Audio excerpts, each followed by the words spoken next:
Before we get into agenda item 12, I just want to take a moment to extend to the board our deepest appreciation and thank you to Cesar Escuro. After Adolfo Gonzalez left the County of San Diego to move to Los Angeles, Cesar stepped up to become the interim chief of our probation department in the midst of a pandemic and major capital projects with the Youth Transition Center, a significant change in state law related to the state's Department of Juvenile Justice. And throughout all of that, he saw our probation department through, including the loss of 2 officers from COVID. He helped lead the effort through a half-day board conference focused on probation, the updating of a major plan, the Community Corrections Partnership. And on top of all of that, he's been a wonderful partner to the DA, the sheriff, the public defender, and everyone throughout his period as an interim chief. Cesar is a true professional, and I am very pleased that he will continue being a part of our leadership team. The department needs him now and appreciates him, and I'm certain the new chief and him will help get oriented and get successful in what we're doing. But Cesar, I just wanted to take a moment to acknowledge your tremendous contribution to county probation and all of your work in the interim. We are very grateful that you were willing to step up and help us during this difficult time, and we appreciate your lifetime of service. So thank you again for what you've done, and we look forward to continuing to work with you as we move forward in the future.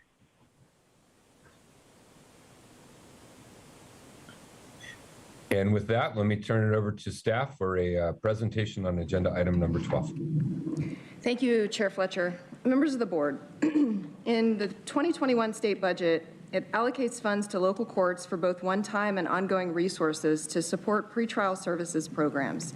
In San Diego County, the Probation Department and Public Safety Group Executive Office have worked with the Superior Court and criminal justice partners to develop a pretrial monitoring program. It provides supportive services to individuals while they're in the community pending their court appearance.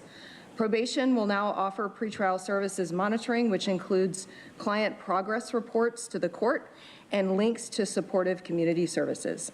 This morning, Chief Probation Officer Tamika Nelson and Division Chief Jason Drexman will describe the pretrial services program. Thank you, Holly. Good morning, Chair Fletcher and members of the board. On behalf of the San Diego County Probation Department, I'm very happy to be here today and support local efforts to implement a robust, supportive, and effective pretrial services monitoring program, safely reducing our jail population while interrupting the cycle that leads people to commit new crimes not only promotes thriving communities, but makes our region even safer. In 2021, as part of the State Budget Act, California established dedicated funding to create pretrial release programs. The funding is allocated to local courts, which may contract with counties and county agencies, such as probation departments, for evidence-based pretrial monitoring services. The funding prohibited courts from contracting with an agency or department that has primary responsibility for making arrests or prosecuting criminal offenses. The legislation and our local program objectives include 3 elements. The first is maximizing court appearances. A key element of someone being placed on pretrial monitoring is that they attend all mandated appearances. If someone misses their court appearances, they are at risk of having their release revoked and being sent to jail during their pretrial status. But evidence-based practices such as text message reminders help people make their appearances. The second objective is maximizing public safety. While the sheriff makes a recommendation for release that must be approved by the court, probation's role is to remain in regular communication with clients. Through supportive services that I will discuss next, we want to provide the appropriate level of support that helps clients not be arrested on new charges while residing in the community. If we do not achieve this goal, the program cannot be successful. Lastly, we want to maximize liberty, and that means respecting boundaries and remembering these individuals have not been convicted of a new crime. Pending Board of Supervisors approval, the program will become operational June 30th, 2022. I will now turn the presentation over to Division Chief Jason Drexman to share more about the county's proposed pretrial program. Thank you, Chief Nelson. The local court operated a pretrial services program through September of 2015. In 2016-2017, the Sheriff's Department reestablished a local pretrial program after the court program ceased. The Sheriff's Department will continue to be a key pretrial service partner and assess clients prior to arraignment. When an individual is arrested, Sheriff staff conducts an assessment to determine a person's risk for committing a new crime and for failing to appear at mandated court hearings. The Sheriff's Department makes a recommendation to the court based on their assessment. The court considers the Sheriff's report and other information and makes a decision for pretrial release known as Supervised Own Recognizance, or SOR. The Sheriff's Department pretrial services staff have followed up with individuals to remind them of their court dates, which has proven effective in encouraging returns to court. The new state funding and probation services are expected to promote successful releases, potentially in greater numbers, with resources now to connect people to supportive services.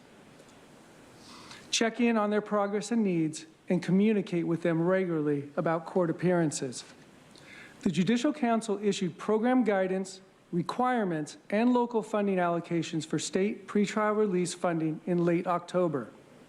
San Diego submitted the required program description and budget by the state's December deadline. For the past several months, probation has been working closely with our public safety partners to establish a program that meets our expectations while also trying to be inclusive of community feedback and recommendations. 2 public meetings were held to gather feedback. The first was with the Reentry Roundtable, which is a group that consists of service providers and interested community leaders. The second was an industry day with potential contractors to gather their capacity and feedback for community services to support the 3 objectives previously mentioned. Once a client is arrested, the Sheriff's Department staff will continue using their California pre-trial assessment tool to determine eligibility for monitoring prior to arraignment. This occurs in the first 72 hours. If the court approves the sheriff's recommendation and places someone on supervised own recognizance, the client must report to probation within 24 hours of release from county jail. The level and frequency of client monitoring will be based on the court's orders, release agreement, and the sheriff's California pretrial assessment tool that was conducted prior to the client's arraignment. Client monitoring will range from receiving court appearance reminders and service referrals to required weekly check-ins with probation staff with supported connections to services, with some clients having enhanced monitoring with alcohol or GPS conditions if the court orders it. A needs assessment will be conducted to determine what resources and community services are most appropriate. The Probation Department proposes to conduct a procurement for community peer support navigators. Peer navigators will build a relationship with clients and connect them to needed services. This includes enrolling clients into self-sufficiency programs such as Medi-Cal and CalFresh, linking clients to healthcare systems and substance use treatment, assisting with removing barriers for employment and educational opportunities, providing housing navigation services, and support court appearances. In addition, clients will have access to a mental health clinician.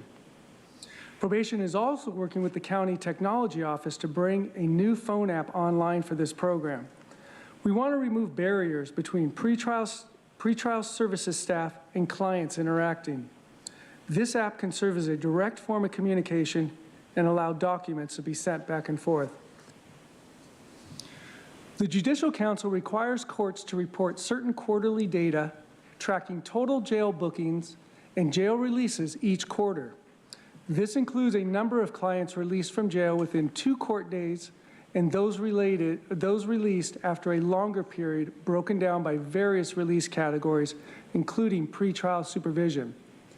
The required data also includes bookings by certain demographic data. The Sheriff's Department is providing this quarterly data.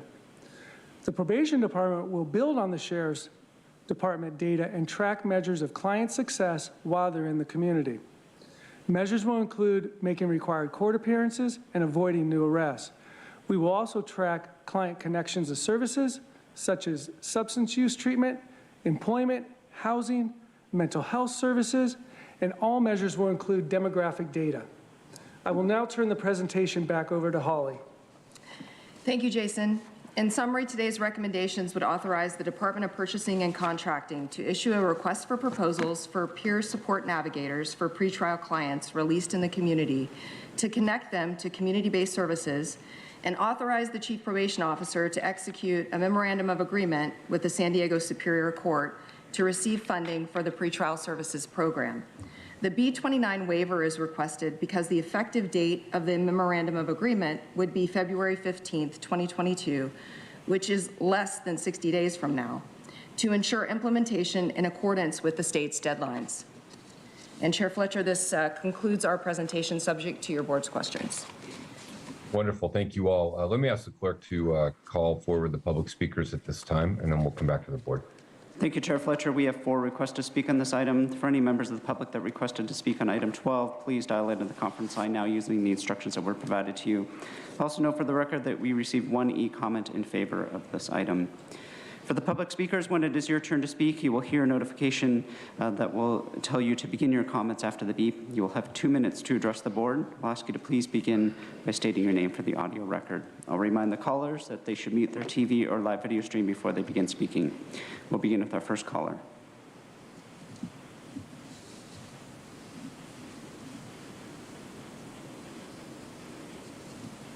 Hey, this is Zeke Sandoval from PATH, People Assisting the Homeless once more, calling in support.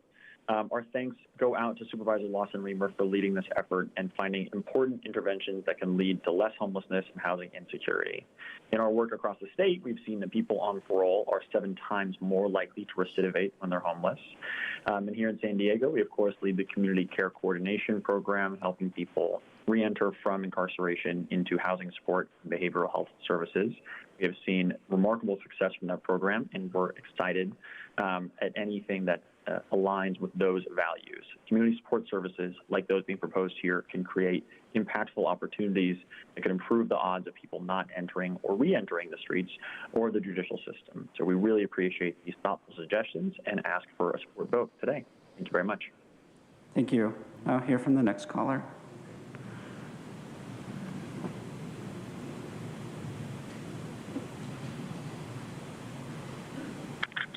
Audra.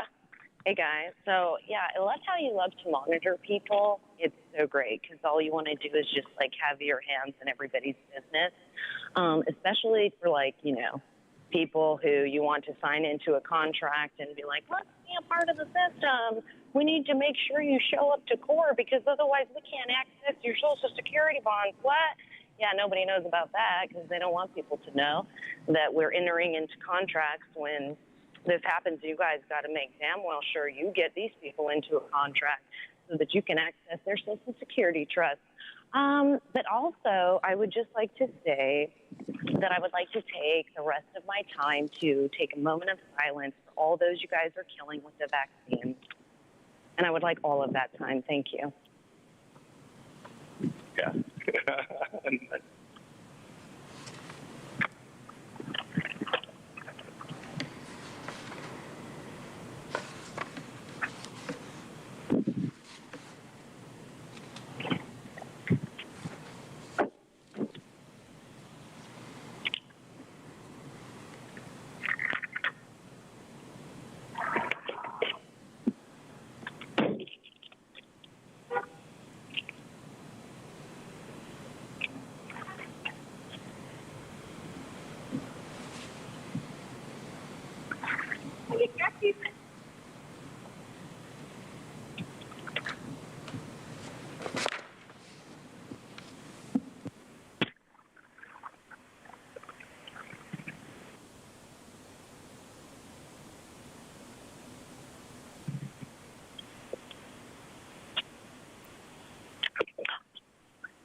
Chair Fletcher, that concludes public comment on this item.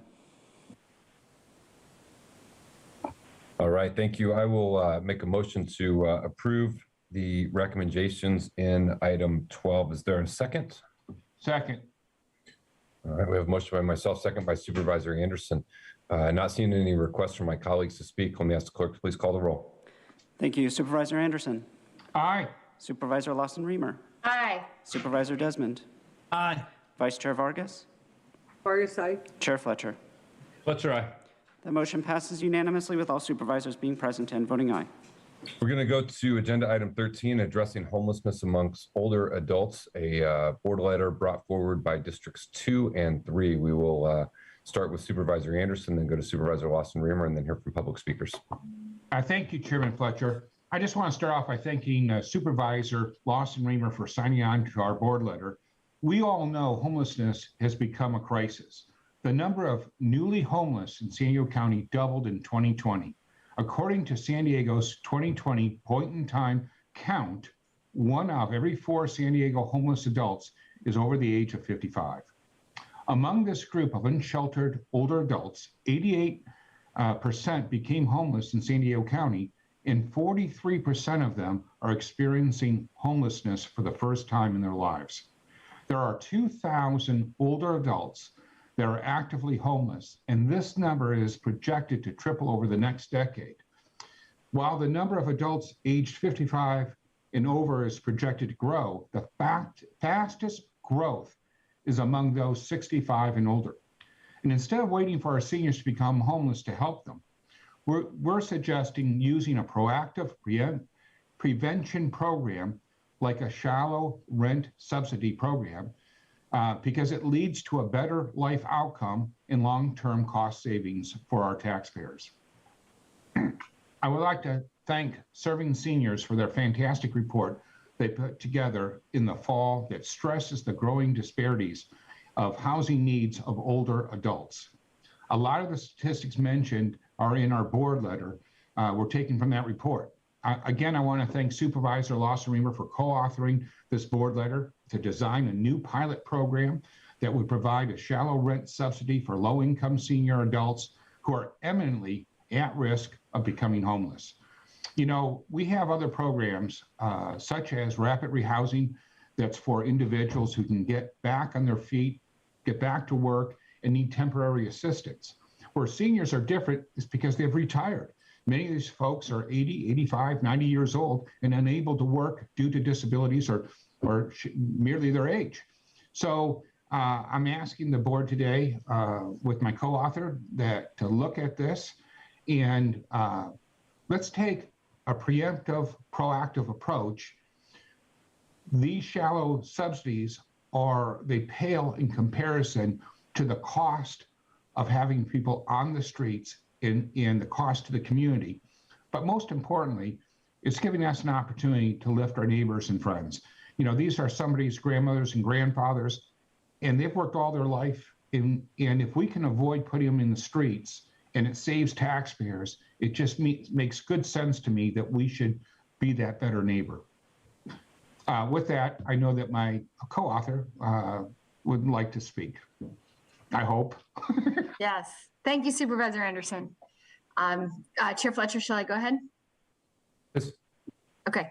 So first of all, I just want to thank Supervisor Anderson for his partnership in tackling homelessness across our region. As we all know, older adults represent 1/4 of San Diego's unsheltered population, and they are the single fastest growing segment of the homeless population. 40% are facing homelessness for the first time ever. Unless we take action, the number of homeless seniors is projected to triple over the next decade. No senior should be sleeping on a sidewalk because they've lost their home. This program will prevent senior homelessness before it even occurs, making sure that older adults can keep a roof over their heads and continue to live with the dignity they deserve. The approach is data-driven. The research clearly shows that an ounce of prevention is worth a pound of cure, and that programs that keep people in their homes lead to better health and quality of life outcomes and can save the public tens of thousands of dollars. It costs between $2,500 and $6,000 a month to house an individual in an emergency shelter. A recent study by Serving Seniors shows that as little as $300 can keep seniors in their homes and prevent an episode of homelessness. That's why we're advancing this pilot today. If the pilot is effective, it could be a game changer. I'm excited that it will have a strong evaluation component to bring data and analysis to bear so we can analyze and scale up successes as we move forward with the program. We want to expand on programs that show results. Today's actions illustrate that while the county is doing more than ever before to address homelessness, we cannot and must not just do more of the same or take a one-size-fits-all approach. We're looking carefully at the specific challenges facing specific populations and tailoring programs to meet their unique needs. So it's not just about doing more, it's about being smarter, more strategic, and more nuanced in what we do. So I want to give special seniors for their amazing work and for their research. And with that, I invite and encourage my colleagues to join me in approving this item. I think Supervisor Anderson made a motion, and I'd like to make a second. All right, let's hear from the public speakers, and then I know we have board members who want to comment on this item as well. So let me ask the clerk to call forward the speakers. Thank you, Chair Fletcher. We have 18 requests to speak on this item. I also know for the record that we received 149 e-comments, 141 in favor, and 1 in opposition. Any members of the public that requested to speak on item 13 by phone, please dial into the conference line now using the instructions that were provided to you. When it is your turn to speak, you'll be unmuted and you'll hear a recording that will tell you to begin your comments after the beep. You'll have 2 minutes to address the board. We'll ask you to please begin by stating your name for the audio record. Also remind the callers that they should mute their TV or live video stream before they begin speaking. We'll begin with our first caller.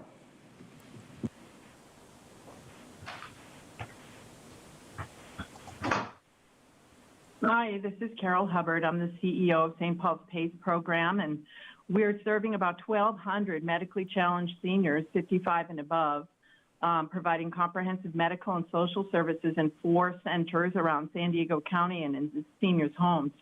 And I am in full support of Supervisor Anderson and Supervisor Lawson-Remer's recommendation to design a pilot shallow rent subsidy program for seniors 55 and over who are at risk of homelessness. All of our 1,200 PACE participants are low income. About 300 of them are formerly homeless, and we have learned firsthand that they were challenged by lack of available and affordable homes to rent. They experienced intensive medical events at times. They were unable to pay medical bills, including co-pays. They lost their ability to work due to medical problems and feelings of pain and hopelessness. Now they are successfully living in permanent supportive housing. However, we also have 900 other low-income participants. They live in their homes. They're primarily renting and very vulnerable to rent increases. We know the electric bills are increasing, the cost of living has risen, and meanwhile, their monthly income source has remained pretty stagnant. This puts our seniors and thousands of seniors in the community in jeopardy of homelessness and medical decline. And this will likely result in increased unnecessary expense to community resources like healthcare services, emergency shelters, ambulance companies, hospitals, and nursing homes. So St. Paul's PACE supports designing and implementing this pilot rent subsidy project so we can learn how to effectively understand that this could be a great solution for our seniors and prevent them from being homeless. I'm optimistic that will make a difference. Thank you so much. Thank you. Now hear from our next caller.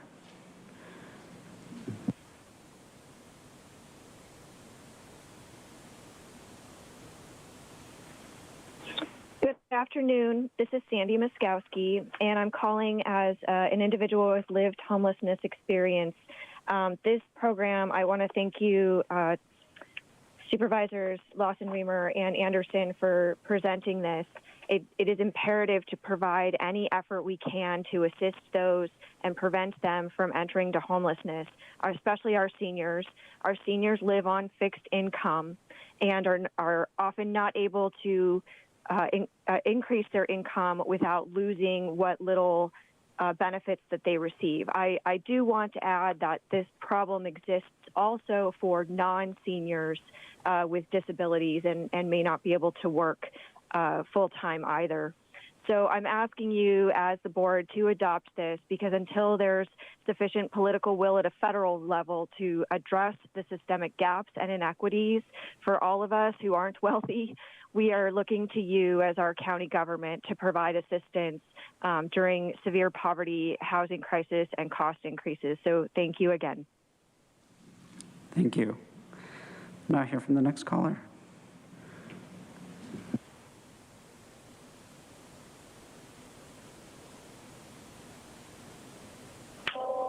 My name is Dennis Larkin, and I'm a member of HEAL and lived experience, and I'm one of those seniors. And I've sat here and listened, and I'm so in favor of this particular issue. But all day long, this has been just wonderful what all the supervisors are doing. I'd like to really encourage you to back this particular amendment. Let's not create any more homeless seniors on the street because they can't keep up with everything. This is a great first step. Thank you. Thank you. Now hear from the next caller.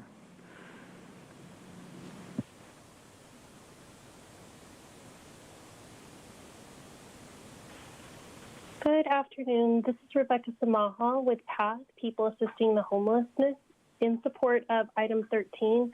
With San Diego rental prices among the fastest growing in the United States, our community seniors on fixed incomes are particularly vulnerable to homelessness and housing insecurity. As the largest homeless service provider in California, we know that the easiest way to assist those experiencing homelessness is to prevent it from happening in the first place. By easing rent burdens, this proposed subsidy is a simple yet encouraging step towards ending homelessness for older adults. The unique needs and obstacles that this age group faces presents the opportunity for a solution that focuses on early intervention and avoids dislocation and trauma. We strongly support this motion and urge you to approve this item. Thank you. Thank you. Now hear from the next caller.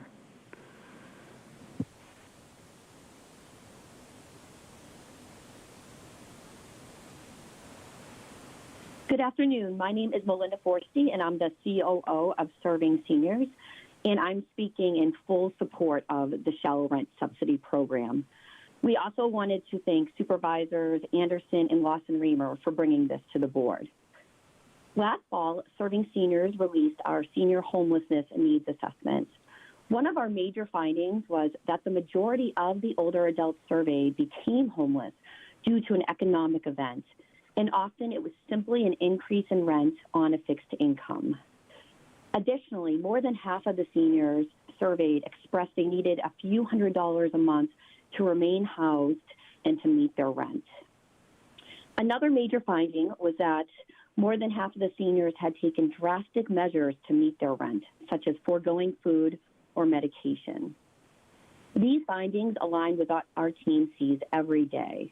Many of the seniors we work with spend as much as 60% or even as high as 85% of their income on rent.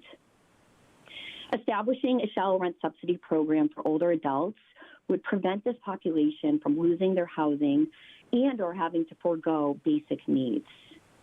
Thank you again for your time and consideration and support. Thank you. Now hear from the next caller.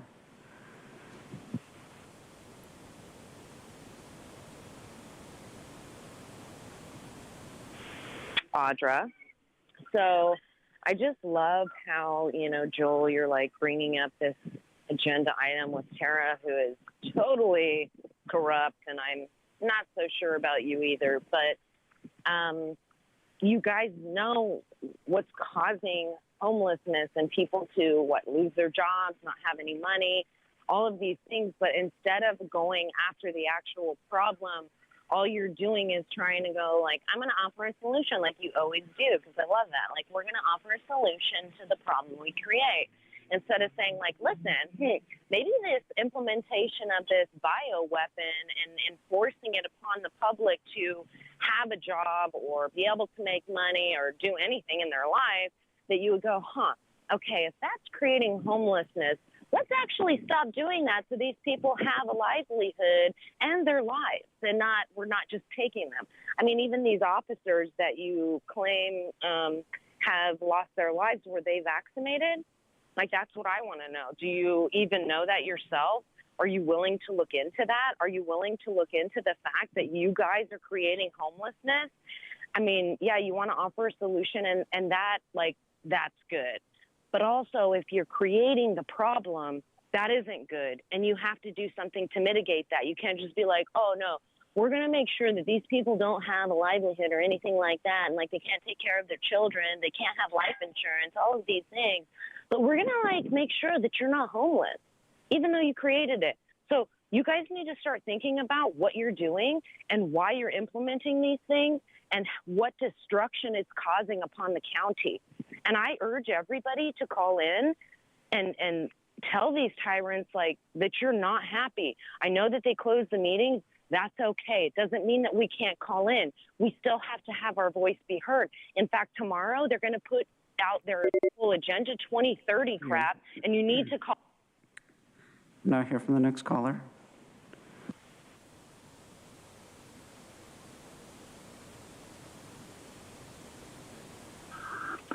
Good afternoon. Paul Downey, President and CEO of Serving Seniors, and I'm here to strongly support this bold, forward-leaning approach to senior homelessness in San Diego County. And I want to especially thank Supervisors Anderson and Lawson-Remer for your leadership on this issue. As you know, a shallow subsidy for seniors experiencing homelessness or at risk of losing their housing was one of the major recommendations made by Serving Seniors in our older adult homelessness needs assessment that we released last September. And we appreciate Chairman Fletcher's participation in that release. Some of the key findings were the economic nature of the homelessness, whether it's loss of a job, illness, or simply not being able to afford rent on a fixed income was the primary cause for older adult homelessness. 56% of the about almost 400 seniors who participated in the needs assessment, and I should add, half of them were or are currently experiencing homelessness, and the other half were on the cusp of losing their housing, reported that $300 or less was the difference between being housed and unhoused. And if you take it to $400, three-quarters said that was all they needed. And then you compare that to the cost of being on the street, and so depending on who you ask, anywhere from $30,000 to $50,000, is the alternative, and that's not even mentioning the physical and emotional toll that it takes on a senior. A shallow subsidy is a strategic investment in preventing the homelessness in the first place. And I should add that I've been speaking with colleagues around the country and California on this proposal, and this is a model that others are eager to implement. They are extremely supportive, and I might add even a bit envious of the leadership on homelessness taken by this board. I appreciate your time. Thank you. Thank you. Next caller.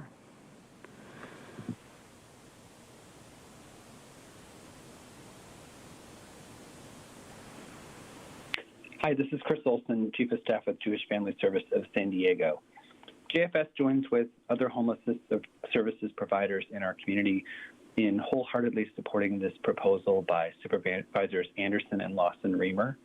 As a service provider operating 4 safe parking program sites for people experiencing homelessness in our county, JFS can attest to the life-changing impact that a shallow rent subsidy program would have for older adults at risk of becoming homeless. Approximately 60% of our safe parking program participants are aged 55 or older. And JFS was pleased to participate in the Serving Seniors Needs Assessment survey that helped produce these important findings. We wholeheartedly support the proposal to create a shallow rent subsidy program, and we urge your approval. Upstream homelessness prevention solutions are key to the success of broader homelessness efforts in our region. And we're grateful to the county's commitment to addressing homelessness, and we value the partnership of government and agencies and nonprofit agencies in this work. Thank you. Thank you. Now hear from the next caller.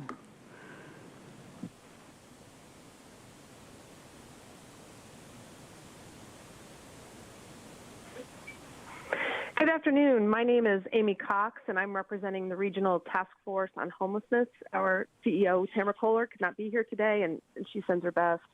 Our TFH believes that homelessness is a solvable problem, and as the lead agency for our region's continuum of care, we support a pilot shallow rent subsidy program for older adults who are low income, rent burdened, and at risk of homelessness.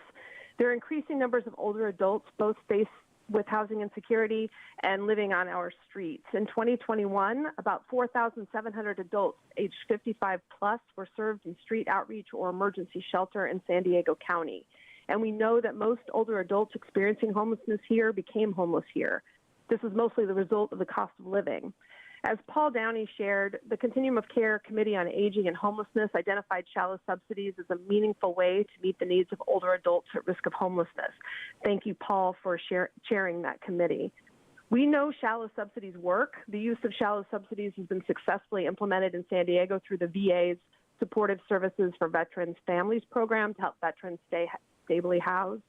And let me share a personal story. My mom is 70 years old. Her income is less than $13,000 per year.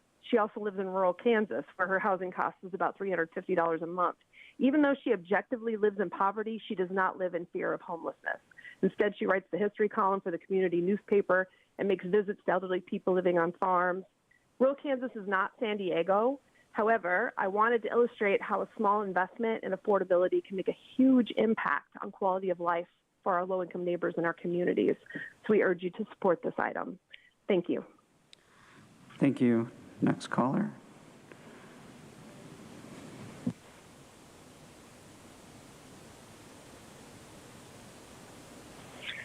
Good afternoon. My name is John Brady with Lived Experience Advisors, and we are calling in to thank Joel Anderson and Tara Lawson-Remer for putting forth this proposal. We join with the many other homeless and senior specialty organizations and would like to thank them for calling in.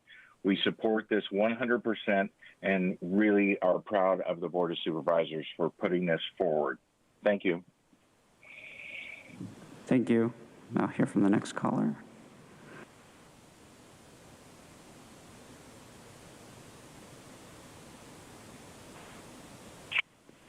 Greetings, this is Suzanne Bierling, and I just wanted to thank Tara Lawson-Remer and Joel Anderson for coming up with a wonderful proposal, a long-term preventative solution that I do hope does not get boggled down in bureaucracy. But it sounds wonderful, and I hope you guys can pass it. I wanted to add that our current homeless seniors are in need of immediate housing, anything that can get them off of the street.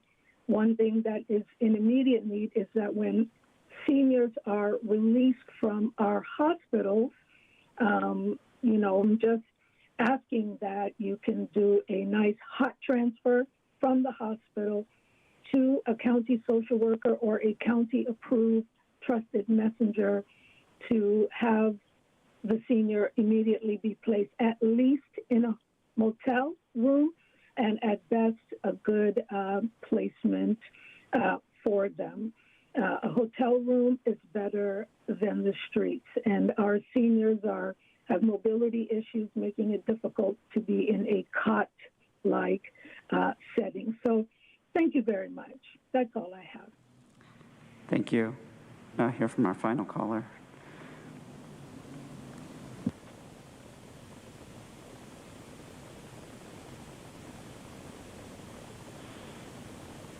Good afternoon. This is Ellen Nash. I serve as the chair of the San Diego chapter of the Black American Political Association of California, BAPAC. Also currently serve as chair of the Leon Williams San Diego County Human Relations Commission. And as Dr. Forbes Verling said right before me, we do thank you for the work that you're doing in regards to homelessness. It's long overdue, of course. We also want to thank Board of Supervisors Joel Anderson and Board Supervisor Tara Lawson-Remer for your work on this wonderful historic effort in order to ensure that our seniors can afford to stay in their homes. And we also want to say that we want to partner with the San Diego County and your staff, awesome staff that we've been working with, to make changes, particularly as it relates to these particular discharge recuperating seniors that are discharged from the hospital onto the streets. That is an immediate need. The wonderful work and proposals for today that you have put forth are long-term, and we stand ready to partner with you in regards to the accountability and outcomes and results. Our goal is to ensure that no one, absolutely no one, lives on the streets. No one lives in a canyon. No one lives in a parking lot. No one lives unhoused and unsheltered. And we want to ensure that that happens. The work that you're doing is the model that will be historic across this nation. And as Martin Luther King said, there is nothing new about poverty. What is new, however, is that we have the resources to get rid of it. Now let's make history. Thank you, and God bless. Thank you. We have one more caller that registered, that called in.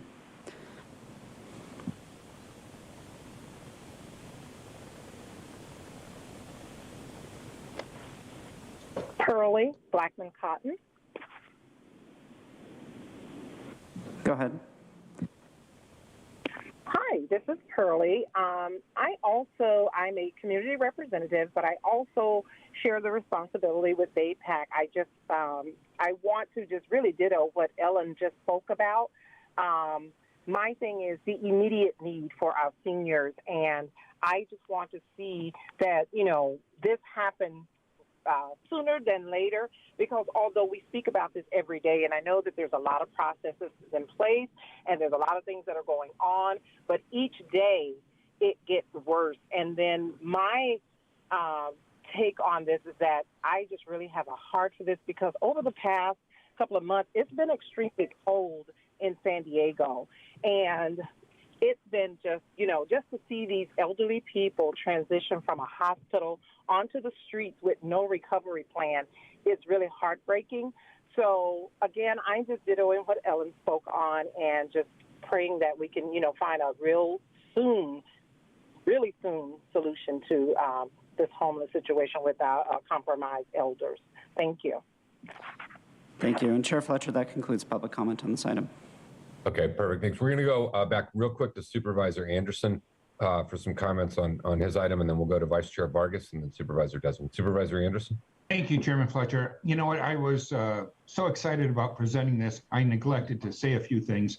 The best ideas don't necessarily come from me. They come from my constituents and the people I meet with. And I just wanted to give proper credit to Serving Seniors, St. Paul's Senior Services, Jewish Family Services, PAF, San Diego Housing Federation, Community Housing Works, East County Chamber Homeless Task Force, City of El Cajon, Chelsea Investment Corporation, the Regional Task Force on Homeless.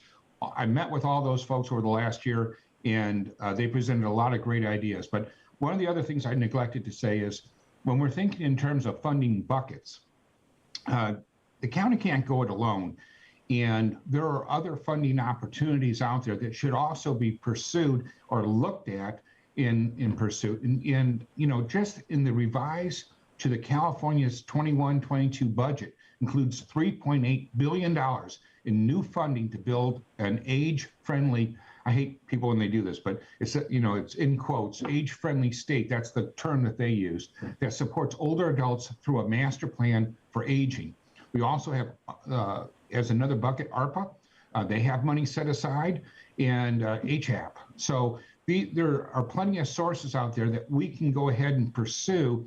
And some of this, the money's already in a bucket, but perhaps we can divert a small amount of it.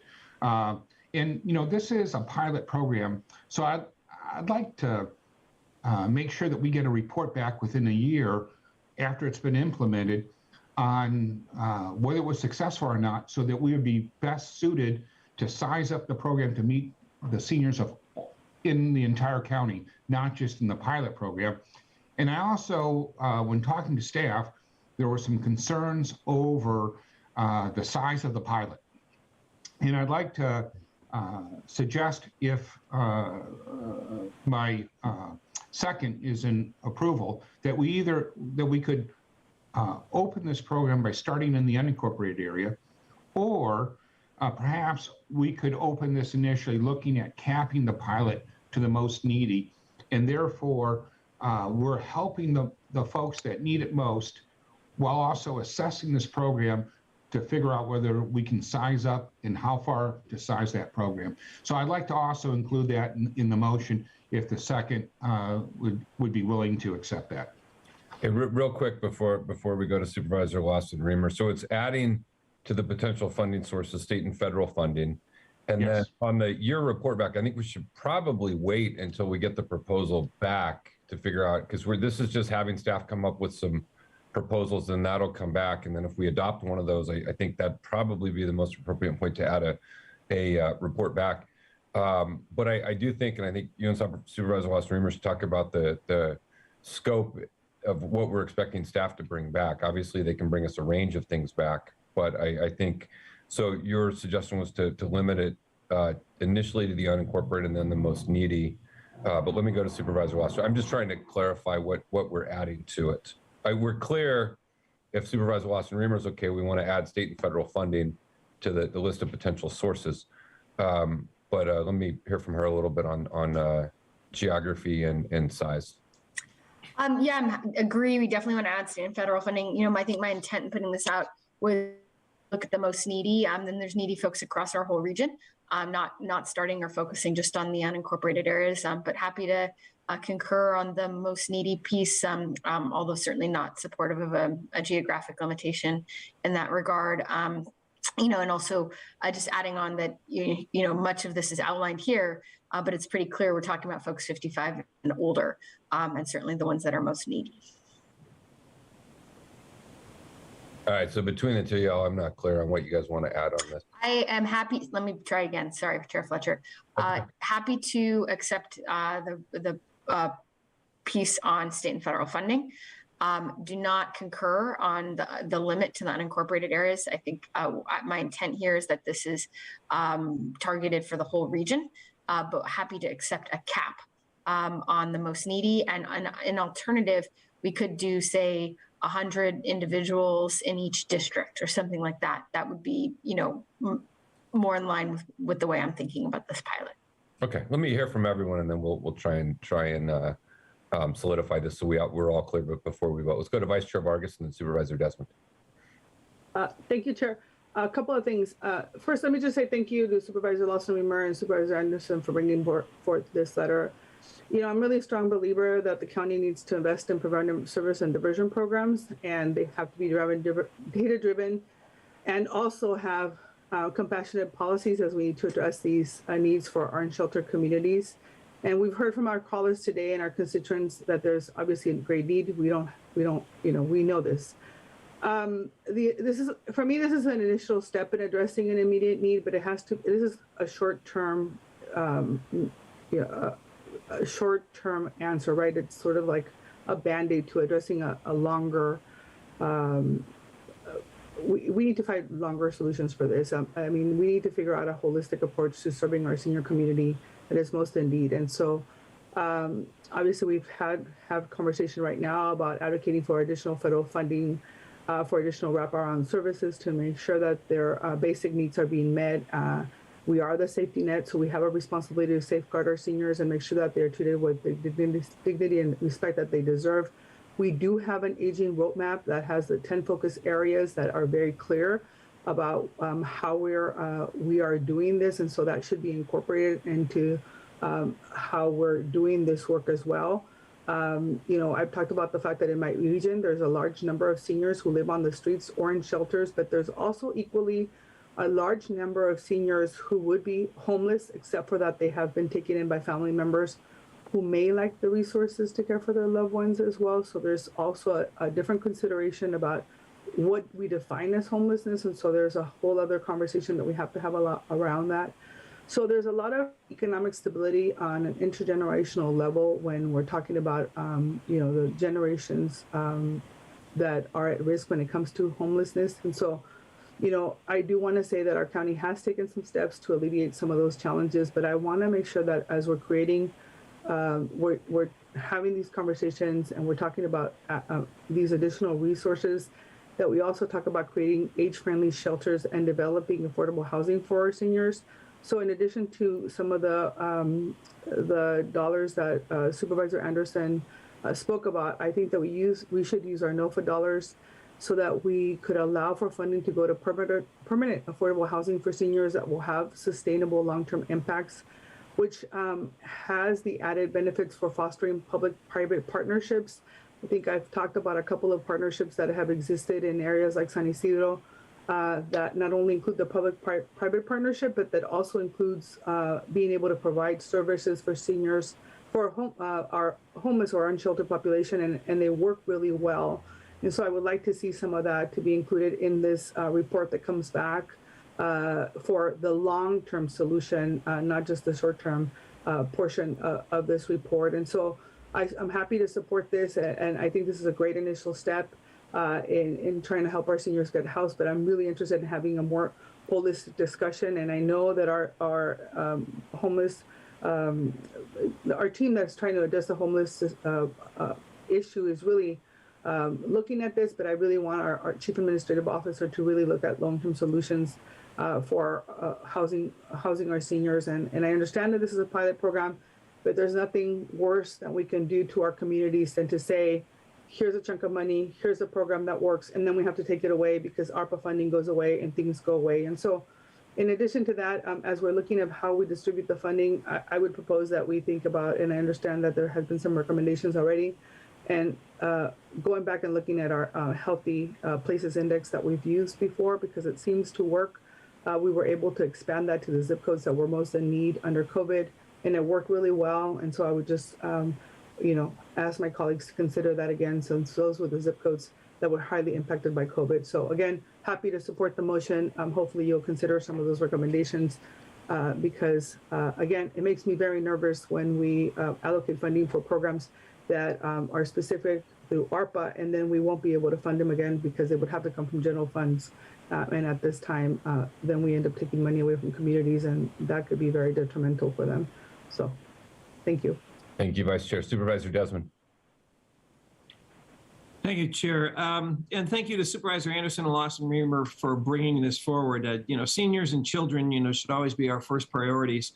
And I think this is a path of homelessness prevention, preventing those from becoming homeless. And seniors in particular, particularly those on a fixed income, unfortunately, usually when a senior, sometimes if they're on Social Security and maybe the wage earning spouse dies, the surviving spouse only gets half of what they had before and from Social Security income.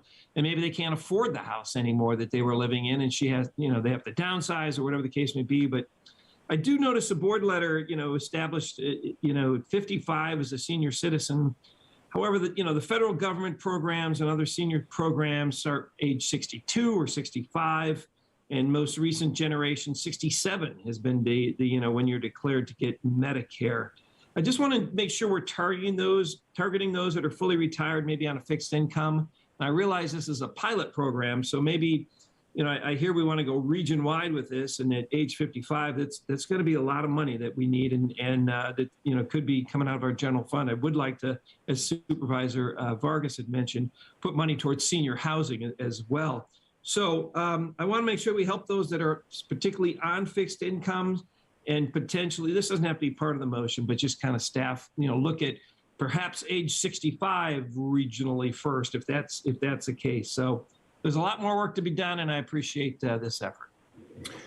Thank you. Thank you, Supervisor Desmond. And thank you to everyone. I know as a board in the last few years, we have been really considerably investing across the board in trying to tackle issues of homelessness, of mental health, of addiction, of substance abuse, of all of these issues, doing more than we've ever done before. And we certainly want to continue to look for every way that we can do it, and every way that we can step up and address the tremendous plight that we see on our streets daily. And I know we're very committed to that. And time and again, today alone, 3-4 different items just today, just focus on the issue of homelessness.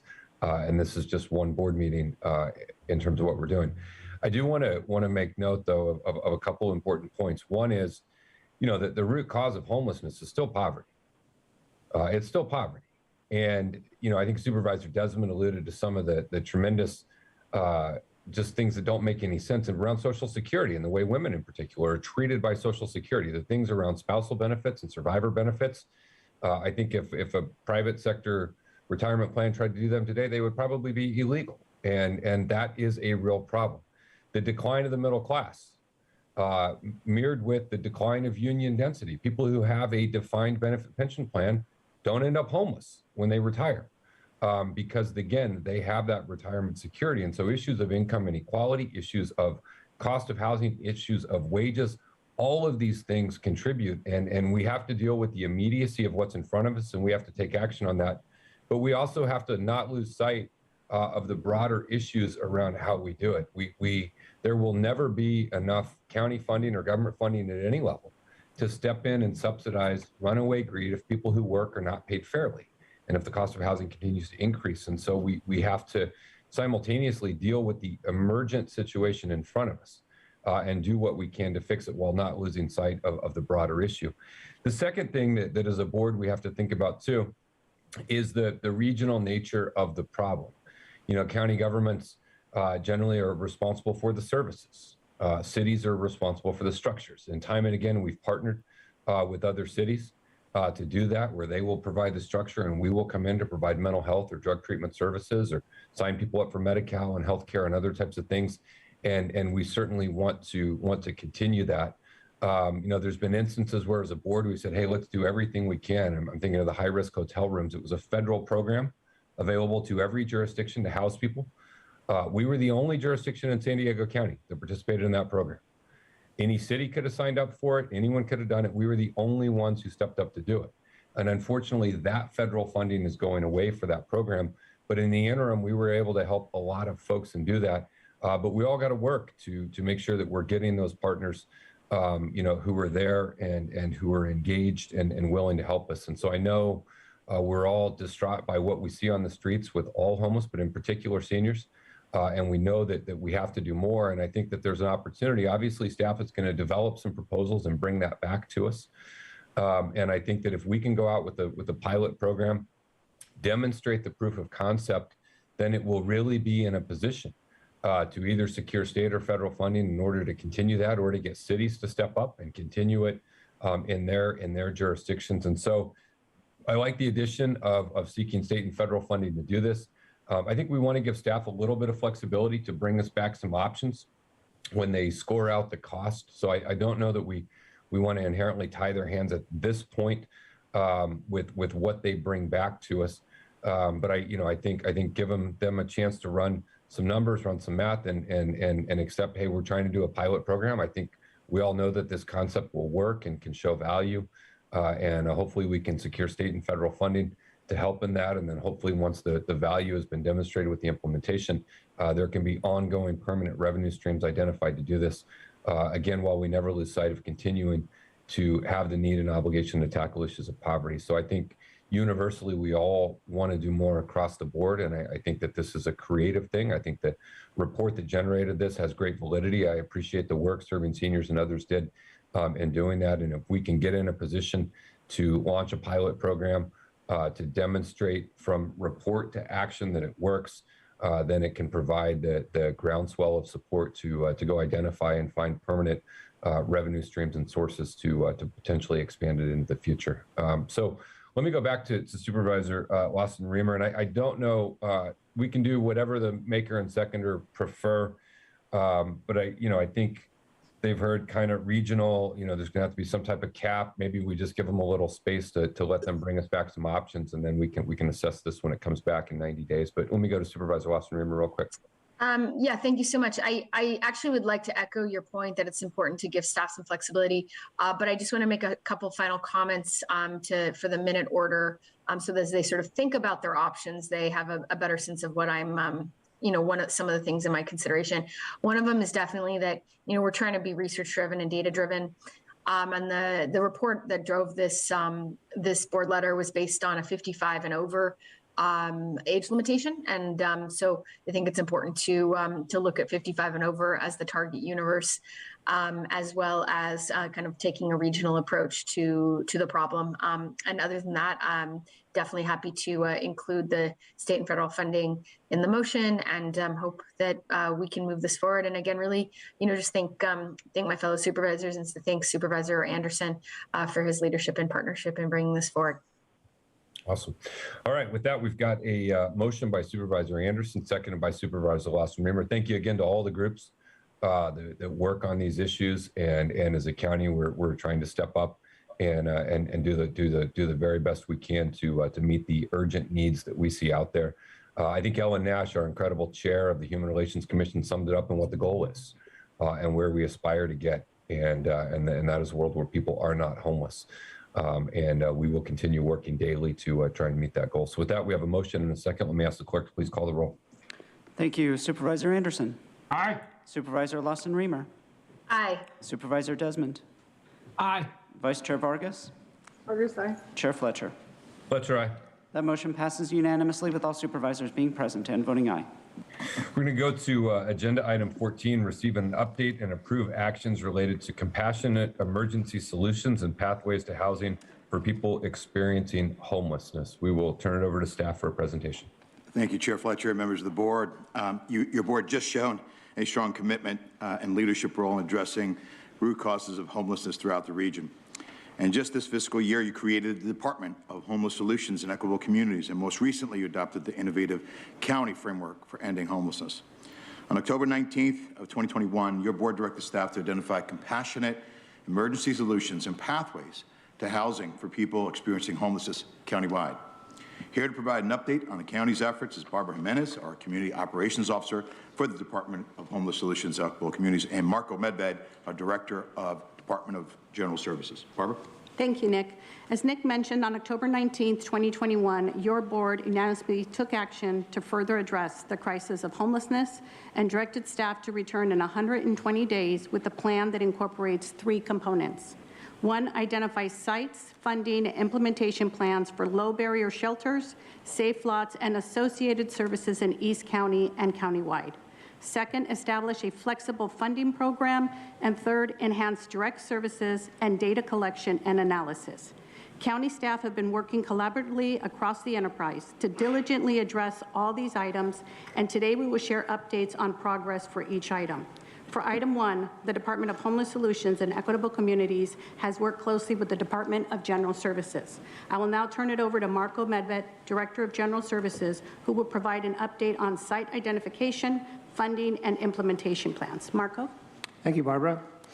For over 2 years, General Services and Health and Human Services have partnered to identify and evaluate hundreds of properties in the county for homeless solutions. We continue to evaluate new sites per your board's recent direction. During this site evaluation process, conflicts with the zoning ordinance, the county zoning ordinance relating to emergency shelters, were identified at numerous locations. Adoption by your board of the recent amendments to the zoning ordinance on January 26th has remedied this conflict and now allows for a greater variety of sites to be considered. In alignment with the new zoning ordinance, we're searching for and evaluating specific properties that will provide for safe parking, sleeping cabins, and safe camping for recreational vehicles. We're currently evaluating approximately 12 properties that now touch districts 1, 2, and 4, and staff will work with your offices to refine these site requirements for those most viable. Most of the current considerations are public sites on Caltrans, county, or other agency properties. As directed by your board since October, the Department of Homeless Solutions and Equitable Communities held 19 community feedback sessions reaching over 600 individuals. Additionally, as part of the prior community outreach for zoning ordinance amendments in May and June of 21, the Department of Homeless Solutions and Equitable Communities held multiple community feedback sessions that explored emergency housing options. Over 650 individuals were reached during those sessions, also including persons experiencing homelessness. This process resulted in development of siting framework that provides guidance when specific locations are being identified. Feedback from the community engagement sessions, input from subject matter experts, and consultation with other jurisdictions that operate low-barrier emergency shelters and safe parking facilities enabled county staff to develop an implementation plan that is aligned with the county's framework for ending homelessness. As part of the implementation plan, the next steps in this process include retaining a consultant to evaluate further specific shelter sites and review with a cross-functional county working team. The county team will include subject matter experts to advise on shelter site implementation and will work collaboratively with this consultant. It's important to note that getting a non-site specific service provider on board first will help inform our design and capacity. Our time frame for delivery will be around 12 months, plus or minus 6 months, depending on the shelter site and the complexity of the type and site characteristics. We'll continue to work closely with each board office and engage communities for further feedback. I'll now turn it back to Barbara. Thank you, Marco. Concurrently with the Department of General Services site assessment work, we have been doing research and gathering community input on several emergency shelter models. We are currently considering 3 emergency shelter options, and those are non-congregate sleeping cabins, safe parking lots, and safe camping for recreational vehicles. These models are detailed in the implementation plan. To offer solutions now, while we work on the future options, we will be extending the programs such as Regional Hotel Assistance Program and Local Rental Subsidy Program to assist persons experiencing homelessness. For the second item, your board directed staff to evaluate current resources and gaps and develop a program with flexible funding to address barriers to housing stability and report back on effectiveness annually. Based on the resources and gap analysis, and to empower our Office of Homeless Solutions outreach and case management staff in enhancing their efforts, a flexible funding mechanism associated with outreach is being created to support core needs such as emergency night stays, clothing, medicine, hygiene items, storage, and immediate payments at grocery and convenience stores. These funds could also be used to pay for expenses such as security deposits, rental payments, moving expenses, fees to obtain identification documents, transportation, auto repairs, and health care expenses. With the goal of removing financial barriers that prevent households from obtaining and sustaining housing, Department of Homeless Solutions and Equitable Communities developed a proposed plan for specialized funding for imminent needs program. The intended participants would be those engaged by homeless services teams. Team members would work with each customer in a person-centered and trauma-informed approach to utilize funding and removing barriers to housing based on customers' individual needs. If approved by the board, staff will work with Department of Purchasing and Contracting to issue competitive solicitation, and upon successful negotiations, we anticipate to have these services in place within 6 to 9 months. The third item in the board letter addresses enhancement of direct services in East County and countywide, including robust data collection and analysis.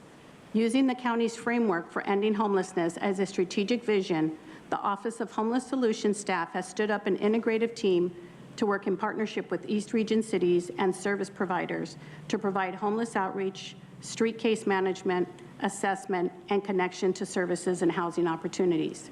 The team will provide services beyond outreach, such as engagement and prolonged involvement with unsheltered individuals, as well as follow up with them after they are housed or sheltered to ensure housing stability.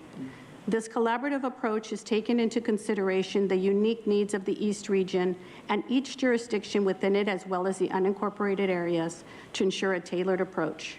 Additionally, per board direction, services were expanded in other regions of the county. Office of Homeless Solutions team provides coverage countywide and is collecting data and working with Regional Task Force on Homelessness to establish data collection, analysis reports, and data dashboards. The team began a soft deployment in East County as we continue to engage with East City jurisdictions and fine-tune the service delivery. We plan to announce an official launch date very soon in coordination with the respective board offices. All actions in today's report support the county's framework for ending homelessness. Today's update presents options that are embedded across several strategic domains of this framework. The establishment of emergency homeless solutions supports emergency interim housing and resources domain. Specialized funding for imminent needs and enhancement of direct services support in the services treatment and outreach domain, as well as diversion and mitigation domain. Staff will provide regular updates on all county activities relating to ending homelessness, including the ones in today's action and our quarterly framework for homeless reports. Today's action requests that the board receive an update on compassionate emergency solutions and pathways to housing for people experiencing homelessness and implementation and funding plan. Find that the proposed actions are not a project pursuant to the CEQA guidelines. Authorize the Department of Purchasing and Contracting to issue competitive solicitations for services and related supplies associated with the implementation of an emergency shelter program, safe parking, and safe camping. Authorize Department of Purchasing and Contracting to issue competitive solicitations for administration, services, and related supplies in the amount of $1 million associated with development and implementation of specialized funding for imminent needs program countywide. Authorize Health and Human Services Agency to apply for and accept the State of California's Interagency Council on Homelessness, Homeless Housing Assistance and Prevention initial disbursement. Authorize the agency director or designee to execute agreements, certification forms, and all actions necessary as required by the State of California related to HHAP3 funding. As previously mentioned, Department of Homeless Solutions and Equitable Communities will continue to consult with each board district on any possible options in their district and will work to engage community when identifying these specific sites. This concludes our presentation, and we're now available for any questions. Thank you. Let's go to the public speakers in this item, and then we'll come back to board members. Thank you, Chair Fletcher. We have 9 requests to speak by phone on this item. Also note for the record that we received 6 e-comments, all of those in favor. For any members of the public that requested to speak on item 14 by phone, please dial into the conference line now using the instructions that were provided to you. When it is your turn to speak, you will be unmuted and you will hear a recording that will tell you to begin your comments after the beep. You will have 2 minutes to address the board. We'll ask you to please begin by stating your name for the record, and I'll remind the callers that they should mute their TV or live video stream before they begin speaking. We'll begin with our first caller.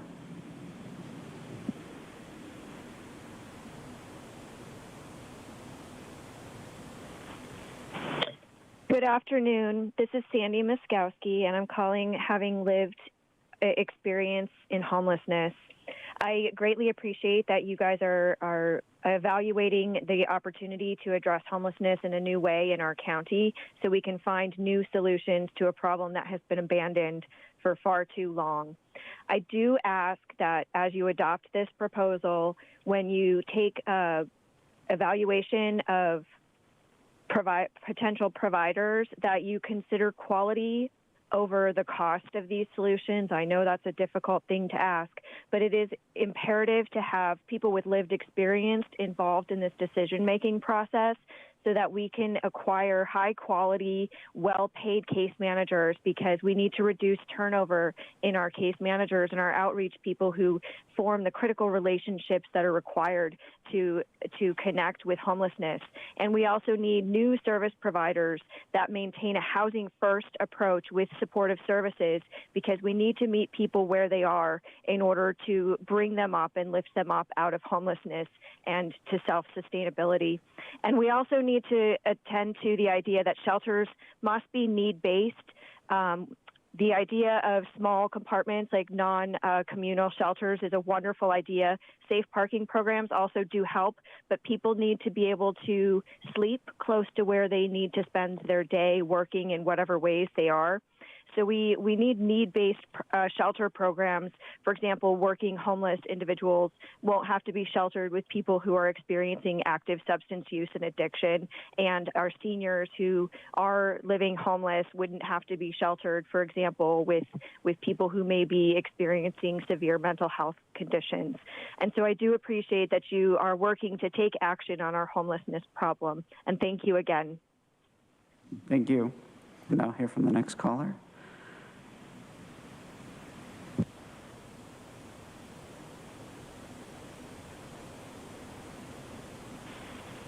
Good afternoon. This is Rebecca Samaha, once again speaking on behalf of PATH.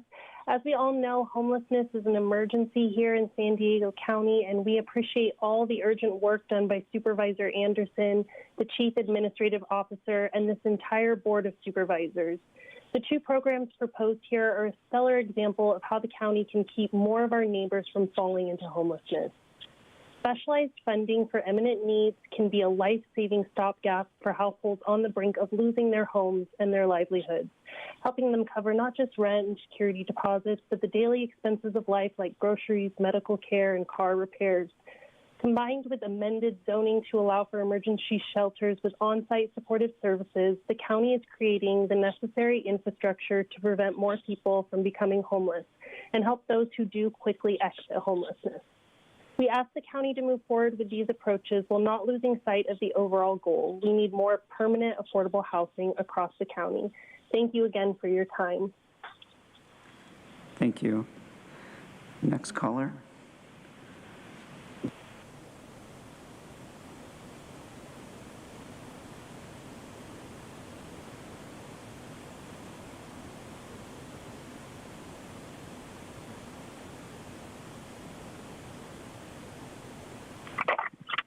Bernice.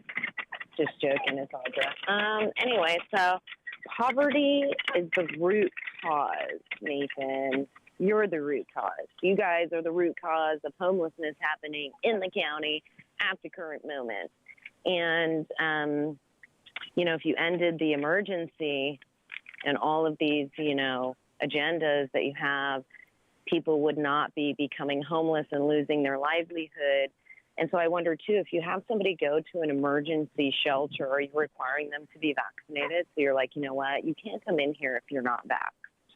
That's actually not helping people.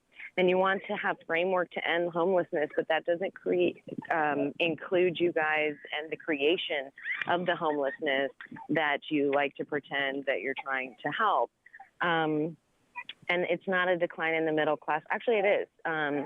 Nathan, and it's due to the vax status, the fact that you guys are like, oh, hey, let's make everybody be vaccinated, and then go, oh my gosh, they're losing their job or their homes. What are we going to do about it? How about you offer them a job? Because you're offering people in the county a job to take care of the homelessness where they're going to get money, and you're also going to get money from, you know, whatever, taxpayers, and then you're going to spend it on whatever you want. But all of your programs, like people are talking about building permanent housing, you can't even complete projects that you start. Do you understand that? So why would you continue to be like, we're trying to help the homeless?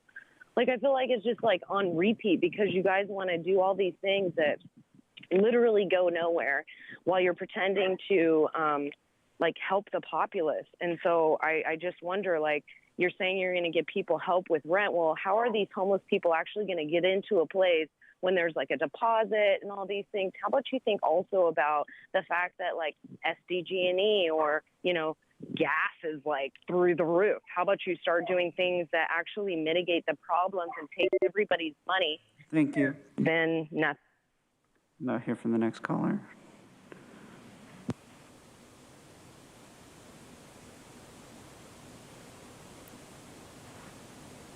Greetings, this is Dr. Suzanne Veerling. Again, and thank you, Board of Supervisors, for your attention to the homeless matter here in San Diego. It's significant and not the easiest thing to do. I just wanted to add that there is an issue in San Diego where there are a lot of African-American women that are on the street that are homeless. And these are women who grew up in our child welfare foster care system, and they were pipelined into human trafficking, sex trafficking, to pimps and traffickers from child welfare, and they are still stuck on the street with a lot of these pimps who are quite predatory. And you know, I just wanted to bring that to your attention, that they are always in danger. They are literally picked up.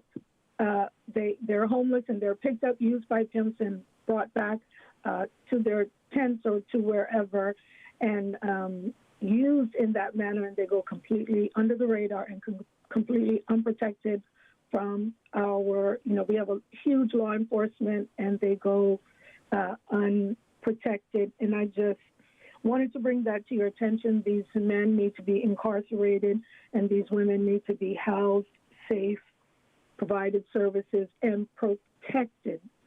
And also women that are released from prison, pimps look them up online and they can see, because it's public record, and they circle around Las Colinas and collect women. I hate to even use those two words together. So I just wanted to bring that to your attention. It's a unique population. It needs attention. These women deserve protection because they were already in our foster care and child welfare system. There's funding that came down for them, and so much. Next caller.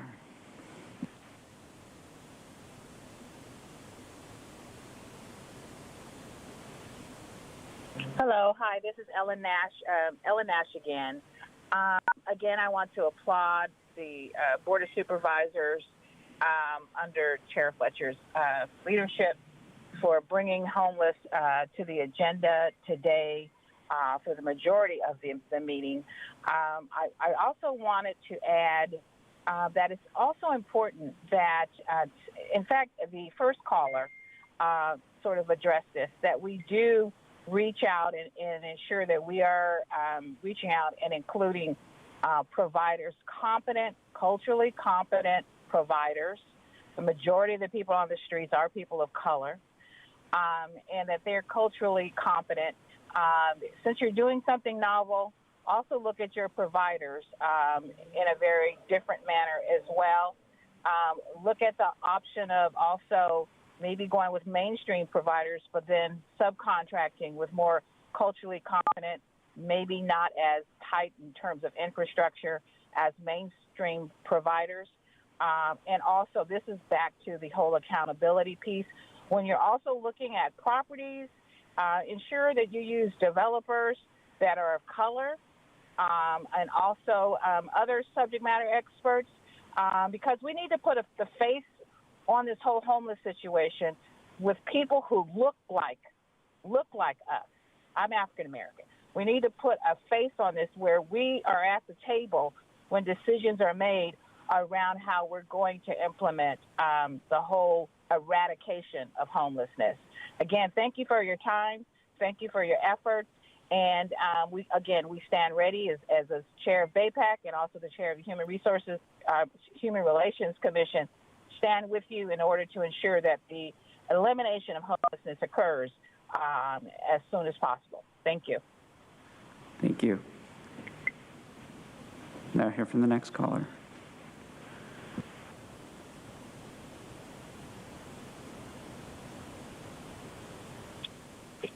Good afternoon, Supervisors. This is John Brady again with Lived Experience Advisors, and we are calling in to thank you for putting forward even more resources to alleviate our homelessness crisis.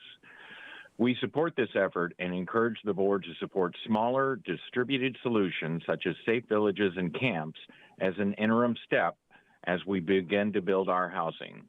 Also, reviewing recent job postings, we noted that the average pay for people doing case management, the frontline workers doing the hardest work in this area, is less than $43,000 per year. Thus, those that are doing this work can't afford to live in the city that they're working in, period. We encourage you to substantially increase pay rates, minimum pay rates, so that highly qualified and those that are already on the front lines with significant experience receive the commensurate salary that they deserve. Thank you. Thank you. And Chair Fletcher, that concludes public comment on this item. Thank you. Thank you to all the callers on this item. Thank you to the staff for the incredible work. You know, we every single opportunity we get, we're stepping up to do more. And we know the urgency of the problem that is out there. And we know we want to continue to have our county lean forward and do more. This is our third item today, just on what we can do in the immediacy to tackle issues of homelessness. And I think this is a really positive step. The emergency shelter options, being able to identify those properties, those buildings, those concepts to move rapidly, whether we're talking about safe parking or safe camping and with the associated services, again, as an interim step to get people into a better condition, a better place, and infuse those services and then begin to figure out permanently how we solve it. But I think that is a vital role that we have to step up as a county and do. Looking at emergency shelter operations, those low barrier emergency shelters, and again, all of the things that go with that, I think are incredibly good. And then, of course, enhanced street outreach, case management, data collection, analysis. But again, that is the engagement with folks that are out there doing it. And so I think as a county, we have to continue to be willing to partner with cities to help provide services and support. And then in the unincorporated area, which is our land use jurisdiction, to look at the full array of what we can do. And so I know that we will continue to look for everything we can do, understanding the sense of urgency. We have to move now, we have to move quickly, and we have to continue to do it. And so I think this is a welcome addition to all of the other initiatives we have going, literally throwing everything at this problem we possibly can to try and invest in solutions. And so I appreciate the work on this and all of the other items just today, plus everything else we've been launching to get online. Certainly is not a new problem. It is one that has been around for a while. It's not one that's going to get solved in the immediacy, but we know that we have to continually say what more, what else, and how much faster can we take action. So I'm happy to make a motion to approve the recommendations of this agenda item and appreciate the sense of urgency that everyone feels around this item. Let me go to Vice Chair Vargas. Thank you, Chair Fletcher. I'm happy to second the motion, but I wanted to say thank you to staff for all the work that they've done in a short amount of time to create this emergency housing solutions. And I know the board letter actually lays out strategic approach, to creating this emergency housing throughout the county. I'm particularly thankful that there is so much collaboration with other cities and really engaging them and the community outreach that is taking place. I want to note that in my district, there are currently no shelters dedicated to people experiencing homelessness, and there's 2 pending municipal projects that should provide some sheltering opportunities, but certainly not enough to address significant need in the region. We as a county need to step up and, I think it's been mentioned, to provide shelter to our South County neighbors experiencing homelessness. And I'm eager to make that possibility to approving the recommendations today. I also want to make sure that we don't lose momentum. I know that Supervisor Anderson did a lot of work with some of the communities in La Presa, which was in response to the original board letter, who are now my constituents. And so our district lines have changed, but that shouldn't affect our dedication to continuing that progress that has already been made to find sheltering opportunities where the need is clear. And so I'm looking forward to the next steps. Thank you again to staff for all the work and the team, everything that they're doing. This is really important work, and happy to second the motion and support it as well. Thank you. Supervisor Desmond. Thank you, Chair, and thanks for the updates that have been going on to address our homelessness in the county. As you said, this is multiple items today, and so glad to see it. I'm very happy to see recommendation 4 is included. I know how difficult it can be for our social workers and housing navigators to triage the needs of some of the homeless individuals, and this will help address some of those concerns and move them to more rapidly off the streets and into some sort of housing. I'm also very glad to hear that the staff are going to be working with the supervisor's office and the supervisor staffs when inciting these opportunities in our district. So thank you very much for that. Thank you, Supervisor Anderson. I think you're muted, Supervisor. Thank you. There you go. I'm happy to support this today, though. I do have some questions for staff, though. So when we're thinking about safe parking, that is a low-level fruit to achieve. I mean, we find a location, it's kind of turnkey, we move forward with it right away. When you compare that with, say, sleeping cabins or more permanent housing, that takes longer to develop, longer to follow up on. Is staff looking at implementing it all at one time, or are we looking at where we can get to as quickly as possible as we move forward? I didn't see a timeline of how we're moving forward, and so I just wondered, how are they tracking this, and are there benchmarks that they're putting out there that they anticipate hitting, so that it's easy for me to take it back to my constituents to say where we are in the progress of it. And I know staff's working really hard on it, and I'm very pleased with it. I just, so often we're the ones that communicate to our constituents. I just want to make sure I accurately reflect their efforts. Yes, sir. This is Marco Medved with General Services. So we're looking at about 7 significant sites right now that have promise. Of course, the faster ones would be safe parking, because they have the least amount of infrastructure that would need to be improved. We think we can do that in 9 to 12 months from now. It'll depend on the site selection, the community support thereof. And then there are some specifics to safe parking, like lighting, showers, security, and making sure that it's a safe environment free of hazardous material. So that would be the fastest method for sure. And how about benchmarks? Do you have any kind of set benchmarks that can be shared that people can look towards? Right now, it's in their about timeline. Yes, sir. Right now, it's looks like about an average of a year, plus or minus 6 months, depending on the complexity of the project. So if it's an RV park where we have to install a lot of utilities and whatnot, and have a CEQA process to go through, maybe on the higher end, certainly the safe parking would be 3 to 6 months faster than that.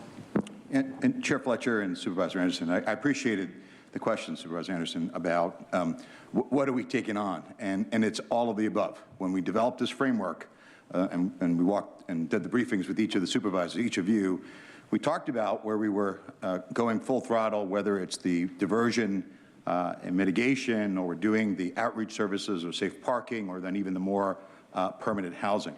The truth of the matter is we need all of the above. All cylinders are in. And that's why we created, in terms of the new homeless solutions, equitable communities that Barbara Jimenez is leading, in concert with David Estrella for our housing department, with Luke Bergman, with behavioral health, what we're doing in child welfare. So we are presenting all of the options that we're pursuing. I think we're taking a little bit more detail in the ones that Marco just talked about, but it's not exclusive to all the things we're capturing and pursuing to helping the homeless. Thank you for that. I just want to make sure, though, we're not thinking, well, they all have to be rolled out at the same time. Certainly, the long-term care is going to take a lot of time, and I get that.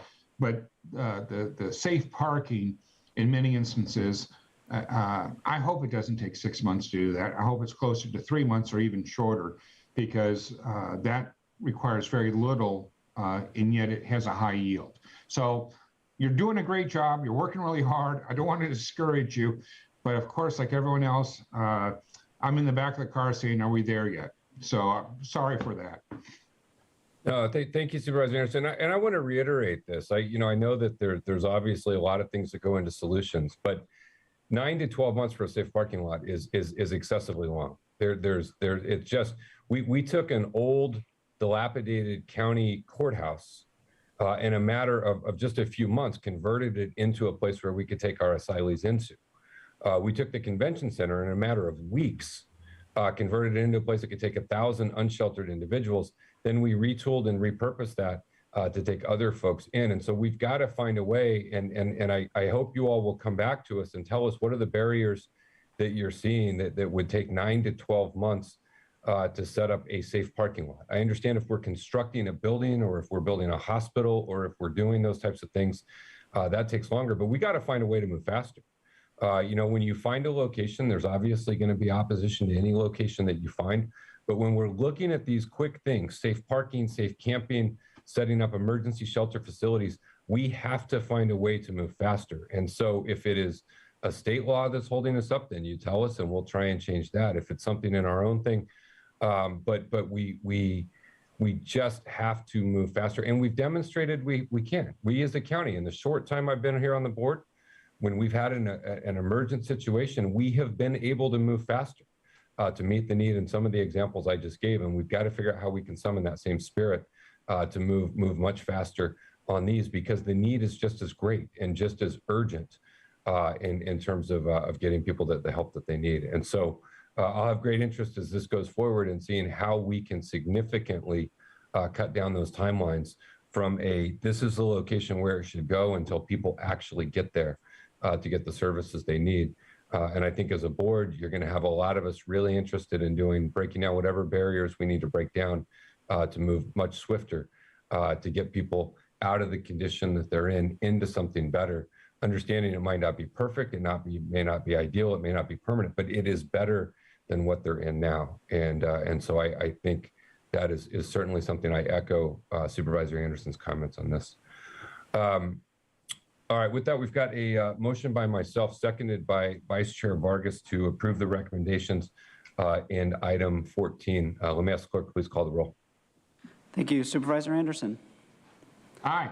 Supervisor Lawson-Remer. Aye. Supervisor Desmond. Aye. Vice Chair Vargas. Vargas, aye. Chair Fletcher. Fletcher, aye. That motion passes unanimously with all supervisors being present and voting aye. We're going to go to agenda item 15. This is around receive the first five San Diego annual report. But while they get set up, I just want to thank the first five commission. I have the honor of serving on it and serving as the chair. In particular, I want to thank our incredible executive director, Alethea Argules, for her tremendous work in building such strong connections to families and to providers, guiding this entity through in terms of making real and substantive impact. We know, and research has backed up time and again, that a child's experience in their first 5 years of life lay the foundation for their future. These early years shape and guide the success in school and across their life. And the report we're going to see here, I've had the privilege of reviewing, really highlights the amazing work locally, first five, that we are doing and helps us better understand how we can assist families. Last year, First Five Commission served over 37,000 people, all in an effort to improve their health, learning, family, and community. And I think it's good as a board, we receive this report, hear about the work that is being done, and have the opportunity to ask questions or offer input. So with that, let me turn it over to Nick and Alethea. And again, thank you for all of the incredible work. Thank you, Chair, and thank you for your leadership as our chair for the First Five Commission. We spent a lot of time this afternoon talking about what we're doing for the 55 and older. Now we're going to talk about what we do for the first 5 years of life and their families. And we're going to be presenting to you the First Five San Diego's 2021 annual report.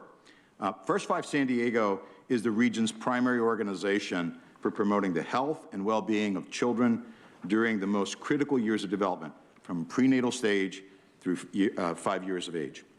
California voters approved Prop 10 in November of 1998, which allows First Five San Diego and other county First Five commissions to use 50% tax on tobacco products to fund programs for children ages 5 and under. First Five San Diego provides no-cost services throughout our county region, including healthy development, checkups, family support programs, dental checkups, high-quality preschool services, and many more. Now I'd like to introduce Alethea Argules, our Executive Director for First Five San Diego, who will present the accomplishments of our First Five annual plan. Thank you, Nick. In fiscal year 2020 to 21, First Five San Diego invested nearly $28 million to provide comprehensive health, education, and family strengthening services for young children and their families. These funds were further leveraged by our contractors, securing matches of $4 million. All of our priorities and investments are framed according to the 4 following goal areas: health, learning, family, and community. The goal areas are closely interrelated to address the complexity and breadth of our local needs. The annual report is also organized by these goal areas. Last fiscal year, over 37,000 children, parents, and providers were served. These are unduplicated within and across initiatives and only include those individuals who received intensive services. I will now transition to the first strategic goal area of health and share our accomplishments. First Five invested $11.6 million in health programs that served over 28,000 children and over 6,300 parents and their caregivers. First Five funds 3 key health initiatives, including healthy development services, Kids Start, and oral health. But as I mentioned earlier, there is program overlap in our goal areas. Therefore, data in this section includes home visiting, maternity housing, and our therapeutic preschool. Early identification and treatment of developmental and social emotional concerns is central to First Five San Diego's mission.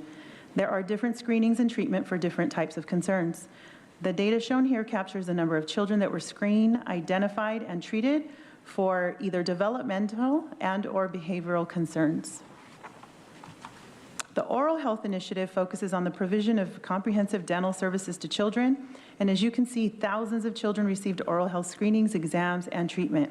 And of those who were identified as high risk with dental disease, over 99% received treatment. Moving along to the learning goal area. Gotta flip my page. The Learn Well Initiative and Mi Escuelita Therapeutic Preschool are our 2 key early learning programs. Together, they served more than 11,000 children and over 2,500 early learning and care providers participated. And First Five direct investment was nearly $7.6 million. This was Learn Well Initiative's inaugural year. Learn Well builds on all of the great accomplishments in supporting quality early education and focuses on leveraging and strengthening existing supports. LearnWell reached over 11,000 children through 437 early learning and care sites throughout our county. Of those, 317 received specialized coaching. Adaptability was a common theme during the pandemic, with nearly half of our LearnWell providers offering exclusive virtual engagement, with a quarter providing both in-person and virtual, and a less than a quarter providing exclusively in-person care. LearnWell providers work in partnership with our parents and caregivers to support children's needs, honoring that parents are their child's first and greatest teacher. LearnWell providers conducted over 8,000 of those developmental and behavioral screenings in collaboration with families. And over 1,200 of our families responded to a parent survey designed to capture their experiences. This graphic shows the percentage of parents who noted their personal growth in various aspects of caring for their little one. The third goal area is family. Over $7.7 million were invested throughout our programs to support families, and over 9,500 children and 6,000 parents and caregivers were reached. First 5 First Steps provides home visiting services to 4 targeted groups: pregnant parenting teens, immigrant refugee families, military families, and low-income families. Last year, we served over 1,000 pregnant women and their children. In addition to working closely with families on age-appropriate child development, positive parenting practices, and maternal mental health, home visitors also educate on and encourage the important markers of infant and child health, such as breastfeeding, well baby checks, and immunizations. Noteworthy are the following: over 80% of our mothers and nearly 90% of children were linked to a medical home within 30 days of enrollment. At the child's first birthday, over 84% of children were up to date on their well baby checks, and 85.3% were up to date on their immunizations. First 5 programs attuned to the whole family, providing supports to parents, including skill building and resources. More than 9,300 parents and caregivers in key programs received care coordination services to help them coordinate appointments, prioritize services, and help them overcome barriers to completing a treatment plan. And finally, over 7,300 kits for new parents were distributed across the county. Lastly, we turn to the 4th strategical area of community. Over $800,000 in funding was devoted to information and referral services and community education activities that benefited over 22,000 children and families. First 5 also sponsors numerous activities each year to strengthen the community's capacity to support healthy development of our children. Some highlights include over 4,300 health and social services referrals were made by our provider network. Nearly 18,000 referrals for families with children ages 0 to 5 via our 211 warm line. First 5 San Diego also invests in public education campaigns to educate our broader San Diego community on the importance of the first 5 years of a child's life. And our We Are Born Learning campaign was seen more than 77 million times.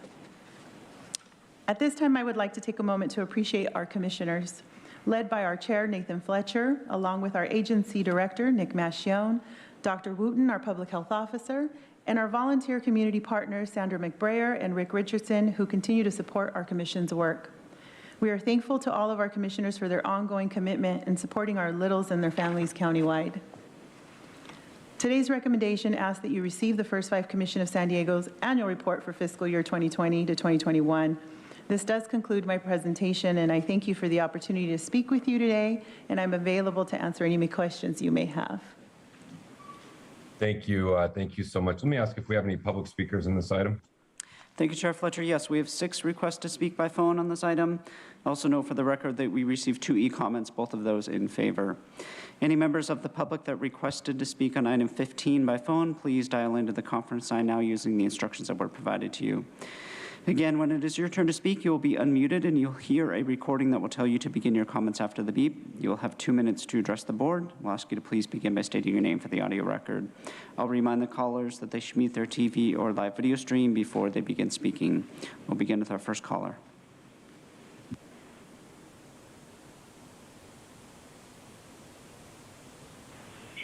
Hello, Hello, my name is Erin Hogeboom with San Diego for Every Child, and we are partners with the Children First Collective San Diego and organize collaborative tackling the challenges of access to affordable quality childcare throughout our San Diego communities. I would like to offer our collective voice and emphatic support of work of First 5 San Diego and the review and acceptance of their annual report. A new mother, as you can maybe hear, myself, of a 6-month-old, I'm learning firsthand just how critical the work of First 5 San Diego is, not only for the healthy development of our youngest community members, which we know has benefits long into the future, but also for the effective functioning of our local economy. With over a 90% deficit of infant and toddler licensed child care slots, meaning that only 10% of families in our county are financially supported with the quality care they require to work, we must act together to support working families, children, and child care providers to increase this number and our county's economic resilience. We are greatly appreciative of Chair Fletcher and the board for allocating significant care and ARP funds for the child care sector, and it certainly kept it from bottoming out. With this said, the First 5 report, along with the local planning council's presentation, make one thing abundantly clear. The County of San Diego must make a sustaining commitment to expanding access to affordable quality childcare. It's no secret that state funding for First 5 is waning, taking with it critical services First 5 San Diego offers, particularly when it comes to visits, home visits, and behavioral health. Now is the time for the County of San Diego to make a significant and ongoing investment in its most important asset for the future, its children. Thank you. Thank you. Now hear from the next caller.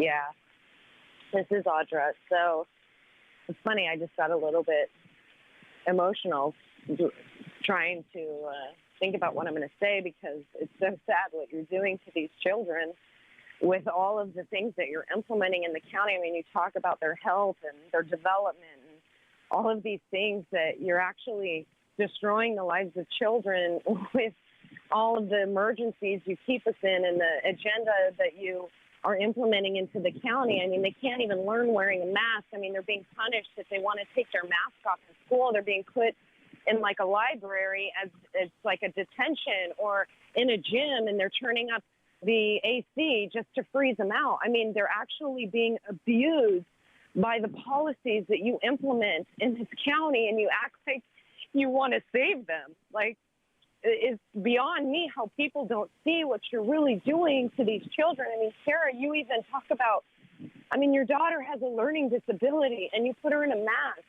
Like, you could stop it from happening if you actually took a stance on something good, instead of pretending like you're helping a problem that you're freaking creating all of these problems. And you act like, oh, I'm here to save the day, but you're not. I mean, you don't care about the health of children. You want to vaccinate children that are 6 months old. I mean, and kids are having like myocarditis, things that they can never recover from. And you guys are implementing this and acting like we want to help them learn. We want to help them be healthy. And you have these 1 year into the program, you're like immunizing children. And you're like talking about the first 5 years. How about the first, like, they're getting all of the A's, the autoimmune problems, autism, attention deficit, allergies, and asthma. But you're not doing anything to prevent that. I don't understand how all these times you can sit here and act like you care about the people, and these people call in and say thank you to you. They should not be saying thank you to any of you. Now hear from the next caller.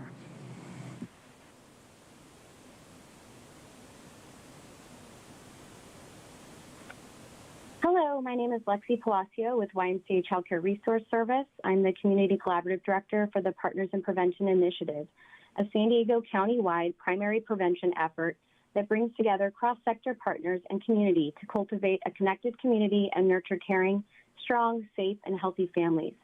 We partner closely and collaboratively with First 5, and in the past year, we've seen First 5 programs and services significantly and positively impact the lives of children, families, and child care providers. We enthusiastically support the First 5 annual report and their commitment to ensuring every child in San Diego can thrive and learn. Along with our partners at the Children's First Collective San Diego, our hope now is to see local supplemental and sustainable funding to see the important work of First 5 continue as state funding decreases. To lose these invaluable services for children, families, and our community will set us back that much further at a time when we need them the most. We know that windows of opportunities exist throughout early childhood. This is why it's so critical to support young children and families early and often. We greatly appreciate Chair Fletcher and the board's attention to this issue and the significant CARES and ARP funding towards our child care sector. The positive impact this funding contributed to the lives of child care providers and families will never be forgotten. Thank you for your time. Thank you. Now hear from the next caller.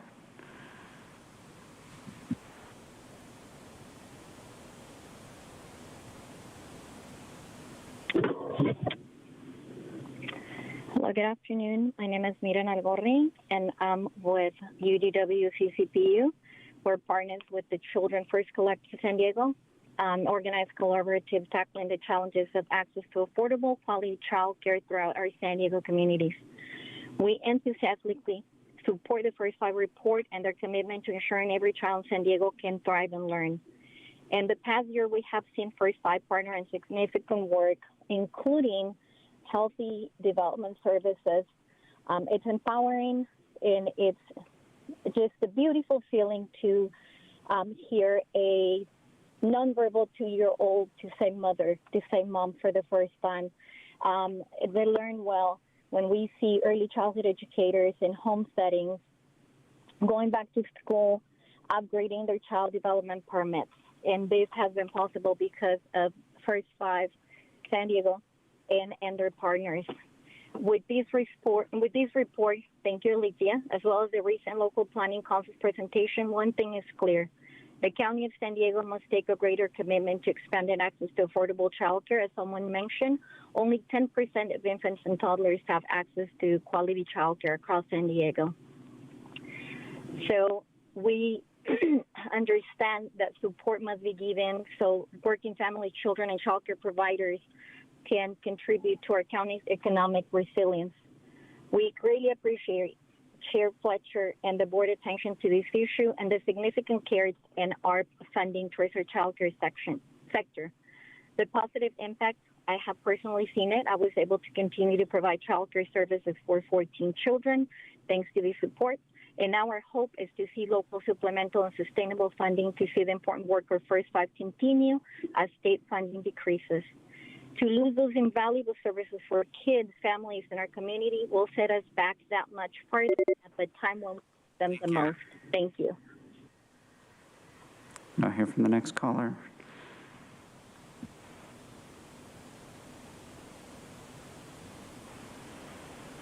Hello, this is Courtney Baltiski, and I'm calling to say thank you. The Children First Collective San Diego is a proud partner to First Five San Diego, and we applaud this annual report as well as their commitment to work ensuring all children ages 0 through 5 are healthy, are loved and nurtured, and enter school as active learners. No mission can be more important for San Diego. In the past year, we've seen First Five partner on significant work that includes all the critical services offered to families and children mentioned in this report, as well as ongoing support to get thousands of child care providers access to critical PPE and cleaning supplies.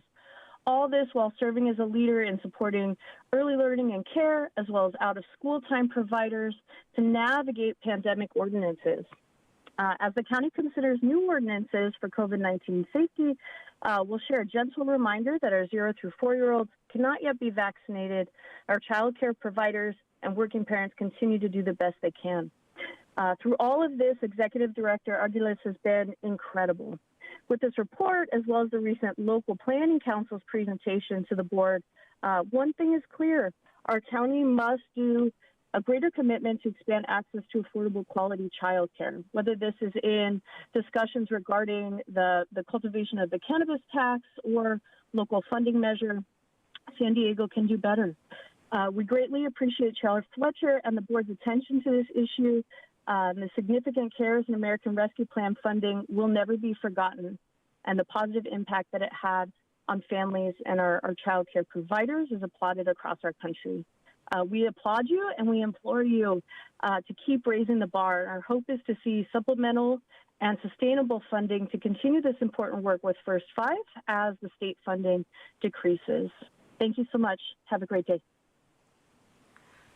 Thank you. I'll hear from the next caller.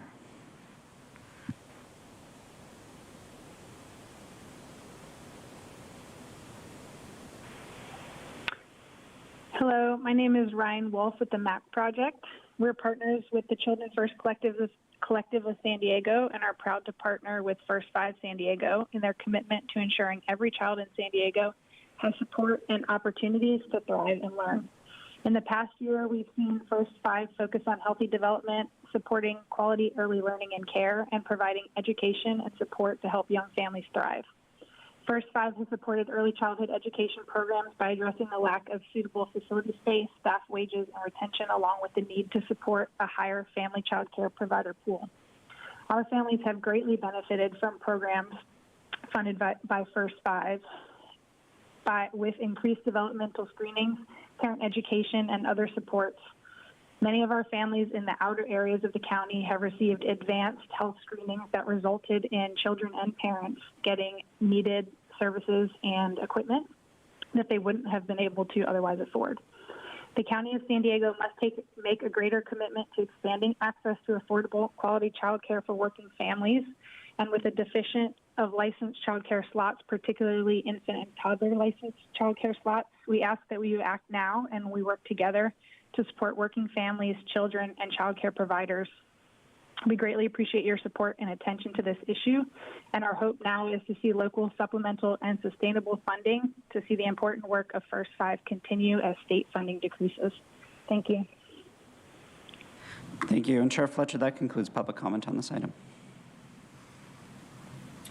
Thank you.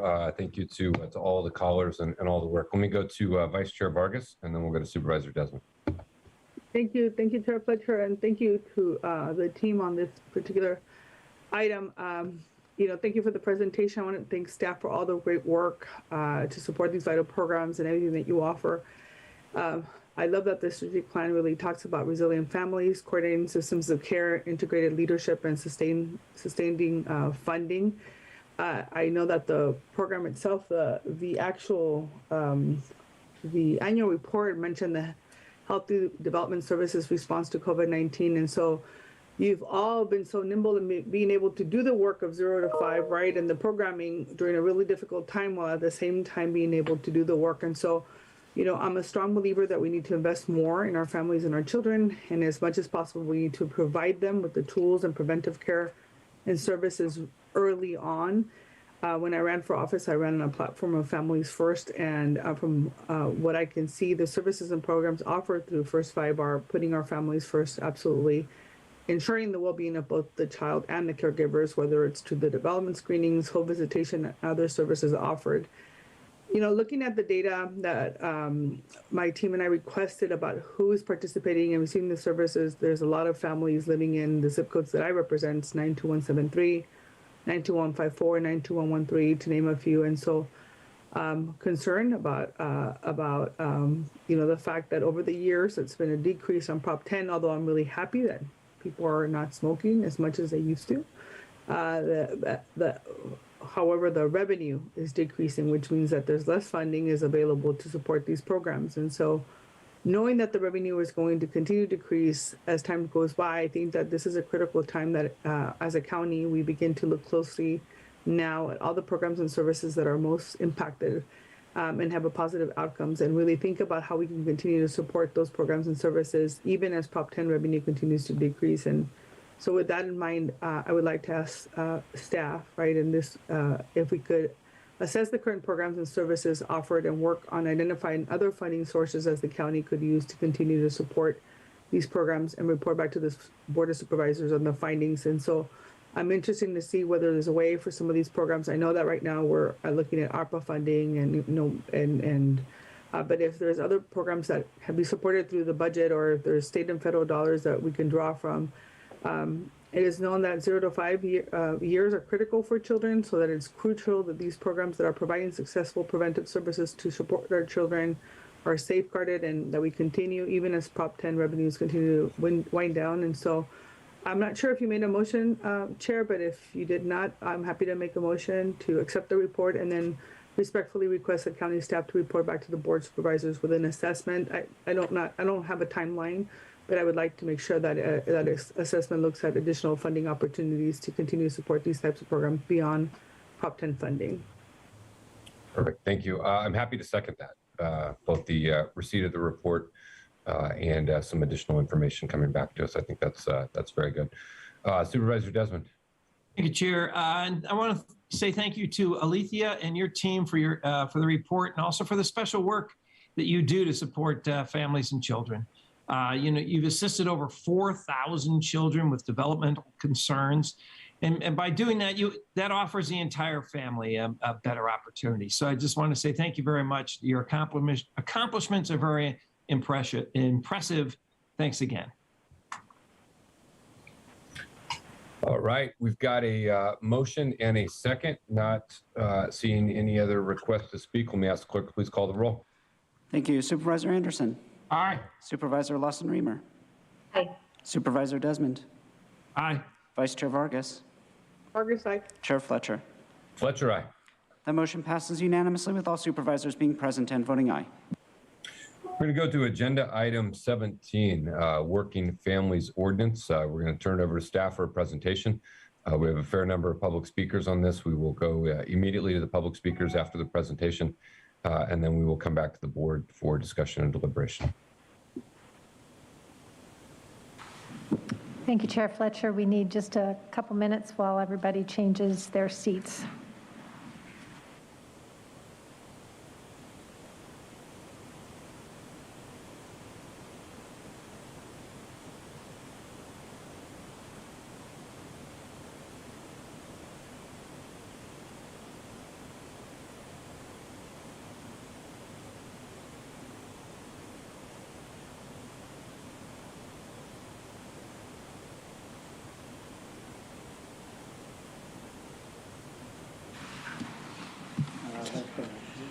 Good morning, or afternoon rather, Chair Fletcher and members of the board. On October 5th, 2021, staff returned to the board to estimate the impact of the Working Families Ordinance. The board directed the Chief Administrative Officer to engage an economic consultant to evaluate cost impacts, make recommendations, and to return in February 2022 with a draft ordinance for the board's consideration. Under the leadership of Marco Medved, the Director of General Services, staff from many county departments, including the Departments of Parks and Recreation, Public Works, have been working hard with the consultant DTA in their development of an economic impact report. I'd like to introduce the additional team members that are here with us today, starting with Jeff Moneta, the Director of the Department of Public Works, Sherry Hoffman from County Council, Cameron Humphreys with the DPW Airport Solution Program Manager, as well as Carrie Hoff, Deputy Director of the Department of General Services. And with DTA, we have with us today Kuda Wakwete, who is the Managing Director of DTA.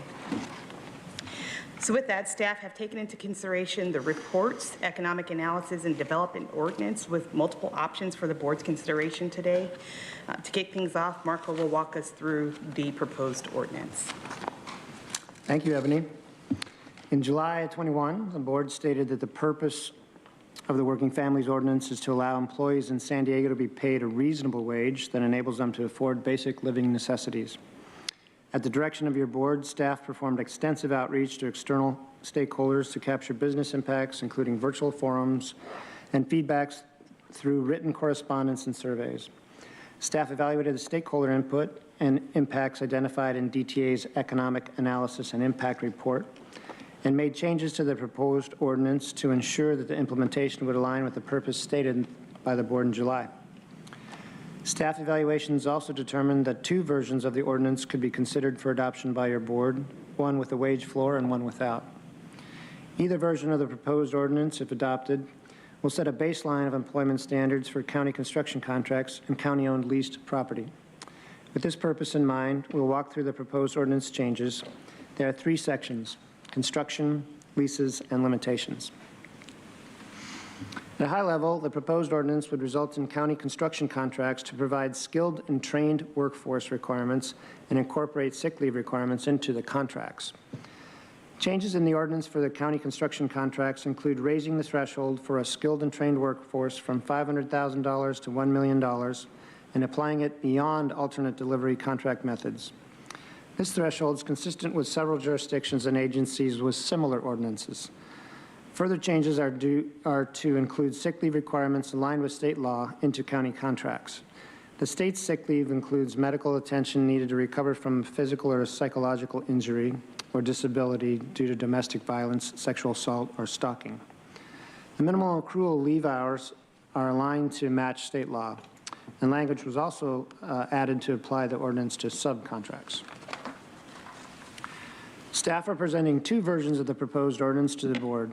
One would result in workers on county-owned leased property to be paid a minimum of $16.50 an hour and incorporates sick leave requirements aligned with state law.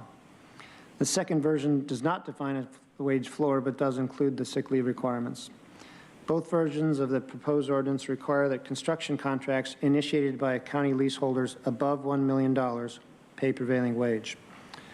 Other changes for workers on county-owned leased property include defining total compensation to include benefits of value in addition to salary, for example, employee stock option plans, health benefits, or tuition reimbursement. Additionally, based on the diversity of the county lease portfolio, the staff added some exemptions to the ordinance for clarity and to be consistent with other jurisdictions.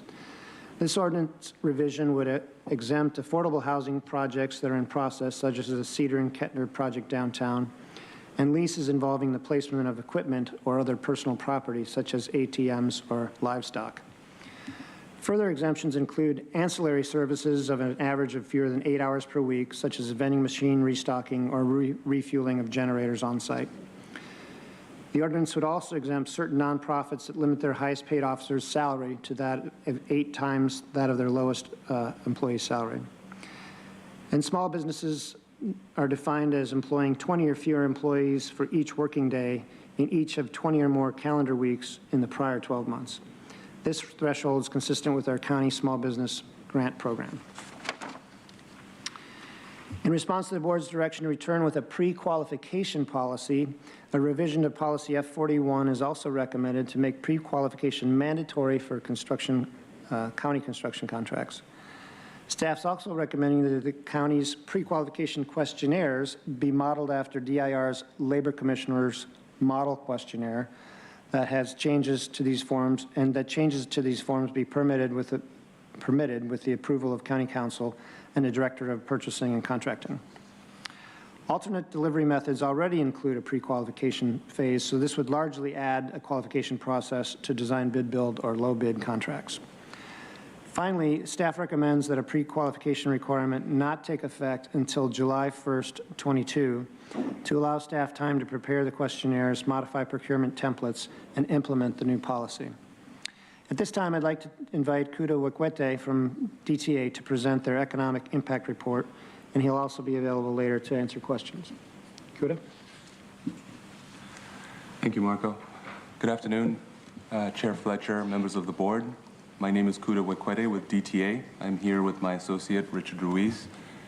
We worked with county staff in preparing a report evaluating the impacts of the Working Families Ordinance. In this presentation, I'll briefly go over the methodology and the conclusions from our analysis. In developing this impact study, DTA relied on a number of data sources. First, we reviewed case studies from other jurisdictions that have implemented living wage or minimum wage. Second, we reviewed various research studies and publications on minimum wage or living wage implementations across the state. Next, DTA reviewed lease data for county-owned property. And finally, DTA sent out surveys to lessees and contractors requesting feedback on the proposed ordinance. The study focused on a number of areas, including estimating an appropriate living wage or wage floor for the ordinance, estimating potential revenue impacts to the county and ground lessees, and estimating the relocation impacts on existing businesses. However, due to various constraints, including timeline and to complete the study and available data, certain areas were not covered in the study, such as tax impacts, impacts of aviation versus non-aviation leases. Based on the data sources discussed in the previous slide, DTA incorporated a number of key assumptions in the analysis. I wanted to briefly touch on one of the assumptions, specifically the percent of expiring leases that do not renew. From the survey results shown in the first column, 50% of the respondents indicated that they would relocate their businesses should the ordinance be implemented. Of note, the survey question was not conditioned on lease expiration, which implies that some of these respondents would relocate even before their leases expired. Therefore, we would expect a higher percentage of tenants, subtenants, opting to relocate when their leases are up for renewal. Another consideration is that the leases on county property are set at market rate. Therefore, a tenant or subtenant may be able to find a similar space elsewhere for the same lease rate while avoiding increasing wages consistent with the ordinance. Following from this, DTA reviewed expiring leases and found that approximately 75% of the lease revenue from these expiring leases was derived from tenants or subtenants that may have an option to relocate. As a result, DTA determined that using 75% would be appropriate to evaluate the potential impacts. I also wanted to briefly discuss the surveys that we sent out to lessees and contractors. As shown in the table, the response rates were below 10% across all surveys. Given the small sample size of responses and a number of other factors that we considered, DTA determined that the results of the survey were not statistically significant. However, responses and comments were consistent across each question posed, and therefore provided some valuable insight into some of the impacts on businesses. One of the objectives of the study was to determine an appropriate living wage or wage floor. To do this, DTA relied on an existing model prepared by the Department of Urban Studies and Planning at the Massachusetts Institute of Technology. This model enabled us to determine the low end of the living wage calculation to utilize this figure as a proposed wage floor for the study. Next, we'll move on to some of the findings of the study that DTA was able to quantify. First, we'll look at the lease revenues generated on site. The pie chart summarizes the potential revenue reduction in lease revenues by the end of 2022. As depicted above, the analysis estimates a total reduction of approximately $6.95 million by the end of 2022. And the next slide provides more detail on the breakdown of these revenues and potential revenue losses. On this table, we show a specific breakdown of the current lease revenues from county-owned property. And we distinguish revenues received by the county from revenues received by ground lessees. Specifically, revenues to the county include revenues from direct leases on Department of Public Works airport property and revenues from leases on Department of General Services property. Revenues to ground lessees are comprised of sublease revenues to Department of Public Works airport property. As part of this study, DTA reviewed the lease expiration dates on county-owned property and found that by the end of 2022, the expiring leases totaled approximately $9.27 million. Utilizing the assumption we covered on the previous slide that 75% of the expiring leases would not renew, DTA estimated a loss in lease revenue of approximately $6.95 million. What's important to note here is that approximately $4.91 million of that total $6.95 million in revenue losses would be revenues to ground lessees generated from subleases on Department of Public Works airport property. Next, we will review the potential impacts on wages earned on county-owned property. In the previous slides, we discussed lease expirations and potential revenue losses that could occur if these leases are not renewed. In addition to these impacts, business relocations will also impact wages earned on site as employees are transferred to other locations in or outside the county. The pie chart highlights the potential aggregate reduction of $21.9 million in wages earned on all county county-owned property by the end of 2022. In addition, the table to the right shows the breakdown by Department of Public Works, airport property, and Department of General Services property. This final slide shows, follows from the previous one. After the relocations have occurred, the businesses remaining on county-owned property that are subject to the ordinance would increase wages pursuant to the provisions of such ordinance. This potential increase, estimated at approximately $6.3 million, is depicted in the chart above. In summary, the overall projected impacts are summarized here, and this concludes DTA's portion of the presentation. I'm happy to answer any questions. I'll turn it over to Marco. Thank you, Kuda. Staff assessed the economic impacts identified in the consultant's report. DTA's research included a review of the draft ordinance presented to the board back in July. Staff reviewed DTA's report and used it to inform the recommendations for the proposed ordinance options before you today. The ordinance options today have changes to align with jurisdictions across the state and state law, clarify who in the ordinance, who the ordinance would apply to on county-owned property for lessees and sublessees, and apply total compensation to the proposed wage floor and expand the exemptions. The financial and economic impacts will be different than what is in DTA's report because of these updates to the proposed ordinance. Additionally, rental values will be reviewed during the renewal process, as this ordinance will likely have an impact on the property's market values. The staff is requesting that the Board of Supervisors accept the DTA economic impact report, select an option related to the Working Families Ordinance either with or without a wage floor, or decline to adopt an ordinance, and adopt a pre-qualification amendment to the Board of Supervisor Policy F41. If an ordinance is approved, then on March 1st, 22, the board is requested to adopt a said ordinance. And this should conclude our presentation. Representatives from General Services, Parks and Rec, Public Works, and DTA are available for questions.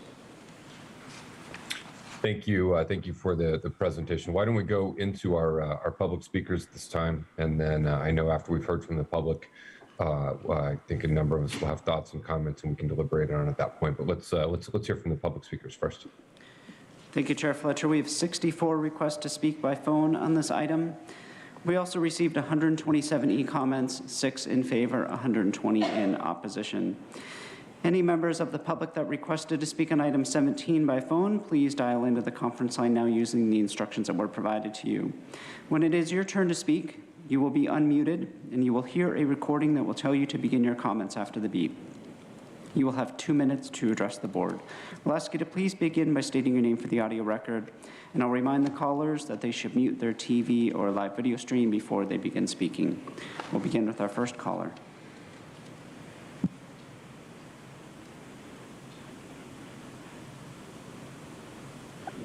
Hi, my name is Willis Allen. I'm a leaseholder long-term at Gillespie Field, and I'm very concerned about this ordinance. It's going to do a lot of damage on the airport, and I think it's going to probably eliminate funding or the ability for people to go and build on the 70 acres, which has been being prepared for an RFP.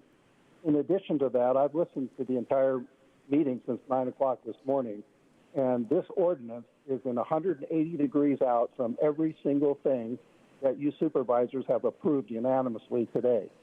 It's going to hurt families. You've already, just the thought of this ordinance being mentioned killed 400 jobs at Amazon, and it also wiped out all the work that a developer did on a vacant land that's been vacant for a long time that would have made a great distribution center. Whereas you approved the distribution center, and then bingo, the people who needed the work are now unable to get the work. So you know, it's citywide. I mean, it's countywide. My feeling is that you should not approve this ordinance, or if in fact you decide to do it, you should eliminate airport properties from it.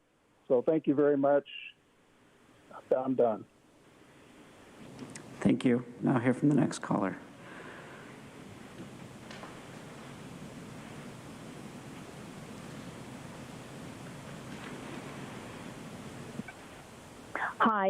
My name is Claudia Allen. I'm a leaseholder on Gillespie Field. I'm in opposition to this ordinance.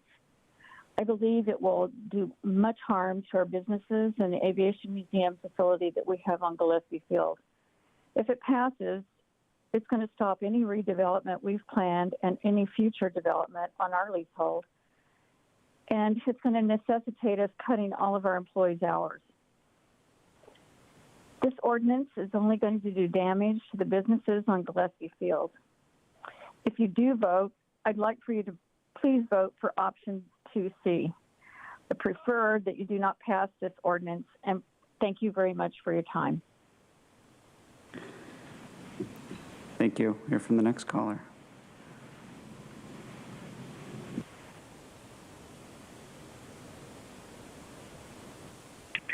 Audra. So how crazy there's that many people to speak on an item like this, and people are saying this is like worse than anything you guys have put through today, which is definitely not. But it's funny that you want to go from $15 to $20 an hour, and just for county workers and people that have to do with county and follow the county and all of that. Well, I just would like people to educate themselves and realize that they may never have really looked into something like, what is Social Security?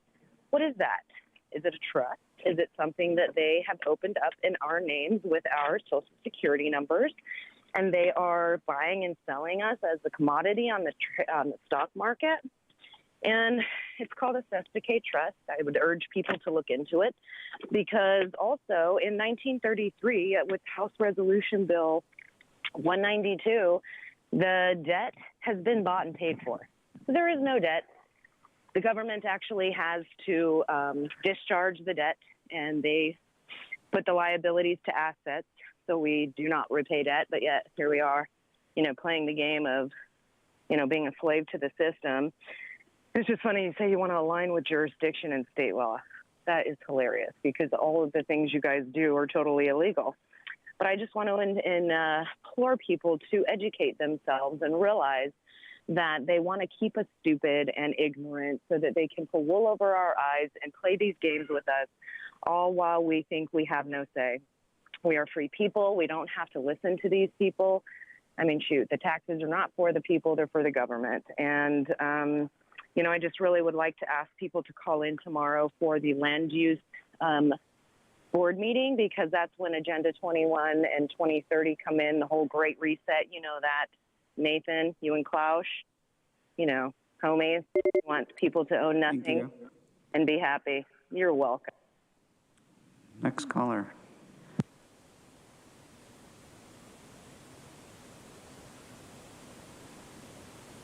Good afternoon. My name is Jennifer Wilson. I'm a veteran, a state-certified electrician. I live in Ramona, and I'm in favor of the Working Family Ordinance, ensuring that there's prevailing wage and skilled and trained workforce requirements on county construction projects and county-owned leased properties, ensure that buildings are being constructed with public tax dollars are being built on public land, and will meet the standards of high-quality construction by skilled and trained workers who have graduated from a state-certified apprenticeship program.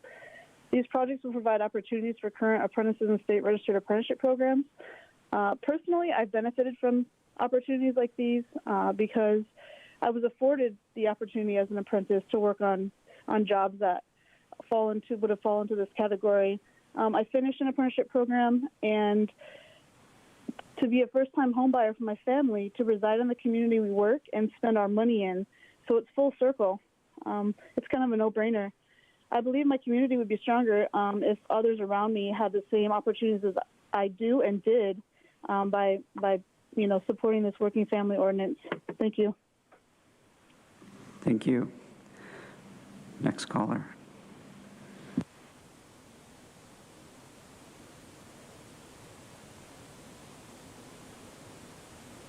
Good afternoon. Dustin Steiner calling on behalf of the over 900 union and open shop construction firms of the Associated General Contractors San Diego chapter. Our members build San Diego. We also have members who lease land from the county. While we support the concept of skilled and trained workforce, the implementation of this state law has been difficult for both union and open shop contractors to comply with over the past few years. Like most industries, construction is facing critical workforce shortages as a result of the COVID-19 pandemic. Mandating so-called skilled and trained workforce requirements on projects as low as $1 million will further exacerbate these workforce shortages, again, for union and open shop contractors alike. When coupled with historic supply chain shortages, adding additional requirements on county projects and county lease land will lead to construction delays and significantly higher costs. Thank you for your consideration of our comments. Thank you. Next caller.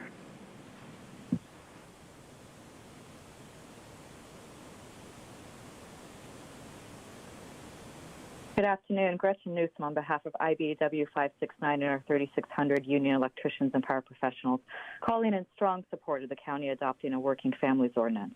The purpose of this ordinance is perfectly summed up in the draft.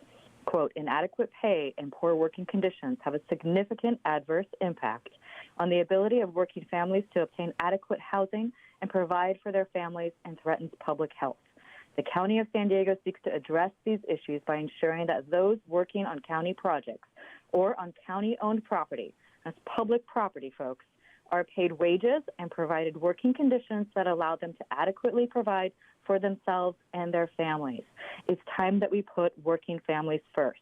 Getting down to the specifics, please apply a prevailing wage and skilled and trained workforce requirement on single craft contracts for construction of $25,000 or more, as well as the general construction contracts of $1 million or more. Los Angeles County already has adopted similar policies, and San Diego County workers need these worker protections too. And we hope that the county will pursue a living wage ordinance under separate consideration. A wage floor, while well-intentioned, is not enough to allow San Diego workers to be self-sufficient in San Diego. Thank you for your time and consideration today. Please support a strong working families ordinance. Thank you. Next caller.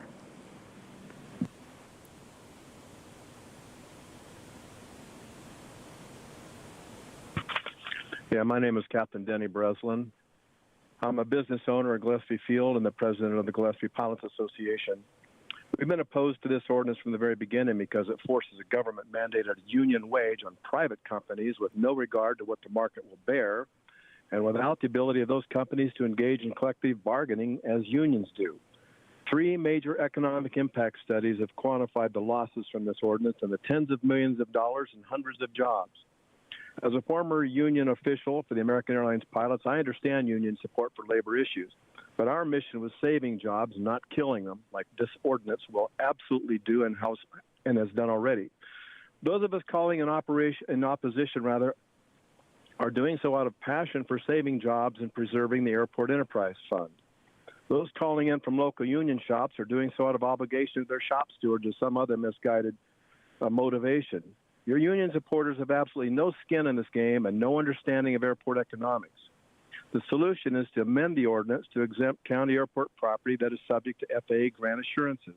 This will prevent lawsuits, save jobs, and preserve the Airport Enterprise Fund, which currently funds county airports at no expense to taxpayers. That will all change.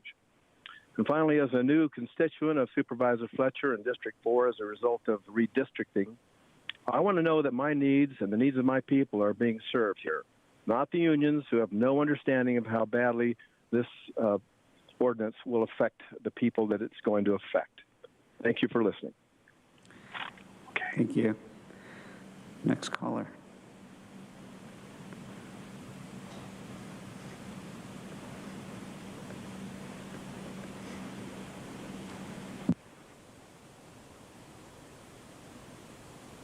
Good afternoon. My name is Hannah Bay. I'm the Executive Director of the San Diego County Farm Bureau. I'm speaking today on behalf of the multiple Farm Bureau members who hold leases on county-owned land. Our Farm Bureau members have held these leases for decades and operate family-run agricultural operations. The farms in San Diego County pay the highest wages in the nation, and we provide the highest quality working conditions in the nation. Implementing a policy like the one currently proposed will only encourage farmers to reduce their workforce. Further, agriculture is one of the only compatible land uses for these county-owned properties. For example, our Farm Bureau members grow plants on hundreds of acres owned by the county around Fallbrook Airport. This operation also employs hundreds of San Diego County residents. Farm Bureau members also grow plants on rural county-owned lands in San Pasqual and Ramona. Very few land uses are compatible with FAA regulations and the aesthetic needs of the rural communities. but our agricultural operators have acted as good partners to the county for decades. The burden of increased costs due to implementing a wage floor and increased benefit costs encourages county lessees like our farmers to close or relocate off county-owned property. At a time of economic uncertainty and substantial inflation, we cannot create additional local regulations that adversely impact these business operations. Moving forward with the creation of this ordinance encourages our farms to move out of state and jeopardizes local employment opportunities for hundreds of people. The San Diego County Farm Bureau is in opposition to agenda item number 17, and we are requesting that you vote to select option 2C, decline to adopt an ordinance.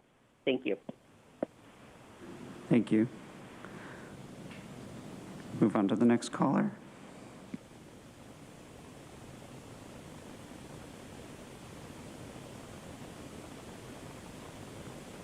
Dan Wisma. My name is Dan Wisma, and I'm with Ironworkers Local 229. I am in support of the Working Families Ordinance and making sure that workers are paid a living wage, and the option to become a skilled and trained worker is a benefit for our community. And not only that, it gives them a brighter future and gives them a very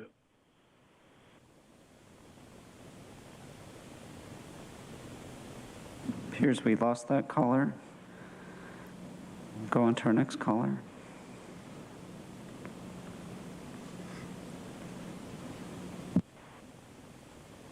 Hi, my name is Mike Reardon. I'm a small business owner here located at Gillespie Field Business Park. I'm also one of your master leaseholders at Gillespie Field. My non-aviation business refurbishes semiconductor equipment. We have about 135 employees in this county. One of the very few businesses that exports our goods to China and Europe. As you can imagine, we are in a very competitive business against many Chinese companies that also support customers like Intel and TSMC. All of my employees I care about. We pay them very well. We also offer a lot of benefits that you guys are all talking about. This is going to devastate, and we're going to have to relocate if you do this. We're not able to handle the increases that you're looking at because it's not just a $16.50 that you're talking about. This is going to be a lot more money than that.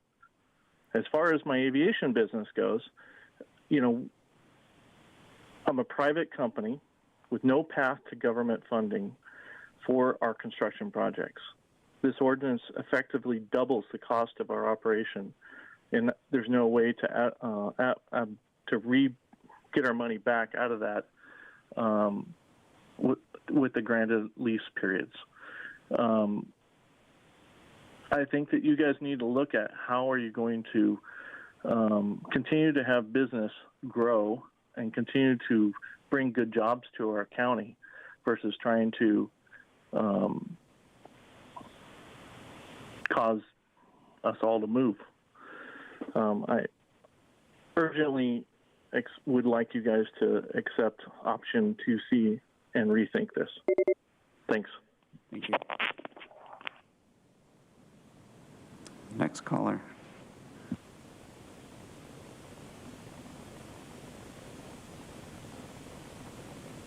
Hi, I'm Ghassan Jalal, and I work at an FBO at Gillespie Airfield. I'm not a leaseholder. I'm not a business owner. Actually, I'm a worker, and I'm really scared when I heard about this thing from the first time. Of course, everybody should think it's really nice and happy that we're going to get better wages, better benefits. But what if our businesses cannot afford it? I work in this business for more than 8 years, and I know the financial situation. They cannot afford it. That will end in closing the business, or they will go bankruptcy, and we'll be out. We will be losing our jobs. And you know what? We cannot even relocate because all the airports in the county have the same ordinance, though it's the same problem. And also, all these businesses are small businesses. They cannot afford these benefits. So please, I don't want to lose my job. I don't want others lose their job. And I really liked what you talked today, everything taken care about the homeless people, elderly people, housing problems.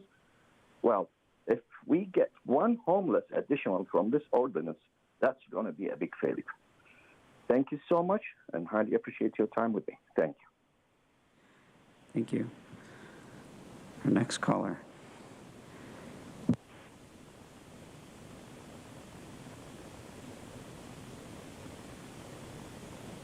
Barry Bardak, you already have all the data telling you that Ordinance 73.11 is harmful to the cities of El Cajon, Santee, and La Mesa. Yes, other jurisdictions have instituted similar ordinances.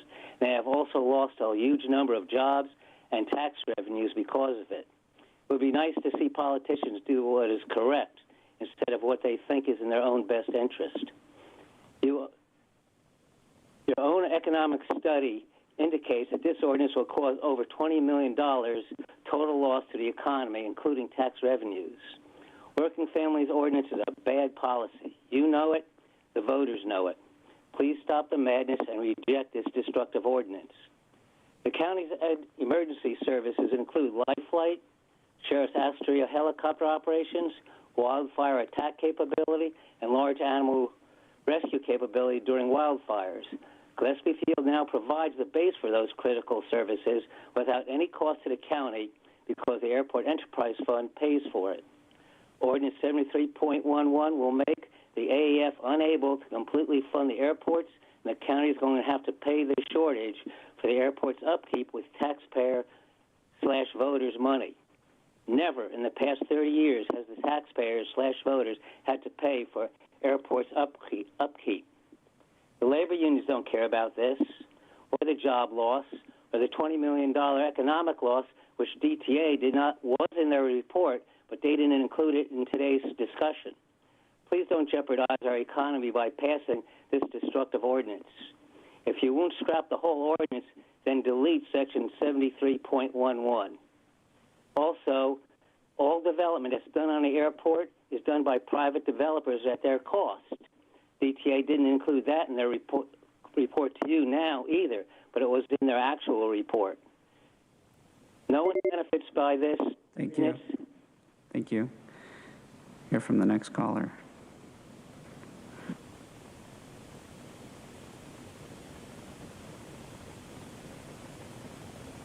Candace 2.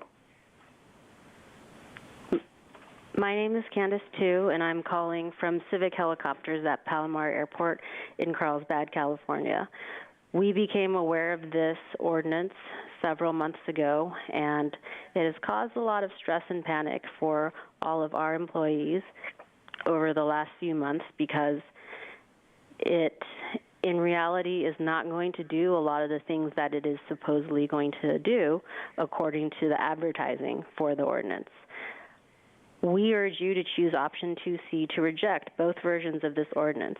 However, if you have to adopt something, the ordinance should be amended to exclude all FAA grant assurance lands, basically at all County of San Diego airports. Palomar Airport is an economic engine of North County. This ordinance threatens the health of our economy. It will put people out of work. None of our employees want a prospect of a fake $50 job that will not be available to them simply because of this ordinance.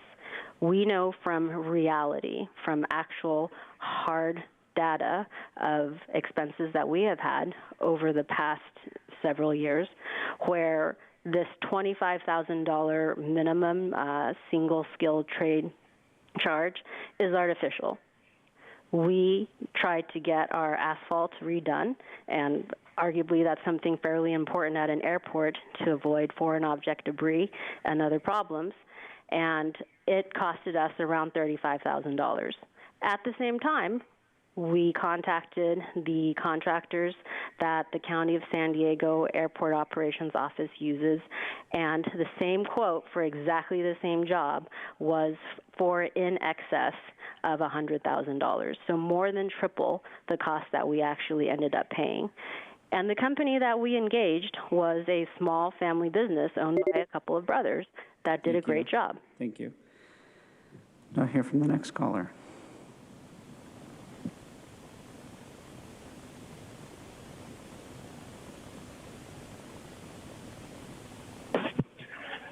Hello, my name is James Sly, and I am the CEO of the East County Economic Development Council, a council member on the Gillespie Field Development Council, and board member for the San Diego County Regional Airport Authority. While we can appreciate that collectively we're looking for innovative solutions to support working families, I don't think that this is the right tool. Our Economic Development Council has interviewed more than 200 of the small businesses that would be affected, and many have called out their inability to survive under this ordinance. That means business closures, layoffs, and reduced access to well-paying jobs if this ordinance is implemented. We've also reviewed the economic studies completed by the county, our local cities and local partners, and it's clear that the Working Families Ordinance would damage the economic competitiveness and vitality of our region. The county and airport properties are immense assets and should be utilized to drive our region's capabilities, to create jobs and income mobility. The Working Families Ordinance would reduce wages and access to well-paying jobs. It would severely constrain our local economy and run counter to its intended purpose. I urge you to choose option 2C to reject both versions of this ordinance. Thank you. Thank you. Now hear from the next caller.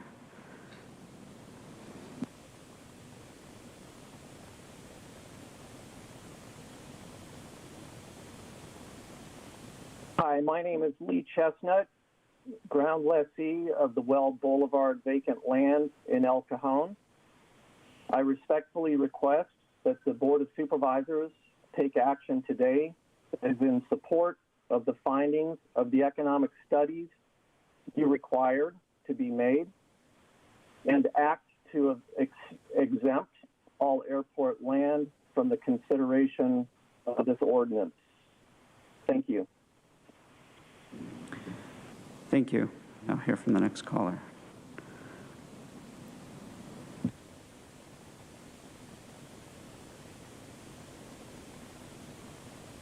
Edward L. Goldberg. Dear Supervisors, all workers deserve to be paid fairly, but labor laws need to be enacted at the state and federal level so all employers can compete on a level playing field. I have 11 buildings in Gillespie Field. I urge you, do not adopt this ordinance. I will lose subtenants, and you will lose millions of dollars each year. No one will want to rent on county land. Gillespie Field will become a homeless encampment, and El Cajon will have higher unemployment than it has already. Please do not make a bad situation worse. Please vote no on both versions. I implore you, do the right thing. Thank you. Thank you. Hear from the next caller.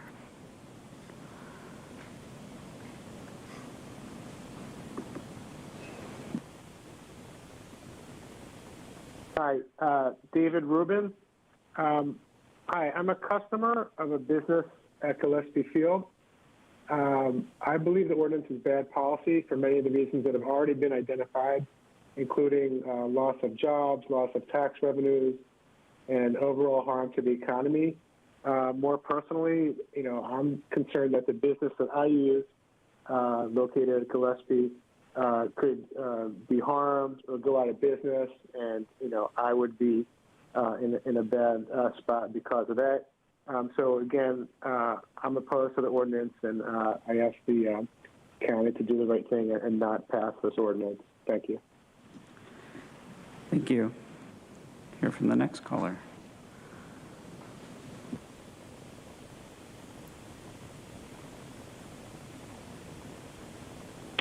Hi, this is Jay Matthews, Ramona Airport leaseholder since 1979. I've been running the business there. I oppose this ordinance wholeheartedly. I've read it. I understand it. Based on intelligent research, this ordinance would cause extreme economic damage to our county. You can't ignore this. I oppose. Thank you. I'll hear from the next caller.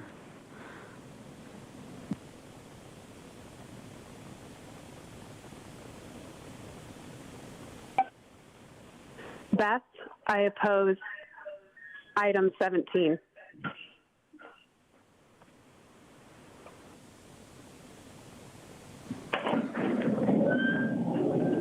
Thank you. I'll hear from the next caller.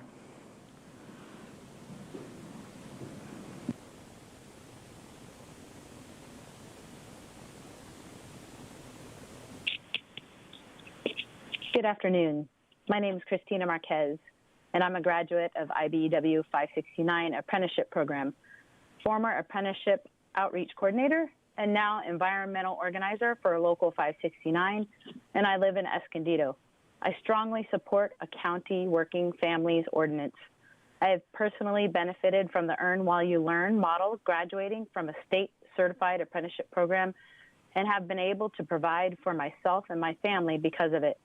The projects I have worked on we see every day include Southwest Community College Football Stadium, Kaiser Hospitals, Chula Vista Elementary School Districts, San Diego and Sweetwater Unified, Balboa Naval Hospital, and many more. The next generation of the skilled and trained workforce is necessary to build San Diego, and being paid fairly with area wage standards is how it needs to be done. Let's be bold and take the high road towards quality construction careers and vote yes. Thank you. Thank you. I'll hear from the next caller.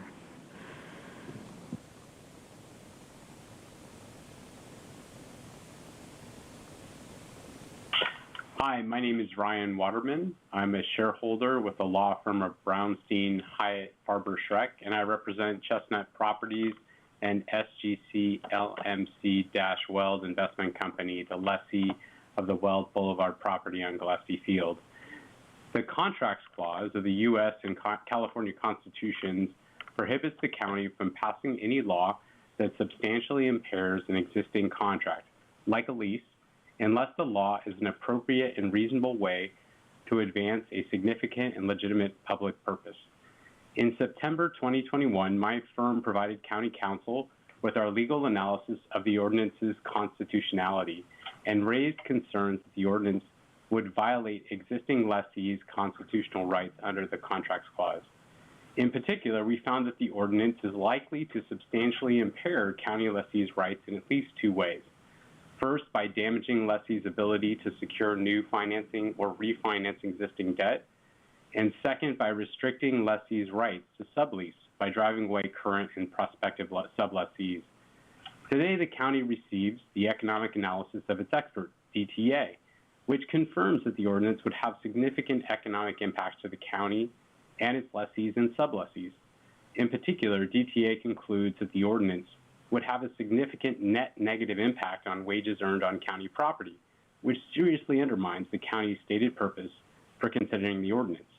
In conclusion, the county remains at risk of violating existing lessees' constitutional rights if it approves the ordinance. Thank you very much. Thank you.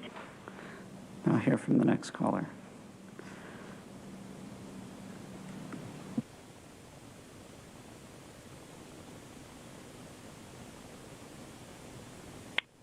Hello, Supervisors. My name is Jordan Kegovitz, speaking on behalf of Taylor Guitars, a lessor in the Gillespie Field area.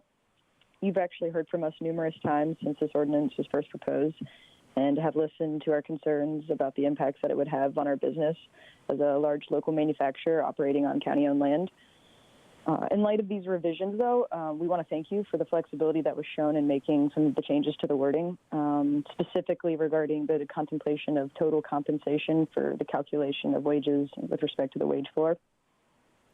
I think one question that we'd love to further follow up on is with respect to the sick leave requirements and whether there could be consideration to allow for paid time off within that definition.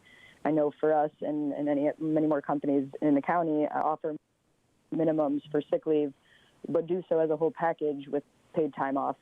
And having to now track that separately would create somewhat of an undue administrative burden. That said, again, we really appreciate you listening to us throughout this process, and your flexibility in making these revisions has made it clear that you care about protecting good companies while still promoting these other interests. So for that, we thank you.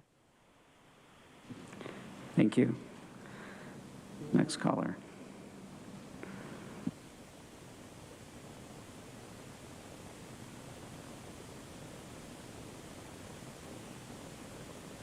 Hi, my name is Satomi Rash-Siegler. I'm the Managing Director for the San Diego and Imperial Counties Labor Council. I'm also a resident of East County, and on behalf of the 200,000 working families we represent, I'd like to laud this board for the work that you have all done to ensure workers are being paid and treated fairly by ensuring that the county construction projects have prevailing wages and skilled and trained workforce requirements. This is a fiscally responsible use of public dollars and public land, not only because you are ensuring high quality work, but also because you are being intentional about reinvesting tax dollars into our local economy and creating good family sustaining jobs. Applying the prevailing wage, skilled and trained workforce requirement on general construction projects over $1 million is a great start. We believe that it would also be prudent of the board to make sure that these standards are applied to single craft construction contracts of $25,000 or more. This will further ensure workers are being protected and projects are being built to the highest of safety standards. While the requirements on the construction projects are strong, the language around operations, specifically the language outlining a wage floor that would apply to employees that work on these properties owned by the county, needs improvement. Individual workers, let alone families in San Diego, cannot survive on a wage floor of $16.50, and we encourage you to work with the labor and community stakeholders to develop a living wage policy that will allow San Diego workers to thrive. Thank you. Thank you. Now hear from the next caller.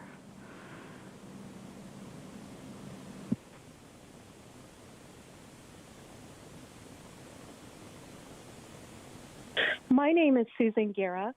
As a resident of Fletcher Hills for over 25 years, I understand and appreciate the Gillespie Field Airport and surrounding businesses.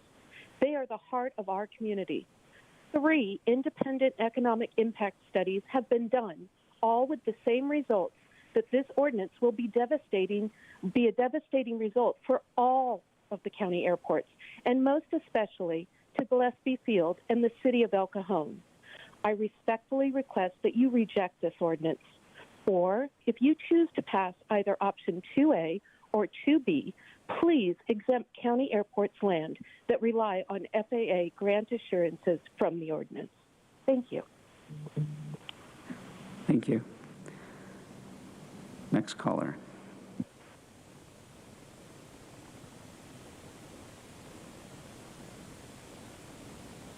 Hello, my name is Rob Shantz. My partners and I entered into multiple ground leases with the County of San Diego back in 1992. We were planning to improve industrial lots located on Gillespie Way in the city of El Cajon. Over the years, my partners and I have fulfilled our development obligations to the county by investing millions of dollars constructing high-quality facilities for some of the area's finest employers. And we have continued to pay ground rent to the county that so far is in excess of $11 million. We oppose this ordinance for the following reasons.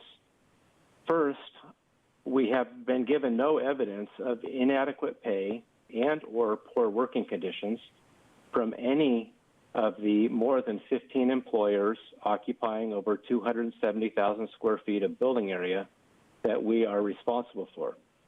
On the contrary, we have seen these employers provide thousands of quality jobs and provide opportunities that otherwise would not exist.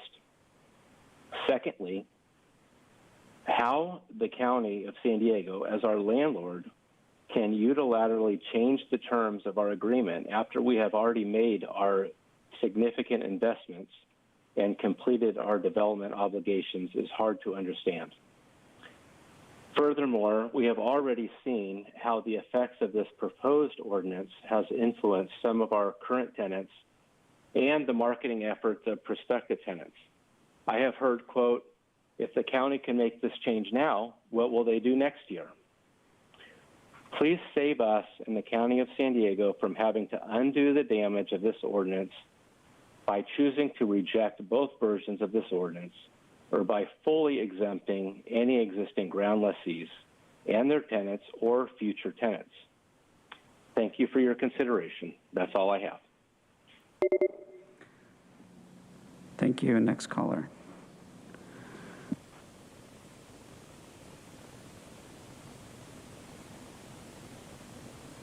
Hello, Supervisors. This is Graham Mitchell, City Manager for the City of El Cajon.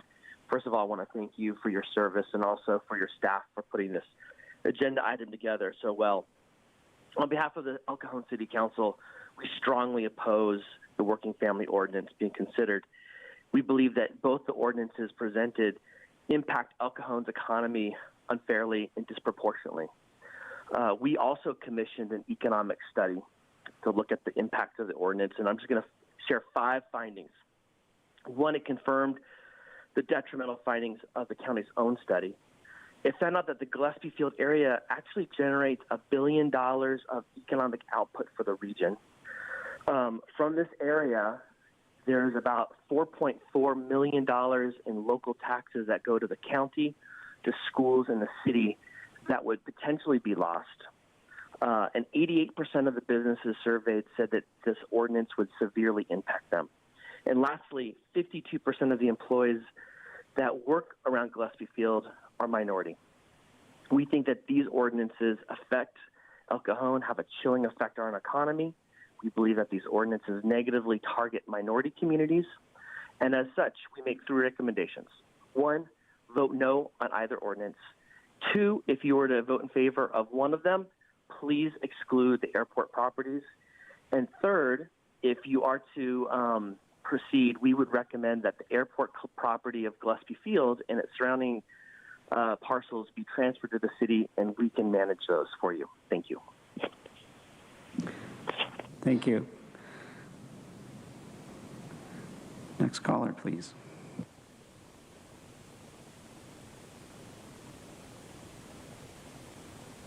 Hi, my name is Beth. I'm a leaseholder and CFO at Gillespie Field. We're a small business. We have 24 employees, but what we do is very important to the community. We provide fuel to people such as the firefighting helicopters that save our county and medevac companies that move organs and people that are in need. Our business is being threatened by this ordinance. We're run, we're mandated state and federally. Every business on county land is mandated by the state and federal government. I don't know why the county feels the need to step in and only punish leaseholders on leased land who we're the ones that paid privately for the infrastructure, paid for every piece of asphalt and hangar that you see here. We paid for that with blood, sweat, and tears, not from government money, not from taxpayers' funds, our funds. And now we pay the property taxes on it. We pay the maintenance on it. We pay the ground rent to the county. And now we're going to be told how much we have to pay to have any additional construction done. It's absolutely unfair and unconscionable that all of us small business are climbing and crawling our way through this pandemic. We are still in a state of emergency. And yet you could propose this ordinance that would shackle us and destroy our businesses. Supervisor Lawson-Reamer, you said that you are data-driven. I pray that you look at the data, look at the 3 economic impact surveys that were done, and see the devastation that this ordinance will cause. I really hope that all of you vote to end this ordinance once and for all and be done. Thank you. Thank you. Hear from the next caller.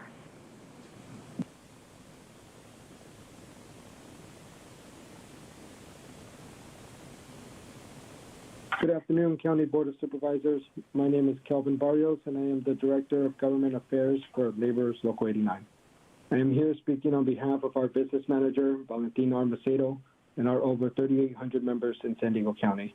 We would like to thank the board for the work put forward in bringing this item up. This policy will ensure that there are prevailing wage and skilled and trained workforce requirements on county construction projects and county-owned leased property. In addition, we request that prevailing wage and skilled and trained workforce requirements be placed on single craft contracts for construction of $25,000 or more. This will ensure that workers are being paid fairly with area standard wages that are used in other county projects. Buildings that are being constructed with public tax dollars or being built on public land will meet the standards of high-quality construction by skilled and trained workers who have graduated from state-certified apprenticeship program. These projects will provide opportunities for current apprentices in state-registered apprenticeship programs, building the pipeline of our next generation of skilled and trained construction workers in middle-class careers. Similar policies have already taken effect in other local jurisdictions, and we support the County of San Diego enacting these recommendations. Thank you for your time. Thank you. Next caller.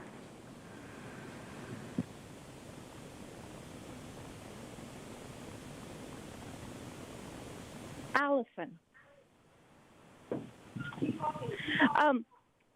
I work at Gillespie Field and I live in Santee. I previously had an hour commute to my job up in Solano Beach. This ordinance is going against private businesses who happen to lease land from the county.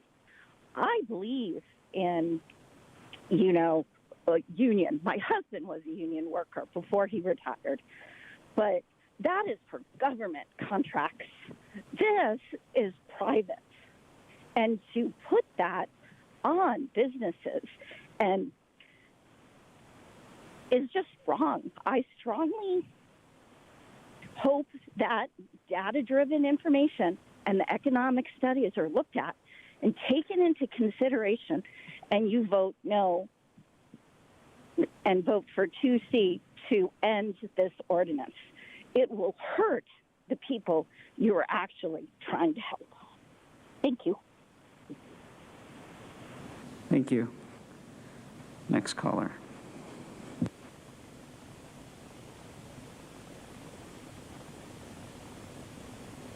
Hello, this is Doug Fronius.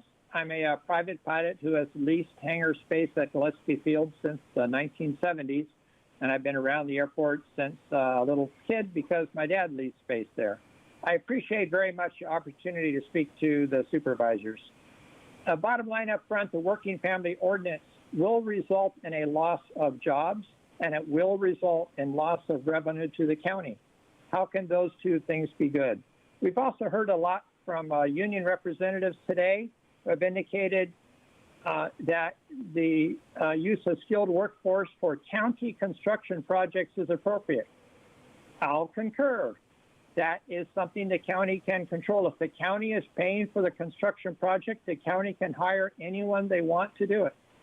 But this is affecting private businesses, and it will cause the businesses to either go out of business or move off of county land because they can't compete with businesses that don't have this added burden. The loss of jobs to working families and the loss of county revenue and the loss of future revenue because this land will become unleasable because it will not be able to compete lease-wise with non-county owned land. The county needs to lease the land under the terms that are competitive in the environment. Beyond all that, the FAA grant assurances will probably be violated by this ordinance, and so future legal action will take place. Because of all these factors, I strongly urge a vote of option 2C to reject all versions of the proposed ordinance. Thank you very much. Thank you. Next caller.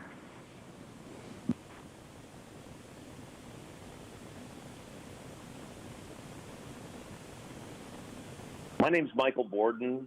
I'm a leaseholder at Gillespie Field. I live in Nathan Fletcher's district and work in Joel Anderson's district. I started this aviation business at Gillespie Field in 1987. I currently lease 10 acres to allow me to run my aviation business and compete worldwide selling our aviation products. On our leasehold, we have roughly 150 employees. If this ordinance passes, about 100 of the 150 jobs will be killed. I think it's clear that the Working Family Ordinance will raise costs for business and destimulate growth and improvements at county airports. The economic studies have clearly shown it will also reduce revenue at the airports. The airports need more money to increase aviation safety. If you want to kill jobs and reduce aviation safety, vote for this ordinance. If you're sensitive to the high unemployment in El Cajon and want businesses on county land to flourish and hire more people, then vote 2C to eliminate this destructive ordinance. Thank you. Thank you. Next caller.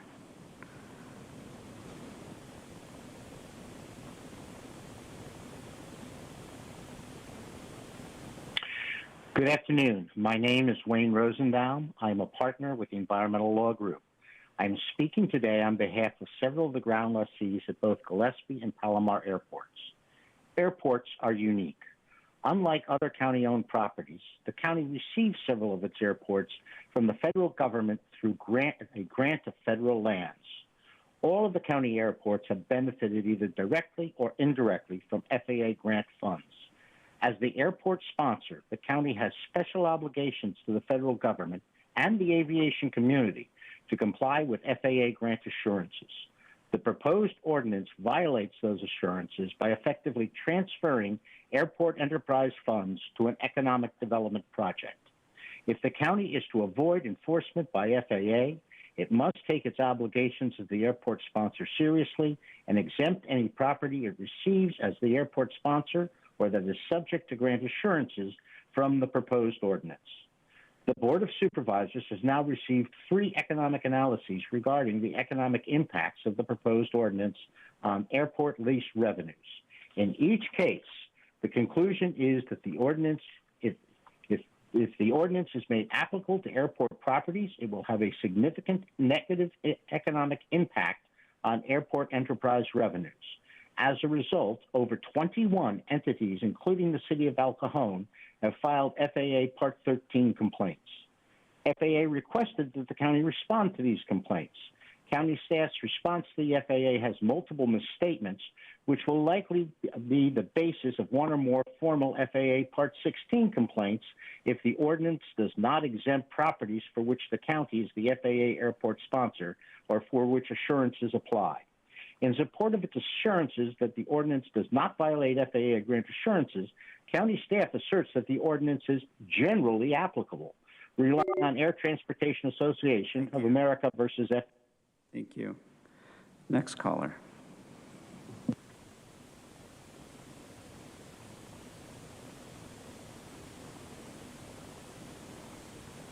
David Gutierrez, and I urge you to select option 2C. Sorry about that. I'm an employee at Gillespie Field.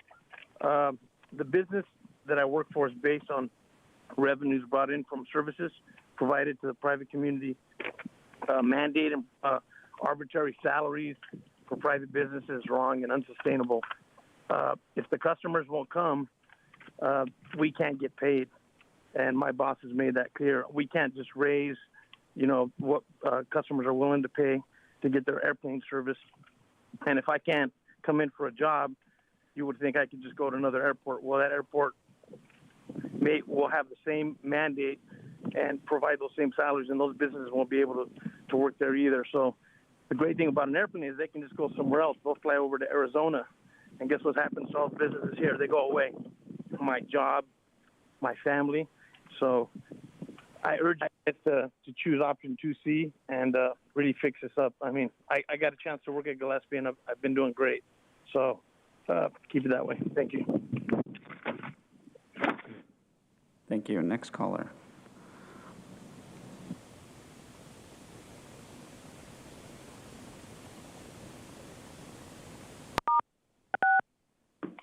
Yeah, hi, Darren Miller, MITRE Aviation. I'm a leaseholder out here at Gillespie Field.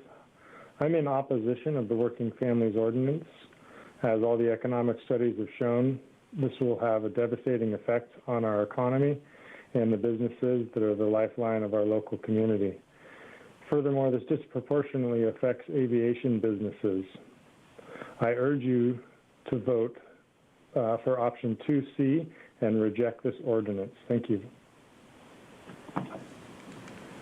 Thank you. Next caller.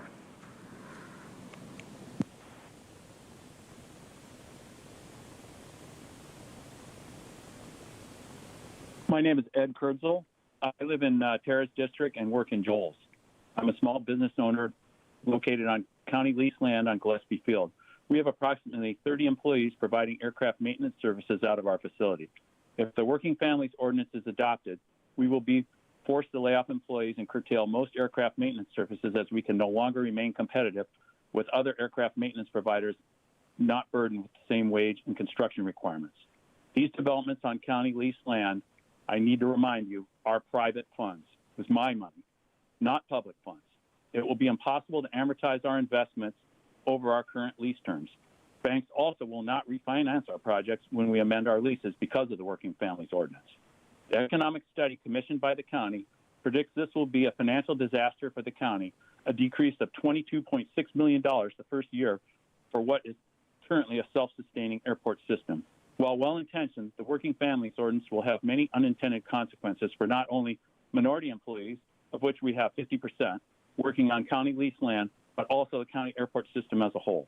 I urge the County Board of Supervisors to vote no on the Working Families Ordinance, option 2C. If passing this ordinance is, in quotes, a done deal for the County Board of Supervisors, please, as a minimum, exempt any county leased land subject to FAA grant assurances. And for Nora Vargas, many of our employees have reached out to the Office of Racial and Equity Justice Center to liaise between them and the County Board of Supervisors when nobody would answer their calls, and no one from that office ever called them back. Thank you. Thank you. Next caller.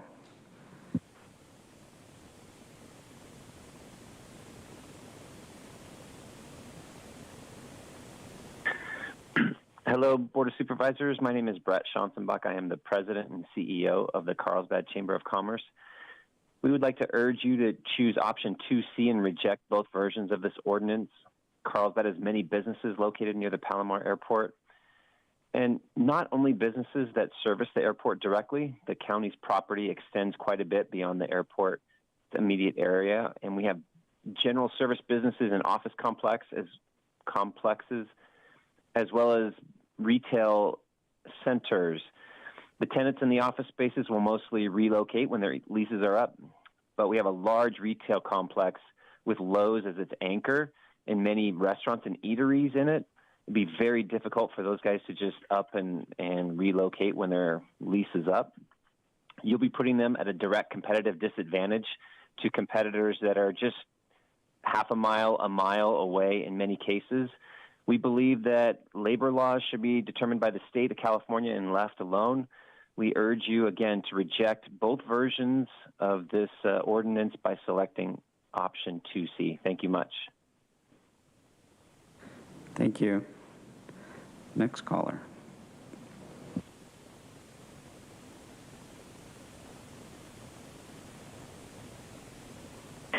Hi, I'm Leslie Day, President of Spear Hangers, a leaseholder at Gillespie Field. I'm opposed to this ordinance. As I spoke at the County Board of Supervisors meeting in October, I walked the Gillespie Industrial Business Park back in the fall and spoke with many business owners. They told me due to this ordinance, when their lease is up, they're moving out. I remind the supervisors that the income generated from the Gillespie Park funds 8 county-funded airports. This is a really important thing. If we lose our leaseholders that way, we lose a lot of funding to the airport system. And that will mean that the county will have to pick up the extra funds to fund these airports from the general fund. We don't want to do that. This is a self-sustaining system that was developed 30 years ago. This ordinance ruins that system. So I urge you to vote 2C to reject both versions of this ordinance. Thank you. Thank you. Next caller.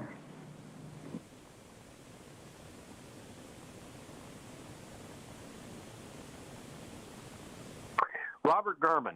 I am spokesperson for Citizens Against Gillespie's expansion, low-flying aircraft. We are asking for the board to vote yes on agenda item 17 for a strong Working family ordinance, especially for the workers inside the fence at county airports.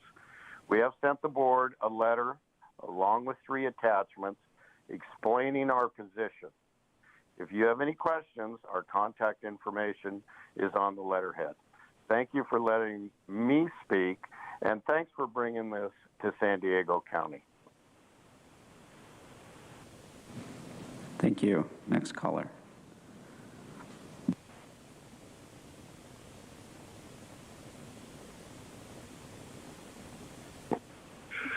Douglas Ferry, a resident of Santee and a pilot based at Gillespie for probably 30 years or so. Please choose option 2C to reject both versions of this ordinance. But if you choose to adopt it, please amend the ordinance to exclude FAA grant assurance lands. Gillespie, Palomar, and Ramona airports provide jobs and services. This ordinance will put people out of work and drive businesses off county property, costing millions of dollars. You know, I'm kind of partial to our free market system, and if businesses want to raise the compensation and if that would provide better benefits to the company and employees, let them do so on their own terms. Thank you.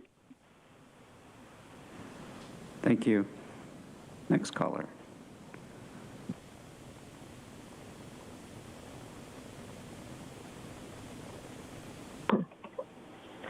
Phyllis Tromby.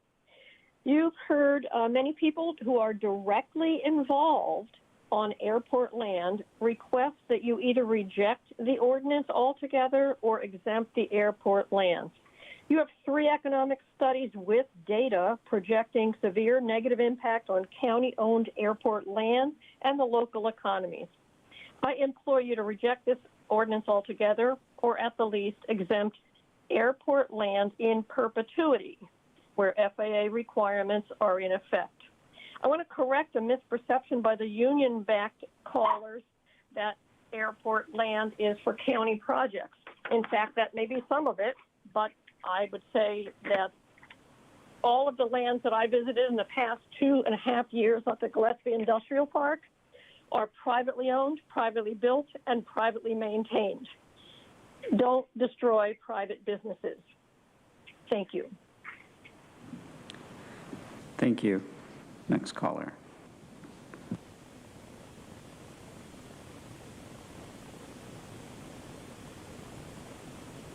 Hello, my name is Derek Robinson, and the Center on Policy Initiative supports the Working Families Ordinance.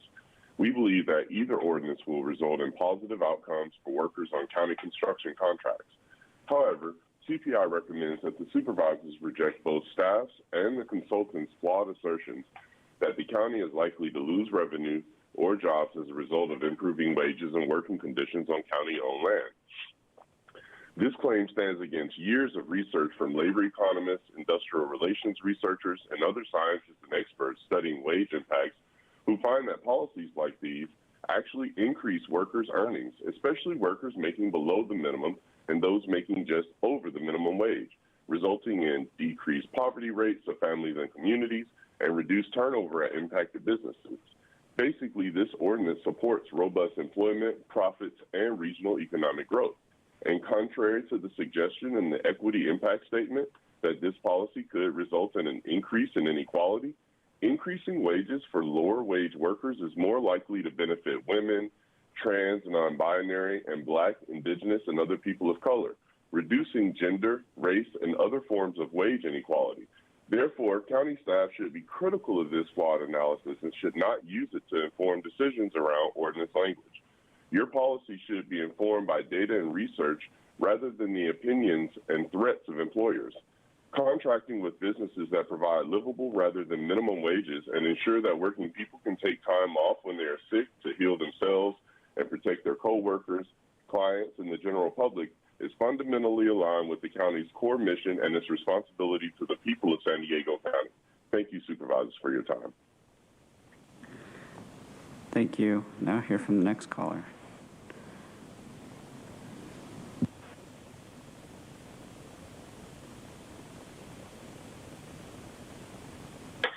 Good afternoon. My name is Jeremy Dent. I ask that you reject the Working Families Ordinance. I am mid-construction on a commercial project that is on county airport lands. In good faith, we negotiated a 50-year ground lease and invested millions in capital improvements, just like many of the other lessees around the county. The ground lease payments made to the county are only possible by the rent collections from the businesses and tenants within these parks. This ordinance makes a unilateral change to our contract, and the 35 businesses that are housed in this project will leave if the ordinance passes, as confirmed by the DTA analysis. The county should support uplifting the low-wage earners with the millions of dollars paid in ground rent throughout the county and not put the burden on the local businesses that are still rebounding from COVID-19. 3 economic studies were performed, all resulted in a negative economic impact. As stated by Supervisor Tara Lawson-Reamer for agenda item number 13, follow the research and the data. Please do not pass this ordinance. Thank you. Thank you. Next caller.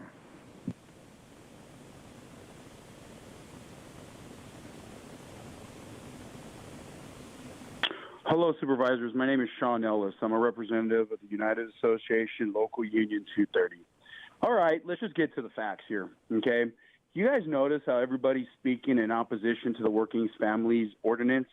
Our CEOs, business owners, but not the actual people who are actually doing the work. Let me ask you something, Supervisors, and we need your great leadership now. It's obvious that our opposition to working families have came here planned and coordinated to attack the very thing that's going to help our society. Since when has a worker not wanted to be paid fairly for area standard wages? Since when has a worker not wanted to be skilled and trained and join an apprenticeship? You know, Supervisors, with the mayors, with supervisors and everything you guys done, from environmental justice, racial injustice, to starting programs across this county, let's have leadership today. Let's stand up against these opposition to the Working Families Ordinance. Local 230 stands firmly and proud in support of the Working Families Ordinance. This is county land. This is the people's will. This will bring them out of poverty. This will create middle-class jobs. We wouldn't be advocating for this if private business stepped up a long time ago and did it. If they provided health care, if they provided a living wage for them to be, their employees to be able to buy a home and support their local economy, then we wouldn't be advocating for this. It's obvious that today, once again, we're sitting in an environment where let's keep everything as usual. Let's keep workers down. Let's not allow them to buy homes. Let's have them work for the next 30 years of their life so they can work for these same CEOs, these same business owners that are opposing the Working Families Ordinance.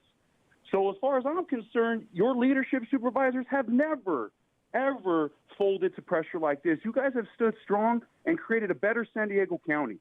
So today, we stand in favor of the Working Families Ordinance, and just like you always have done in the past, stand strong today with leadership. Thank you. Thank you.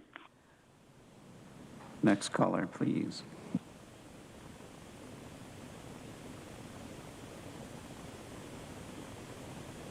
This is Carol Kim. Good afternoon, Board of Supervisors. My name is Carol Kim, and I'm the business manager of the San Diego County Building and Construction Trades Council, representing over 30,000 union construction workers in this county of San Diego. Thank you for bringing this ordinance that centers workers and their families' needs while also addressing workforce shortages by creating incentives for robust apprenticeship programs and opportunities. By applying prevailing wage and skilled and trained workforce requirements on single craft contracts for construction of $25,000 or more, as well as to general construction contracts of $1 million or more, we will be creating quality construction and providing a pipeline for the next generation of skilled and trained construction workers and middle-class careers. Also, we believe that the discussion regarding living wages for operations workers needs further consideration and ask that you work with labor and community stakeholders to determine what a living wage policy on county land should be. A wage floor, while well-intentioned, is not enough to allow San Diego workers to be self-sufficient in San Diego. And this is incredibly important to all of us and to you especially as stewards of the public good.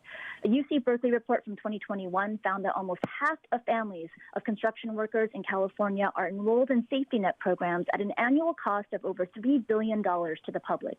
By comparison, just over a third of all California workers have a family member enrolled in one or more safety net programs. Overall, construction working families are 1/3 more likely than all other working families to participate in one or more means-tested safety net programs in California. Sub-living wage, lack of benefits, these costs don't just evaporate. What becomes profit for the owner is paid out later by the public at large. We believe that workers deserve dignity and shouldn't have to rely on charity, that every time we endeavor to increase worker protections, businesses always cry that those very protections will be job killers, but that studies bear out that it's not the case. When you pay workers more, those dollars continue to circulate in our local economy, boosting business and allowing more jobs to be created. This has been demonstrated over and over again, and I urge you to continue to support this ordinance. Thank you. Thank you. Next caller.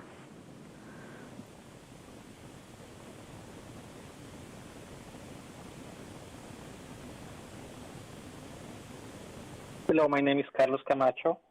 I want to respectfully express my opposition to Agenda Item 17, the proposed Working Families Ordinance. I am requesting you to please vote and select option 2C, decline to adopt an ordinance.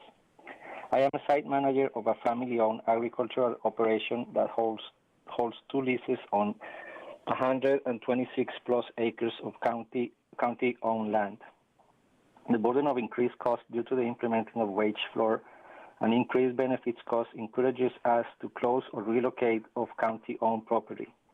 Please do not create additional local regulations to adversely impact businesses' operations and discourage business to hire employees. We enjoy farming in San Diego County, and we employ a substantial number of San Diego County residents. The County of San Diego has been an excellent partner for the last 4 years.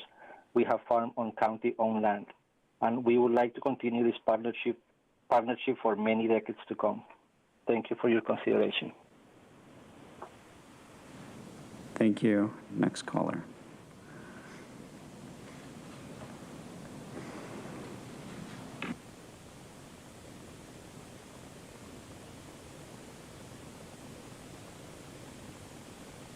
For the next caller, Jeff Warren, we're not able to hear you. Your device might be muted. How about now? Yes, we can hear you. Thank you.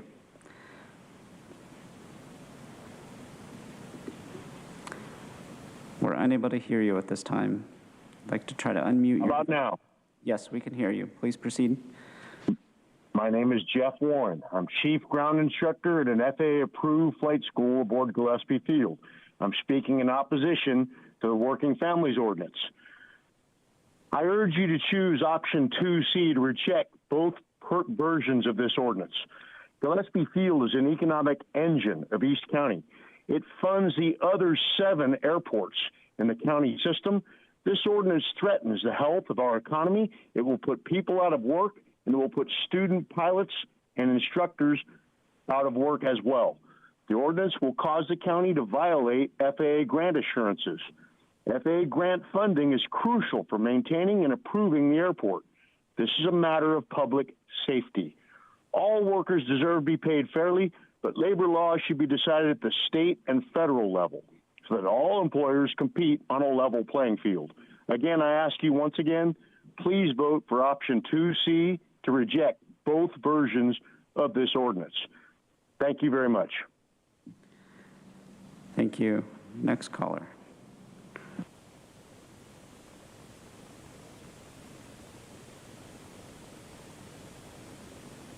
Kent Cassidy. I'm a hangar tenant at Gillespie Field and have been for many years.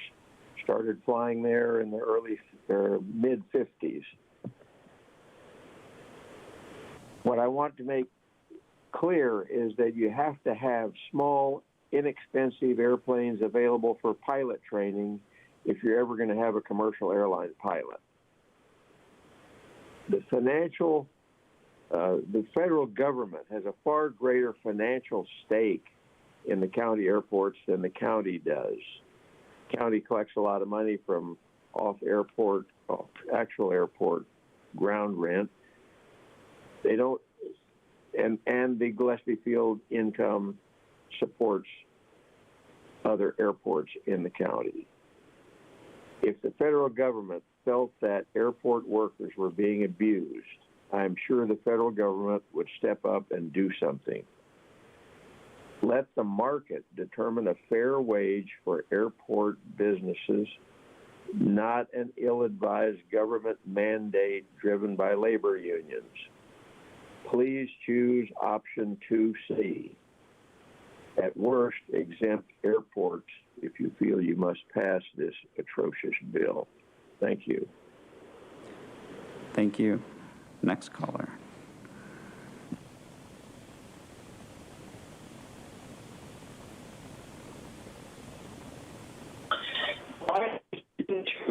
I am the president of Untitled Chapter. This family ordinance is not what it meant to be. If this ordinance is passed, there'll be family who want to work without place to work. We all know the small business contributes 8% of the employees in this country. And obviously, if we kill the business, what's your employment taxes? They still ran everything.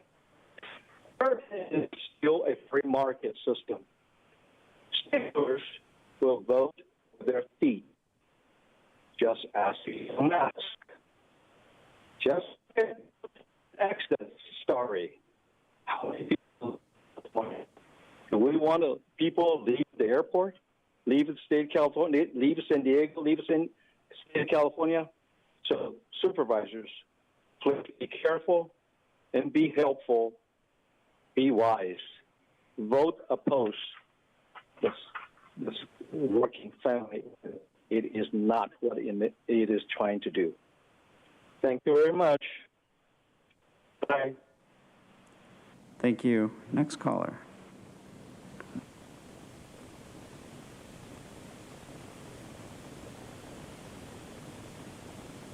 Hi, Jeff Province, fourth generation San Diegan. Absolutely love El Cajon. My grandmother had the shop on Broadway back in the 1930s. My dad was the president of the Rotary Club.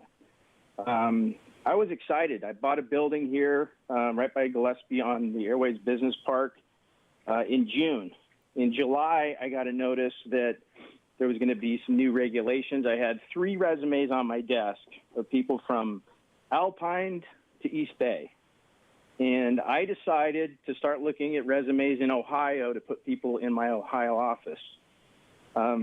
There's just no way that a private business owner can run a business when 3 out of 5 people can change the trajectory of their business model. It doesn't work. The land that's vacant around San Diego on airport property is never going to be developed. It's not. There's no way people are going to put money into projects. You're going to lose jobs. You have lost jobs already. I mean, I'm hiring people out of state now. 400 people would have been hired next door from Amazon. This is a business killer, and people are going to move out of the county and relocate off airport land. Thanks for listening. Thank you. Next caller.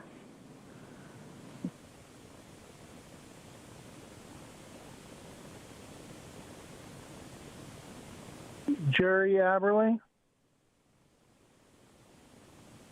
Am I online? Yes, please proceed. Hi, my name is Jerry Aberley. I'm a third-generation family business owner up at Fallbrook. I have an airframe and power plant license with inspection authorization and private pilot's license. We're a disabled veteran business owned by a woman. Please vote no or against any ordinance. It's going to ruin aviation, and unions don't seem to understand that if the businesses aren't there, they can't be hired. Please vote no. Thank you for your time. Thank you. Next caller.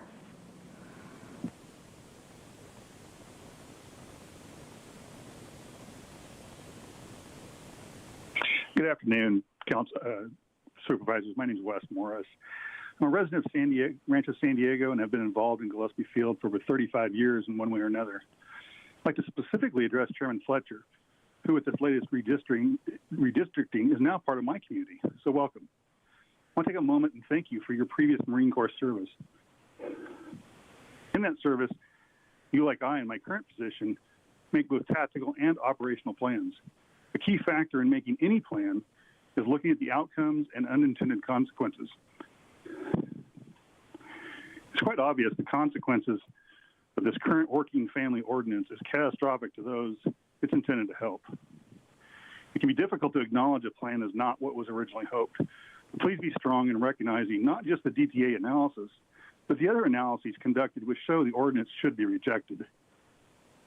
I think you've heard enough callers today who know that the vast majority of those calling in, small business owners, workers, and just regular people, contrary to what a previous caller may have suggested.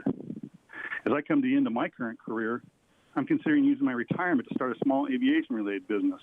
As such, I'll be looking for the best people, someone I want to help, not hold in some sort of oppressive state as they may imply. Please don't force me to look to another location outside the county due to regulations being proposed. I want to continue with what I have to offer where I grew up. Thank you for your time and for rejecting this ordinance. Thank you. Next caller.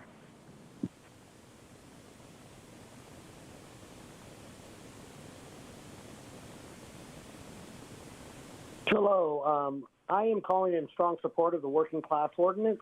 My name is Matthew Leyba Gonzalez. I am a U.S. Army veteran and a proud third-generation union laborer from Labor's Local 89. I live in the beautiful coastal community of Imperial Beach, ensuring that all prevailing wage and skilled and trained workforce requirements on county construction projects and county-owned leased property ensures that the buildings that are being constructed with public tax dollar or being built on public land will meet the standards of high-quality construction by the skilled and trained workers who have graduated from a state-certified apprenticeship program. I ask you to please apply a prevailing wage and skilled and trained workforce requirement on single craft contracts for a construction price of $25,000 or more, as well as to a general construction contract of $1 million or more. Los Angeles County already has adopted this similar policy, and San Diego County workers need these protections as well. Thank you for your time. Thank you. Next caller.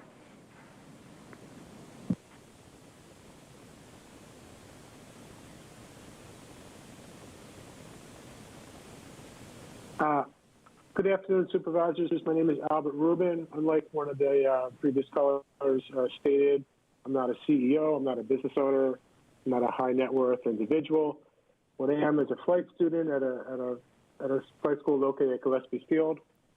I believe that the ordinance is bad policy. You know, one of those reasons is because it will hurt businesses located at Gillespie Field, including very potentially my flight school. And if the ordinance is passed, I'm concerned that I may not be able to complete my flight training because my school could go out of business, or, and by the way, the same thing applies to many of my fellow flight students. Or short of that, I'm concerned that the flight school stays in business, but my costs for flight training get out of control and I can't afford it anymore. And again, this applies not just to me, but to my fellow flight students. So I urge you to not pass this ordinance, or otherwise to exempt the airport and the adjacent property. Thank you. Thank you. Next caller.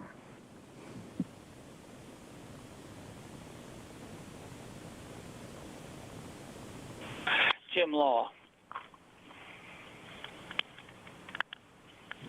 Go ahead. Hello? Yes, please proceed. You can hear me? My Yes. name is Jim Law. I'm an El Cajon business owner providing full benefit to employees of medical, PTO, sick, 401k, bonuses, and profit share, many are homeowners. I have evidence that these jobs will be in jeopardy by this ordinance. Excuse me. A good number of my customers are on county land, mostly smaller businesses with only a small number of employees. Some have come to me with worry they might be forced to move, but at the same time, they cannot afford to move. Also, I see this as a unneeded intrusion by government only serving an elite section of the economy.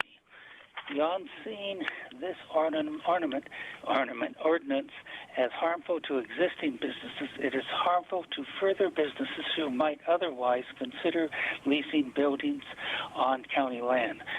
I urge you to vote no for option 2C. Vote for option 2C. Thank you for your time. Goodbye. Thank you. Next caller.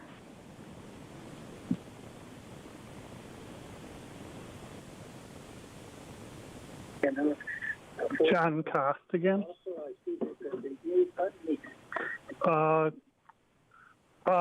I feel that this ordinance is abrasive to the community and will cost us a great deal of jobs. I urge you to vote to C on this and reject the entire thing. If not, if you don't do that, please exempt any airports that are FAA covered. Also, you've already cost the county a minimum of 500 jobs and could go up to 20,000 jobs if you pass this ordinance. We ask seriously that this is irresponsible and that you take all actions to reject this amendment. Thank you. Thank you. Our next caller.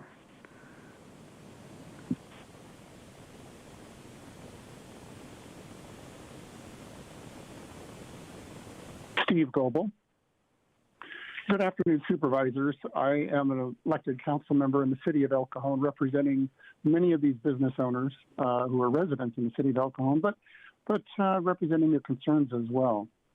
Let me speak to a couple of things that you've heard today. Ground lessees, even when leaving out the wage floor component, a working families ordinance solely for the construction contracts over $1 million still isn't good. And here's why. Nearly all existing ground leases expire in the next 30 years. They can't get financing for new construction if there aren't at least 30 years to collateralize and amortize. So to get that financing, they're going to have to extend their lease, and that's going to be an amendment that activates the working family ordinance for them. Now, under the working family ordinance paying prevailing wages, they're disincentivized for further development, since having to pay higher than market construction labor costs doesn't translate in the ability to charge higher than market rent to recover those costs. The likely result is going to be continued undeveloped land, contrary to the FAA charter to create policies to maximize the land use.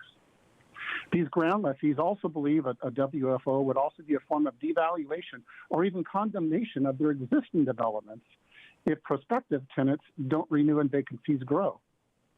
And if they feel that's a declining land value, they're going to file an appeal with the valuation of their land for property tax purposes. This could negatively affect property tax income to the county. This was not included in the county's economic impact report. But what about the lessees who operate businesses? While the working family ordinance that is just for $1 million projects only, they know a project labor agreement and living wage ordinances are coming. It's already mentioned in one version of the working family ordinance. This is the concern you're hearing about why they would not renew their space. Third, of my fourth points, why have you heard so many business owners, employees from Gillespie Field Airport and Business Park on this call? It's because the county says 75% of the ground lease revenue to the county's general service department comes from El Cajon lessees alone, 75%. It's not reasonable to think ground lessees should continue to pay full rent if their ability to sublease is impaired. And non-renewals from any lessee for any reason would result in substantially lower lease revenue to the airport enterprise fund. The FAA's deed restrictions and grant assurances requires the Airport Enterprise Fund be free from any subsidy from the county's general fund. This ordinance would adversely affect El Cajon much more than any other city. Half of our industrial land is on county-owned property. The county staff has confirmed the city would lose $1.2 million at least in sales tax and property tax revenue if the county's economic impact analysis comes true.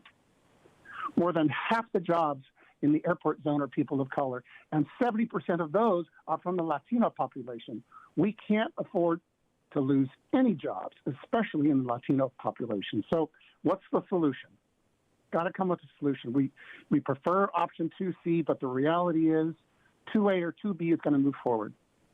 And on that premise, I'd like to offer these 5 amendments. Number 1, because of the weight of the income to the Airport Enterprise Fund from El Cajon, and because of the FAA restrictions, we'd like to see the Gillespie Field properties excluded. Number 2, in section 7312A8 on the list of exempted lessees, I'd recommend striking the remainder of the paragraph, starting with, provided that the highest paid officer earns a salary that when calculated on an hourly basis is less than 8 times the hourly rate of the lowest paid employee. Here's why. There's one nonprofit lessee in business since 1961, serving over 4,000 infants, youth, and adults with developmental disabilities throughout all of San Diego County. But because they have state contracts, wages for some jobs are fixed at minimum wage by the state. So please don't make them leave El Cajon and lose the investment in their facility, which serves the need. 3, in the same list of exemptions, on item 9, please increase the number of employees from 20 to 25 to be consistent with other state regulations regarding employee size, such as minimum wage. 4, require county staff to report annually on the economic impact of the WFO and any subsequent ordinances which affect ground lessees and sublessees on county land. And last, 5, suspend the adoption of future ordinances on ground lessees and sublessees of county-owned land until the first staff report is presented. Thank you very much. I appreciate you hearing all the concerns from all of our people. I'll stay on the line in case the chair has any questions for me. Thank you. Chair Fletcher, that concludes public comment on this item. Thank you. I want to thank everyone who called in today for the discussion and the efforts around this. The reality is, as a board, we're tasked with governing. We have to make difficult decisions, and no decision we make is ever going to satisfy anyone. There are things we are going to do that are going to naturally have opposition. Anything that is substantive or impactful certainly will have some folks support and some folks opposed to it. But I believe that there's things worth fighting for. And I believe that there are things that are vitally important to the health and welfare of our community. And one of those things that I believe was worth fighting for is the middle class. I think fighting for working class folks who get up every single day and work hard is an obligation that we need to take seriously. And the undeniable reality is the last decades in America have seen an erosion of the middle class. We're at a point of greater income inequality than at any point in our lifetime, including anyone who called in today. That is an undeniable fact. People who get up and go to work every single day continue to fall further and further and further behind. And a lead driver of that is the wages of folks who get up and do this. A lot of folks without a college degree, maybe they have a skill and a training, but they continue to fall further behind. And we're continually told as a government entity that we need to run things like a business.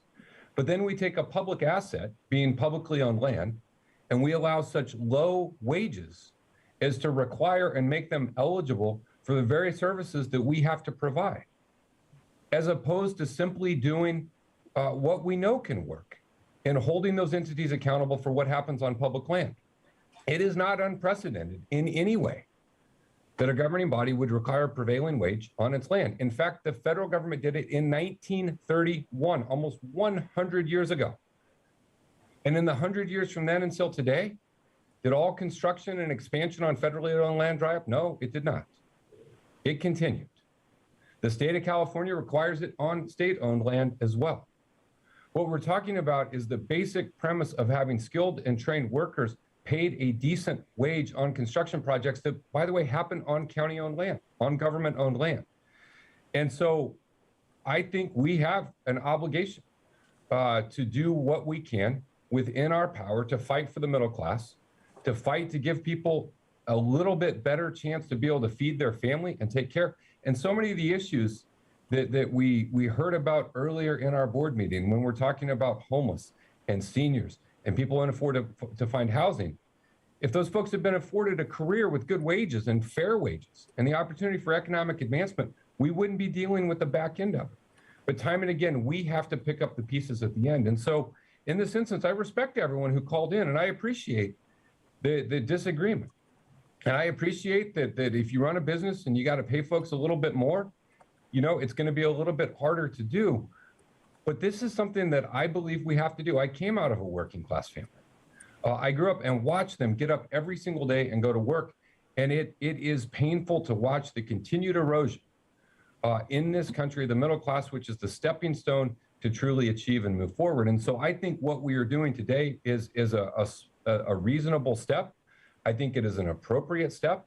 And I will wholeheartedly continue to stand on the side of workers to see how we can advance policies that give people a little bit more fairness and a little bit more opportunity.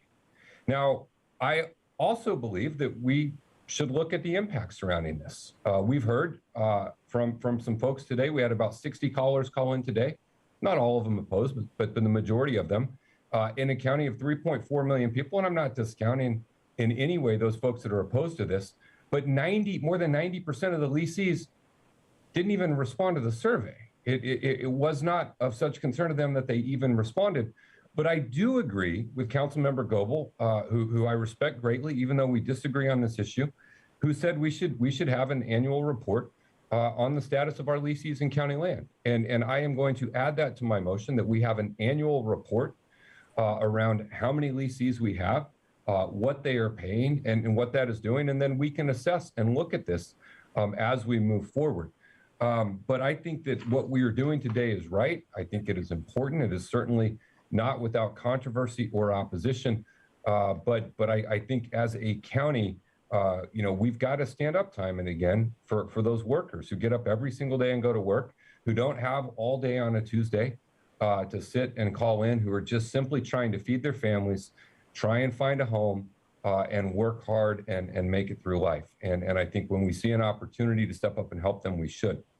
And so I am going to be supporting and making a motion to start this discussion with the board to recommend 2B. This is the draft ordinance that does not establish a wage floor. I agree that workers and operations need to be treated fairly as well, but that conversation is premature. And before we would engage in any of that policy, I think we should be clear up front, very specific about what we are proposing, and have plenty of time for stakeholder engagement. So adopting 2B without the inclusion of the wage floor, the impacts of this are related to construction projects that take place on county-owned land. Again, not dissimilar from efforts of the state and federal government that have happened before. But I do want to offer 2 amendments to provide some clarity and include a component that has previously been circulated as a draft of this ordinance and shared with folks. The intent behind the original proposal here was to provide uniformity and base standards on construction projects on county-owned land. Currently, there are different standards for county construction contracts and county constructions undertaken by lessees on county land. In an earlier version of the ordinance, there was a specific requirement regarding the single craft projects. And so with that in mind, and the clerk has these, he can share on the screen when it comes time for a vote, that the amendments I would make in 2B would be to replace the first paragraph of section 73.10 with the following: any contractor and its subcontractor at any level performing construction pursuant to a contract valued over $1 million or over $25,000 where all of the work is performed by an apprenticeship occupation, as that term is defined Public Contract Code section 2601, awarded by the county in accordance with the Public Contract Code, collectively county construction contracts shall, and then continue with the rest of that section, and then add the following to section 73.11B and make conforming edits to the remunerations for the remainder of the section. utilize a skilled and trained workforce, as that term is defined in public contract code section 2601D, in the completion of any construction project on county-owned land, property valued over $1 million or over $25,000 where all the work is performed by an principal occupation. Also, that term is defined by Public Contract Code 2601. This language is important to ensure that we have a similar standard on county property, again, to provide skilled and trained workforce and prevailing wage for projects over $1 million or where it is over $25,000 where the work is performed by an individual craft. And so that would be my motion 2B with those two changes to give us conformity between those two classifications of what happens. And then I would add in an annual report by the county surrounding the number of county leases on county land and the amount of rent and revenue that is generated from those, also looking back historically for the preceding year so that we can view that in its full context. With that, I will make a motion and I will go to Supervisor Lawson-Remer. Thank you so much, Chair Fletcher. And first, I just wanted to second your motion. I appreciate those and support those amendments as well. Before addressing the totality of what's in front of us today, I just did have a few questions for the consultant who developed the report. Could they please come forward? They're right here on the dais, ma'am. Okay, fantastic. Thank you so much for being here today. I did take your time to read your report when it came out, and I found the methodology quite concerning, to be frank. So I just had a few questions for you. It seems that your report presumes that there would be a living wage or a prevailing wage implemented, but the initial board letter did not presume a wage floor. And I think I certainly don't support moving forward with one today. I'm in agreement with Chair Fletcher. So I'm curious, what led you to design your study making this assumption that wasn't necessarily supported by the intent or what was proposed in the original board letter? So in evaluating, thank you, by the way, board member. We appreciate to have the opportunity to present to you this afternoon.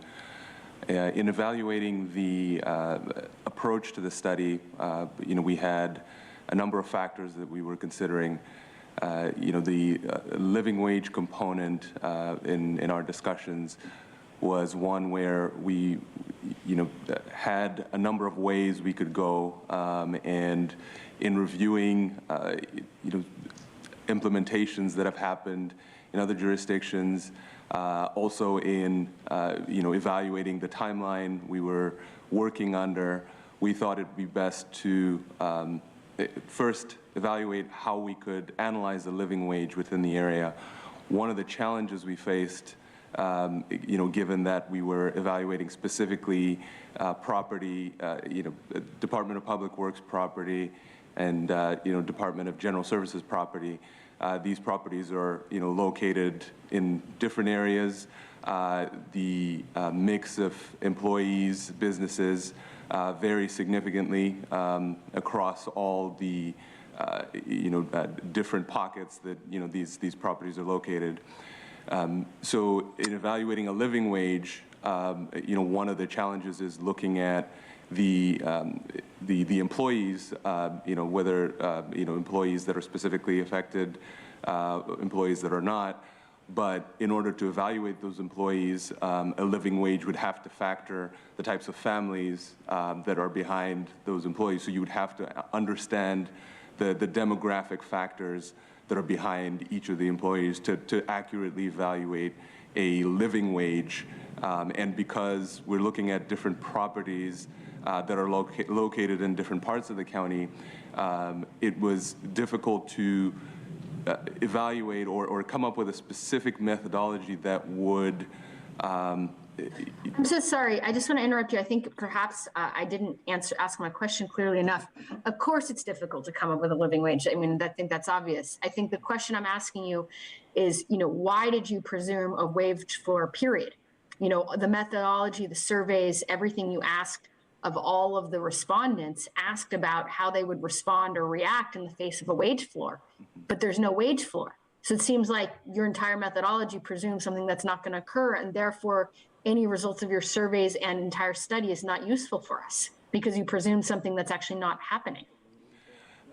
And I appreciate your clarification. One of the elements we looked at when we were putting together the survey was to evaluate how respondents would provide their information. So the lower end, by looking at a wage floor or starting from that point, it was giving us a baseline to be able to determine how certain individuals or certain businesses would react to any wage changes that would occur. And the wage floor concept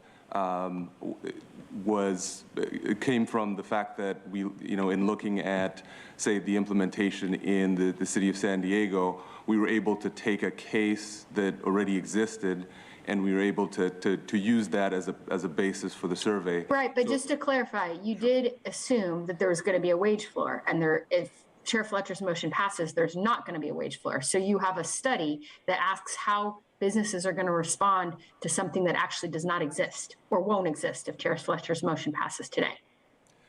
That's correct. And okay, I have some additional questions, but I just want to be clear on that, so that is the case, that is how your study was designed.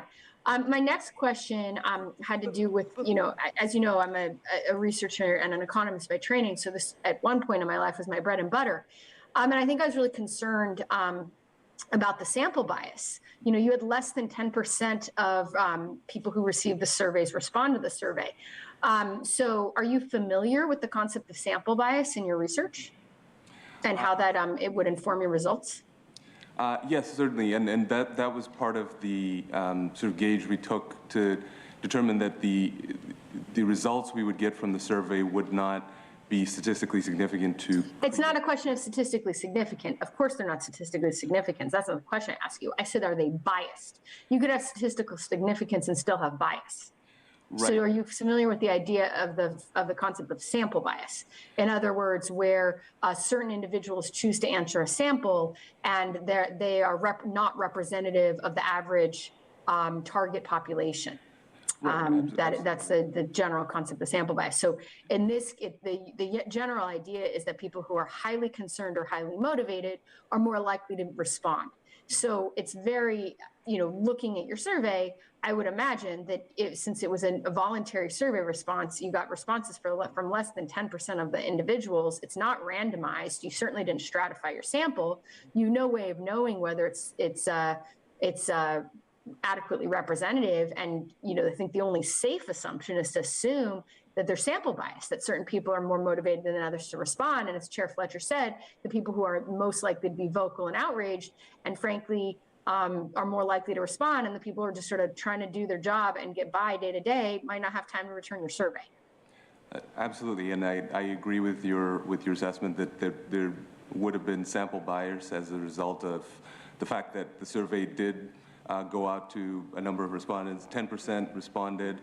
The folks likely to respond would be, folks that have incentive to respond. But having said that, we use the survey more to inform certain assumptions, and that's part of the reason why our study, sort of given the time frame from, starting the right. project. But what you've just said to me is you had assumptions that we have a prevailing wage, which is an inaccurate presumption if Chair Fletcher's motion passes, and you had a very biased sample. So, it's kind of like if you shoot in the wrong direction, it doesn't really matter what target you hit because you shot in the wrong direction.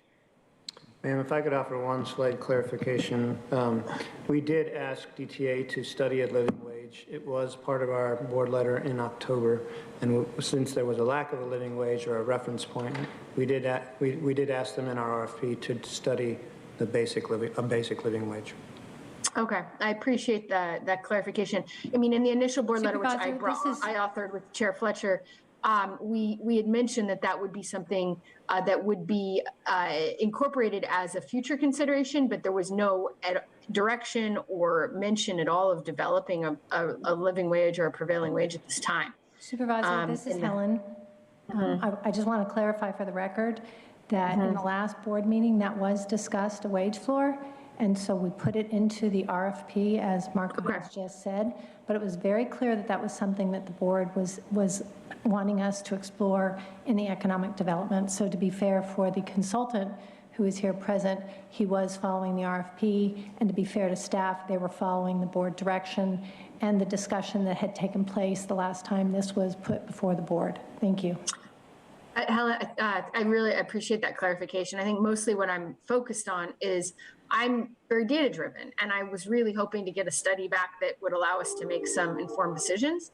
And I think I'm just frustrated that we have a study that is not robust enough to withstand multiple kinds of assumptions. It was based on a single assumption that, you know, there's no reason that we should have assumed that that's the only way that this board would have gone. Not that it's unreasonable to look at it, but that to have a study that doesn't provide us any additional information is not very helpful at this time. You know, and I think similarly, you know, I have to admit, I'm concerned about the price elasticity assumption. You know, like I've never seen a situation where you assume an infinite price elasticity of demand for rent. So I'm just sort of wondering why you assumed an infinite price elasticity of demand for rent on county leased properties. Would you mind clarifying what you're referring to, an infinite elasticity, just so that I'm clear on the question, please? So do you know what price elasticity of demand is? Yes, I do. Okay, so you know that, you know, if some prices are very elastic, that means a price change for that good causes a substantial change in their demand or supply. And when a price is for a good is inelastic, it does not increase or demand or affect demand very much when prices change, right? So what you have shown us is an assumption of an infinite elasticity of demand, that a change in price didn't lead to a percentage change in quantity demanded, but led to everyone, that there's no substitution effects, that there's not a single, that you wouldn't have a compensatory drop in lease prices to compensate for changes in the demand and supply curve. And you also wouldn't have substitution effects in terms of who would want to lease those county properties, that a change in price leads to an infinite change in quantity. Right. Okay. Thank you for the clarification. So the first step in evaluating the impacts was to look at the relocation effects, and I think to your comment on the elasticity, some folks would look at the ordinance and perhaps say that the impacts overburden their business and therefore they would move. Other folks would, continue with their business, or, lower operations or any other mitigation impacts, but stay on county property. So there would be that balancing act. However, one of the elements we looked at and, took into account was the fact that there were, particularly with the leases that were expiring, there are a lot of businesses that are leasing property, and so the propensity to move, if you will, was just based on the fact that there's similar space elsewhere. Now, I do appreciate that in the long term there are substitution effects. They are difficult to gauge, other than to evaluate them from the standpoint that businesses that would locate on county property would likely be businesses that are least impacted by the ordinance, assuming it doesn't negatively impact their business. But certainly there is a potential for substitution effects in the long term. Our analysis focused on the immediate impacts because we're evaluating lease expiration specifically, which is a data point I think that provides an entity an option to either stay on site or leave. And so at that point, that is a significant event for a business. And so that's why we focused on that piece.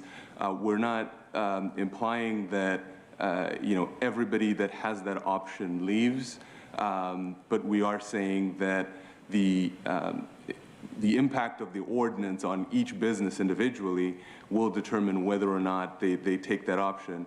But that's not what your report said. Your report made a projection about the number of jobs lost and the number and the amount of income lost, which assumed that there wouldn't be either new businesses that moved in, or that there would be potentially a price quantity adjustment for the cost of the leases.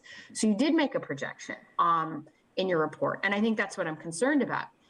Is that the report makes projections around job loss. And, you know, again, I feel like I think I will stop. I think I am just voicing like pretty significant frustration, because I do think this kind of research is very, very important. It's like vital for us to do good government.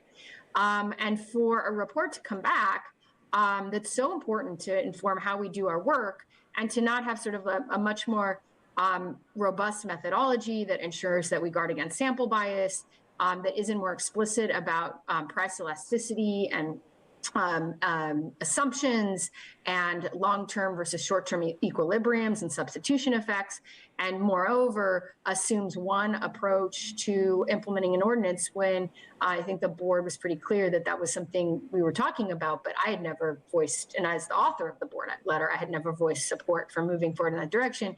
And frankly, maybe it's not, you know, it's not your fault as the person who's done the analysis. You know, maybe we needed to be more specific in the kind of analysis we wanted up front. So, you know, I don't know where the blame lies. And again, it might be on us as a board for not having been clear in what kind of analysis we wanted and needed. But I do think that as I think forward about, you know, us stepping into a new era that's really driven by data and analysis, that I'm just very hopeful that we can kind of be more forward-looking in guarding against these kinds of, I would say, shortcut assumptions that don't really serve us in the long run in doing the analysis we need. And, you know, I would say, you know, if it turns out that we need longer to do the analysis right, that I would much rather take the time and do it longer, and hear back saying, you know, we need more time to do the good research, rather than move forward more quickly without the data. So again, I do want to apologize if this was just what you were directed to do and it just fell in your lap. But I am, you know, certainly frustrated that I think that we, as one of the eighth largest metropolitan regions, the eighth largest metropolitan in the country, with extraordinary university resources and researchers right here at hand, I just think we should be doing better in general as we sort of think about, you know, what does it mean to do data-driven work. So I guess I'll just move forward with some of my thoughts and comments. I think, you know, when I kind of step back from everything, and step back from the report itself and the study, you know, I was looking at a recent UT article by Lori Weisberg, and she quoted Phil Blair, who's executive officer at Manpower, saying 5 years ago when we heard $15 an hour, we thought, oh my God, that's highway robbery. There's going to be layoffs. Well, I'll have to close during certain hours. I can't afford to pay that. Now we're at that 15, and because of certain circumstances, no worker wants to work for $15 an hour.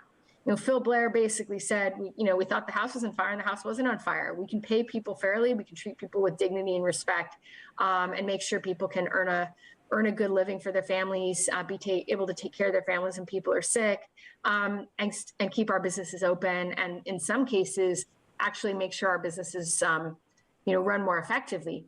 And I think every time we talk about improving the lives of working people, we treat it like the world's going to end. And as we heard from Phil Blair, it just doesn't happen. Employers and workers adjust. Workers make ends meet. They have more money in their pockets to spend on things in their communities, which builds more jobs and more opportunities. And families have a chance to be self-sufficient. In short, no one who works full-time on county property or county projects should struggle with poverty or feel in danger of on-the-job retaliation. As the Board of Supervisors, it's our obligation to ensure public land yields public benefit. And this means ensuring that those working on these lands have adequate workplace protections in alignment with state policy and regional needs.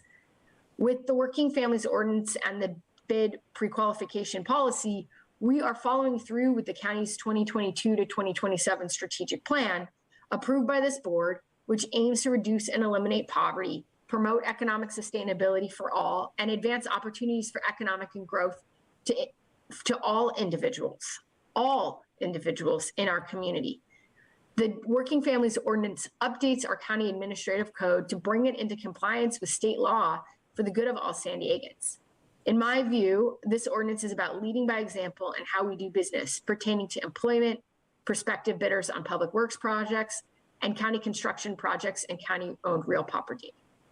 My office met with Taylor Guitars, the City of El Cajon, labor groups, residents from across the county, frontline workers who benefit from these protections, concert organizers with contractors, and took their feedback extremely seriously. And again, I really strongly want to thank county staff for all your work in bringing this forward to make recommendations and adjustments based on the robust feedback. But to eliminate any confusion, let's be clear what's in the policy for construction projects. The policy ensures county contractors employ a skilled and trained workforce, meaning county work sites include apprentices who are trained and learn to work safely on the job, reducing the likelihood of injury or accidents. It ensures paid time off to allow workers to care for loved ones or themselves in times of need. We are going to pay prevailing wage on construction projects worth more than $1 million. That's construction projects. Here's what's in the policy for those working on county-owned leased land. It ensures paid time off for employees to care for loved ones or themselves in times of need. It protects workers from discrimination or retaliation. It provides employees notification of their rights and contact information for the County Office of Labor Standards and Enforcement. And mirroring other regions, significant exemptions are made to meet the needs of small businesses, nonprofits, and affordable housing projects.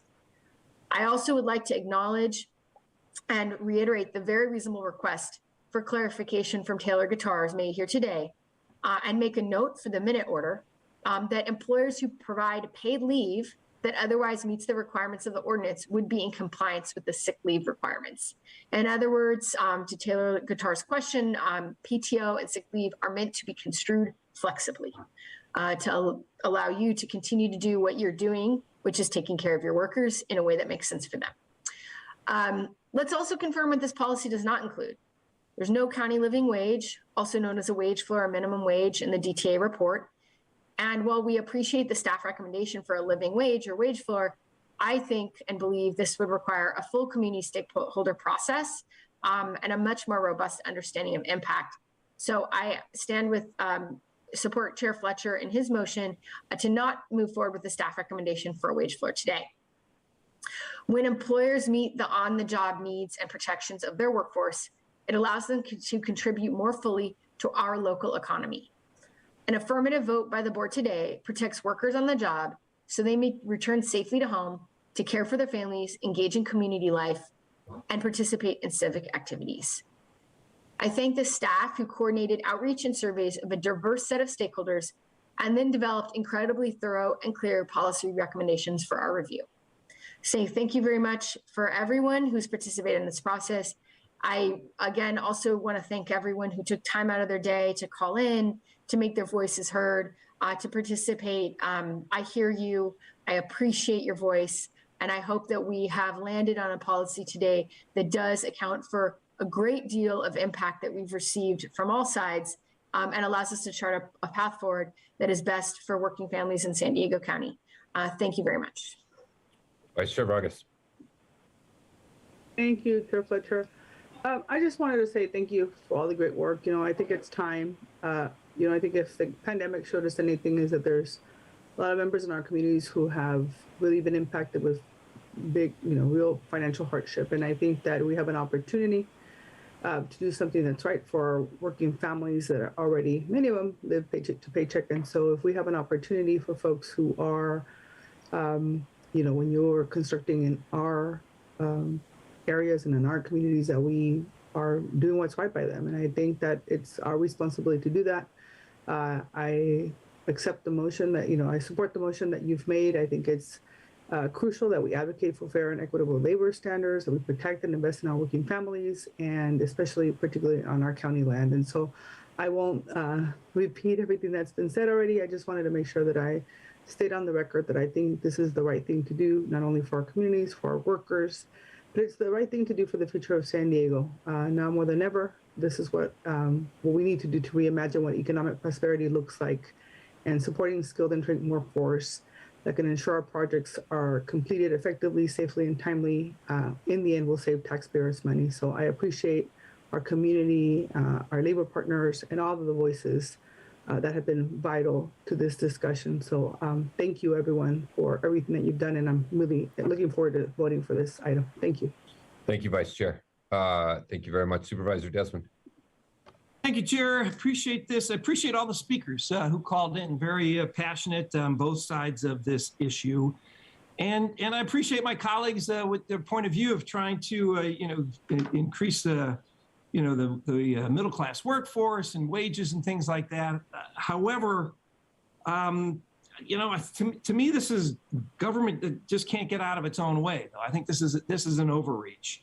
In particular, we have a housing shortage, yet we continue to put more and more regulations on housing. And here we want to provide high-paying jobs, and yet we're regulating businesses almost, till they leave or go out of the state. So, I just think this, in the fact that we want to increase the middle class and higher wages, I didn't hear there was any problem at the, particularly at Gillespie Airport or at Palomar Airport. I didn't hear that there's no sweatshops, there's no, I'm not aware of people in poverty or on welfare, things like that are working at these airports. So I really don't see what the problem is that we're trying to solve. I'm actually okay with the prevailing wage requirements on construction projects because that's already required by state law. I have concerned about the skilled and trained labor requirements, primarily because of the apprenticeship requirements, which is likely going to prevent qualified San Diego-based construction companies from competing for the work and driving up the costs of the county projects. I got to tell, I used to work out of Montgomery Field and Brownfield. I was a flight instructor in the early '80s, and I remember working there. If the FBO or the fixed base operator of the flight school had to provide me with all of the benefits that are part of 2A and 2B to the workers. I mean, they're good. I mean, some sick time that would be good, but I just don't see, that they run on such short margins. I don't really see how they can compete. And a lot of these businesses are going to be looking when their contracts or their leases come up, look across the street or look someplace else to go and locate is what I think is going to be the problem. In El Cajon, half of their manufacturing is located on the airport at Gillespie Field. So, I do want people to make good wages. I do think most people working at the airport, aviation jobs, pay pretty well. And so I don't really think there's a problem here. So I'm going to offer a substitute motion. And that motion is going to be Supervisor Fletcher's motion with, however, excluding airport lands and agriculture where on county leased land. We didn't even talk about, the Farm Bureau where they talked about, farming just right adjacent to Fallbrook and other areas near Ramona and places like that, out in San Pasqual on county-owned land. And these are farms that, they've got probably seasonal workers, things like that may be affected by this. And they employ many people, family-owned farms. So I'd like to put that forward, that substitute motion to exclude all airport land and agriculture on county-owned leased land. Okay, we've got a substitute motion to adopt everything outlined in my changes with amendments included, excluding airport and ag. Is there a second to that? I'll go ahead and second it. Okay. Why don't we go ahead and take a vote on Supervisor Desmond's substitute motion. Ask the clerk to please call the roll. Thank you. Supervisor Anderson. Aye. Supervisor Lawson-Remer. No. Supervisor Desmond. Aye. Vice Chair Vargas. No. And Chair Fletcher. No. The motion fails with Supervisor Anderson and Supervisor Desmond voting aye, all other supervisors being present and voting no. We'll return to the original motion. Do you have anything else, Supervisor Desmond? No, but thank you very much for entertaining my motion. Thank you. Of course. Supervisor Anderson. Thank you, Chair Fletcher. If Supervisor Lawson-Remer is sincere and wants to move forward with sending it back out for more research, we're talking about people's lives, their families. We need to be accurate. Supervisor Vargas said that this is really important we get it right from the beginning. I would support that motion to go back out. But short of going back out and getting new information, the land near Gillespie Airport is surrounded by some of the poorest areas of my district in San Diego County. These people have endured loss of work due to COVID, supply chain difficulties, and now the county's proposed ordinance.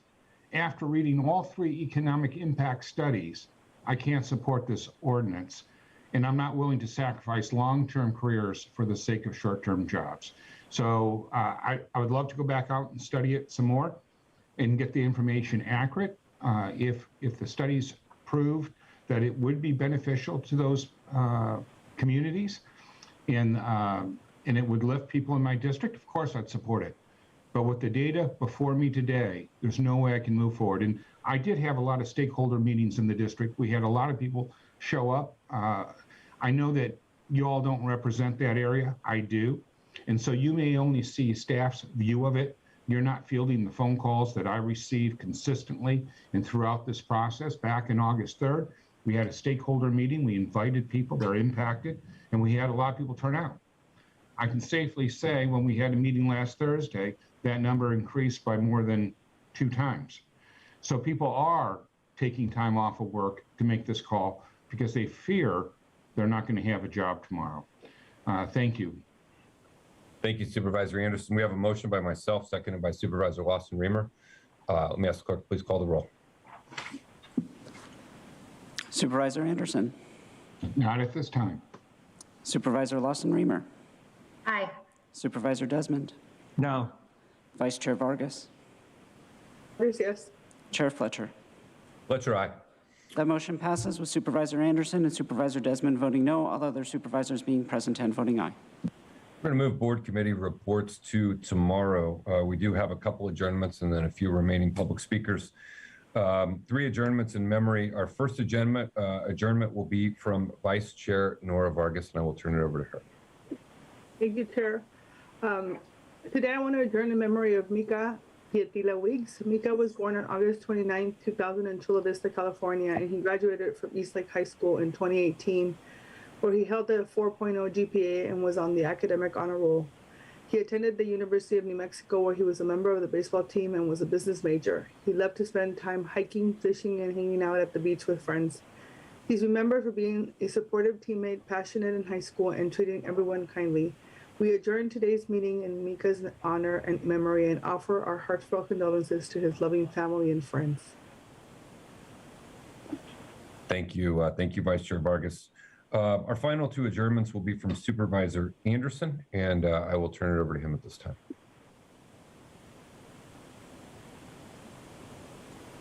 I apologize. I'm still working through pushing the, oh. Thank you, Chair Fletcher. I'd like to adjourn today's meeting in memory of former State Assemblywoman Carol Bentley Ellis. Throughout her lifetime, Carol was a pioneer for women in public service and served San Diego with dedication and focus. Carol was born to Irene Ingberg and Frances Curtis in Riverside, California in 1945 with her twin sister, Joy Curtis. From her earliest years, Carol was driven to forge her own path. Carol enrolled at SDSU, San Diego State University, during the 1960s. At that time, women were expected to major in home economics. Carol made the bold move to major in marketing and was often the only female student in her class. Carol quickly established herself as a hard worker on political campaigns, which later earned her positions on several state senators' staffs, opening the door to a career in public service. In 1988, Carol was elected to represent San Diego in California's 77th State Assembly District and became the minority whip in her first year in office. As an accomplished legislator, Carol focused on improving the criminal justice system and was known as a tenacious advocate for victims of crime. Some of her greatest accomplishments included being named Legislator of the Year by the San Diego Judges Association and being appointed to the Board of Parolee Hearings by Governor Pete Wilson, where she contributed more insight on reducing recidivism. Carol served diligently as a state assembly member until retiring in 1993, but her dedication to the community did not end with her time in the legislature. Driven to support other female trailblazers in politics, Carol became a faculty member of the Institute for Elected Women, mentoring newly elected women in the legislature. She also returned to her alma mater of SDSU to create an endowment for faculty excellence at Fowler College of Business, which enhanced the opportunities for faculty in her previous study of marketing. Carol's professional accomplishments can only be matched by her legacy as a friend, a wife, and a sister. Her Mission Beach community will remember her for her good-natured energy, sense of humor, and love of food with the Mission Beach Lunch Group. Carol passed away on December 13, 2021, due to heart failure, and is survived by her twin sister, Joy Curtis. She is joined by her late husband, State Senator Jim Ellis, in rest.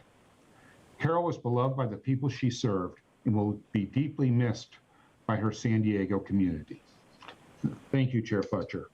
I also have another sad moment here. It's with great sadness that I adjourn in tonight's meeting in memorandum of Don Coaches, the Executive Director of Whispering Winds Catholic Camp near Julian. He was a former Del Cerro resident and passed away on November 19, 2021, after a courageous fight with cancer.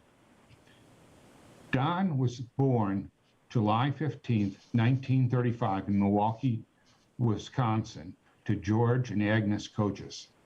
After attending Notre Dame High School in Milwaukee, he became the community's 6'5" basketball icon. From 1957 to 61, he attended Marquette University, where he blossomed into the basketball player who would later go on to the NBA from 1963 to 1974. While at Marquette, Don was a two-time All-American, setting multiple school rebound records that remain unbroken today. He has the 13th overall pick for the Chicago Panthers in 1961's NBA draft. But Don elected to play for the 66ers in the National Industrial Basketball League. Throughout his career, Don was known for his smooth jumps, hustle, sharp elbows, and leaping ability. Don found his life calling after attending a Protestant family camp in 1976. Don was inspired to create a deeply spiritual and personal experience for people in his community. Joined by his friend, Dr. Jerry Teasy, the two founded the perfect spot in the Cuyamaca Mountains near Julian and built it from the ground up. Throughout the years, the camp has provided a haven to thousands of individuals to step away from the hustle and bustle of their lives and connect with nature and, most importantly, God. The camp has blossomed with ministries to meet the needs of everyone, including families with special needs, military, and even families, unfortunately, who are separated. Whispering Winds was a testament to Don's character and a reflection of his devotion to faith. He put his heart and soul into the camp and was truly an exceptional leader. In 2013, Don was given the Ernie Wright Humanitarian Award at the Breitbart Salute to Champions for co-founding and helping build Whispering Winds. Don was preceded in death by his parents and his brother, George and Tom. He is survived by his wife, Maureen, 3 sons, Dan, Mike, and their respective families, his sister, Barbara, and their several nieces and nephews. Don will be missed as a family man, an all-star athlete, a community champion, and his devotion to his faith will live through Whispering Winds. Thank you for allowing me to honor him. Thank you. Thank you, Supervisor Anderson, for that. We will now resume non-agendized public communication. I'll ask the clerk to call forward the remaining speakers. Thank you, Chair Fletcher. We have 9 remaining requests to speak on matters not listed on the agenda. For any of the individuals that requested to speak and did not speak this morning, please dial into the conference line now using the instructions that were provided to you. When it is your turn to speak, you will be unmuted and you will hear a recording that will tell you to begin your comments after the beep. I'll remind the callers that they should mute their TV or live video stream before they begin speaking. We'll begin with our first caller. Again, please state your name for the audio record.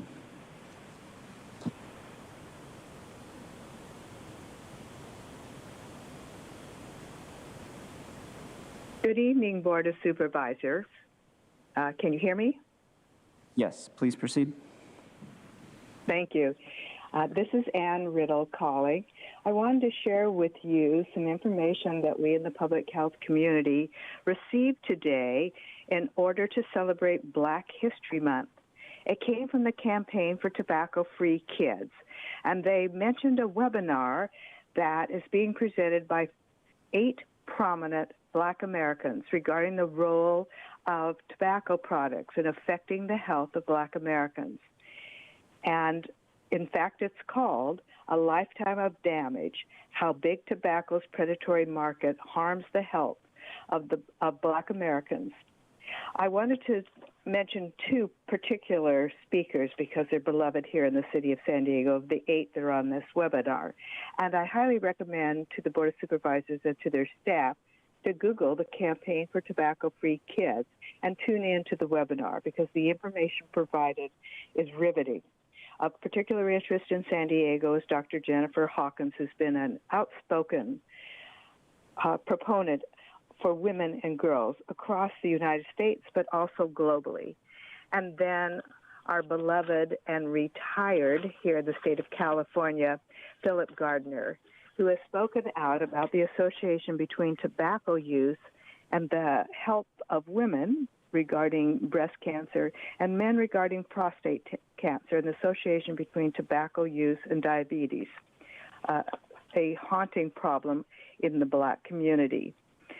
What's been important to all of us in public health is that they have now turned their lens on marijuana smoking and let us all know how important it is that we realize that marijuana smoking and vaping has the same dangers that tobacco smoking and vaping does.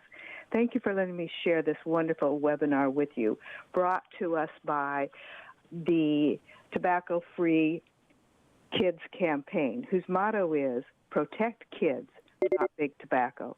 Thank you. Next caller.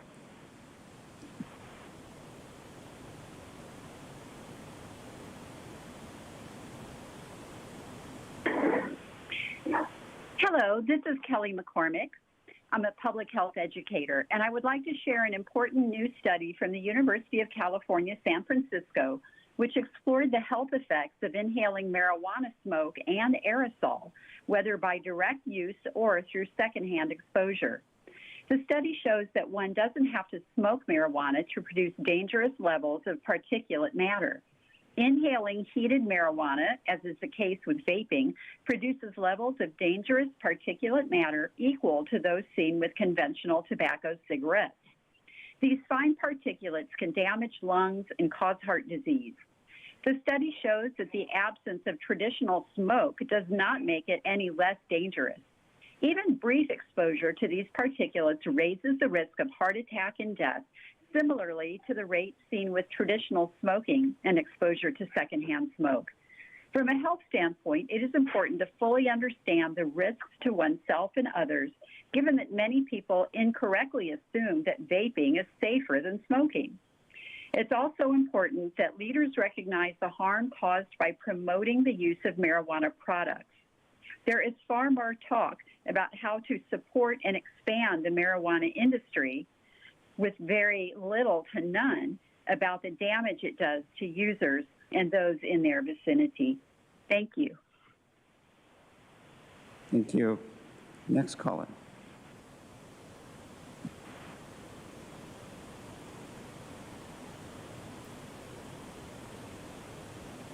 My name is Diane Grace, and I come here tonight as a very concerned mother and grandmother. In recently reading, I came across the manifesto from the Marijuana Victims Alliance, which was written to the marijuana industry by parents and families of children who have died or whose brains and lives have been ruined. I wanted to take a few excerpts from it to share with you today. Quote, "You, the marijuana industry, said your miracle drug would treat and cure a laundry list of illnesses. Yet we know now you took your natural herb and modified it into strains of highly potent chemicals, increased its power of addiction, creating disorder, depression, and anxiety. You, the marijuana industry, said kids will be ID'd at our stores to prevent youth use of the drug. We now know you don't ID our kids at your stores. They go to the gray and black markets, get it at schools, or even at home. You, the marijuana industry, promised drug cartels in the black market would be put out of business by your competition. Yet your drug increased the black market for drugs. Lastly, you said buckets of taxes would be collected to be directed towards education budgets, yet now you lobby for lower taxes, reducing any potential funding for education. Thank you for listening." Thank you. Next caller.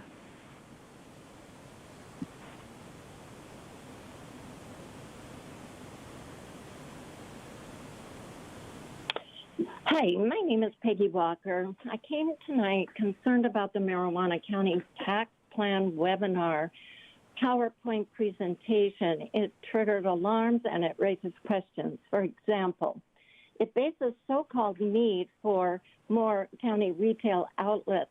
114 was the number thrown out. That's huge, based on an arbitrary population number. Is this plan really based on allowing that number of new businesses? And who decided that population data is a legitimate way to determine the number of hot outlets in our rural communities? Since community members have not demanded more outlets, who did? Have community members reported they are unable to access marijuana?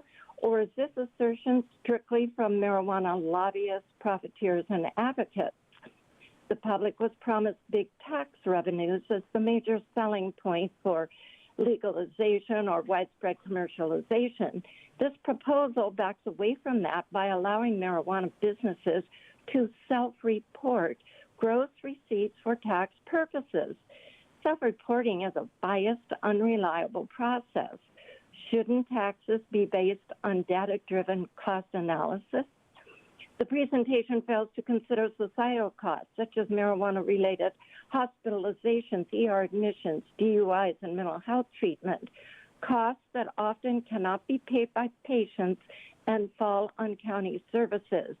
These costs should be considered in establishing tax rates. All of these issues will have profound impact on our county and need to be addressed in the next tax plan presentation. Thank you. Thank you. Next caller.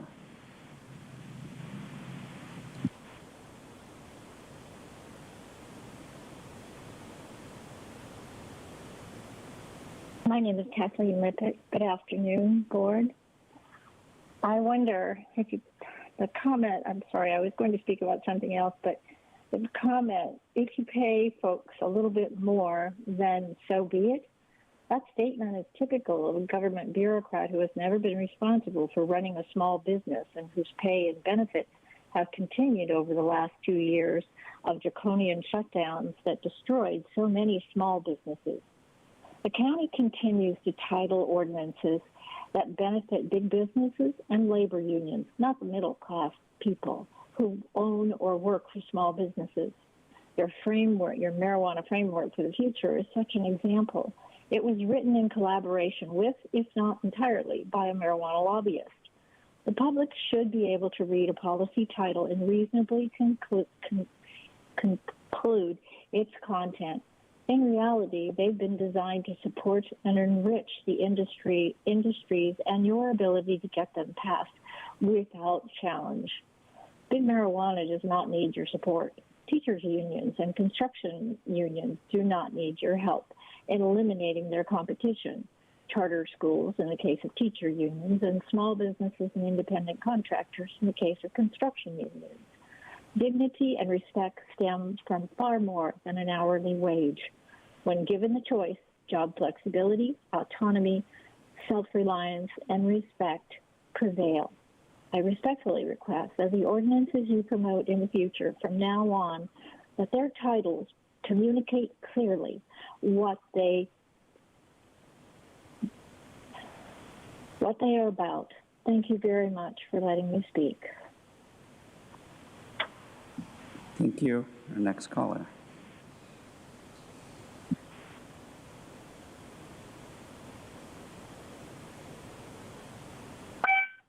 Robert Gurman, I am spokesperson for Citizens Against Gillespie's expansion, low-flying aircraft. And I just had to say it.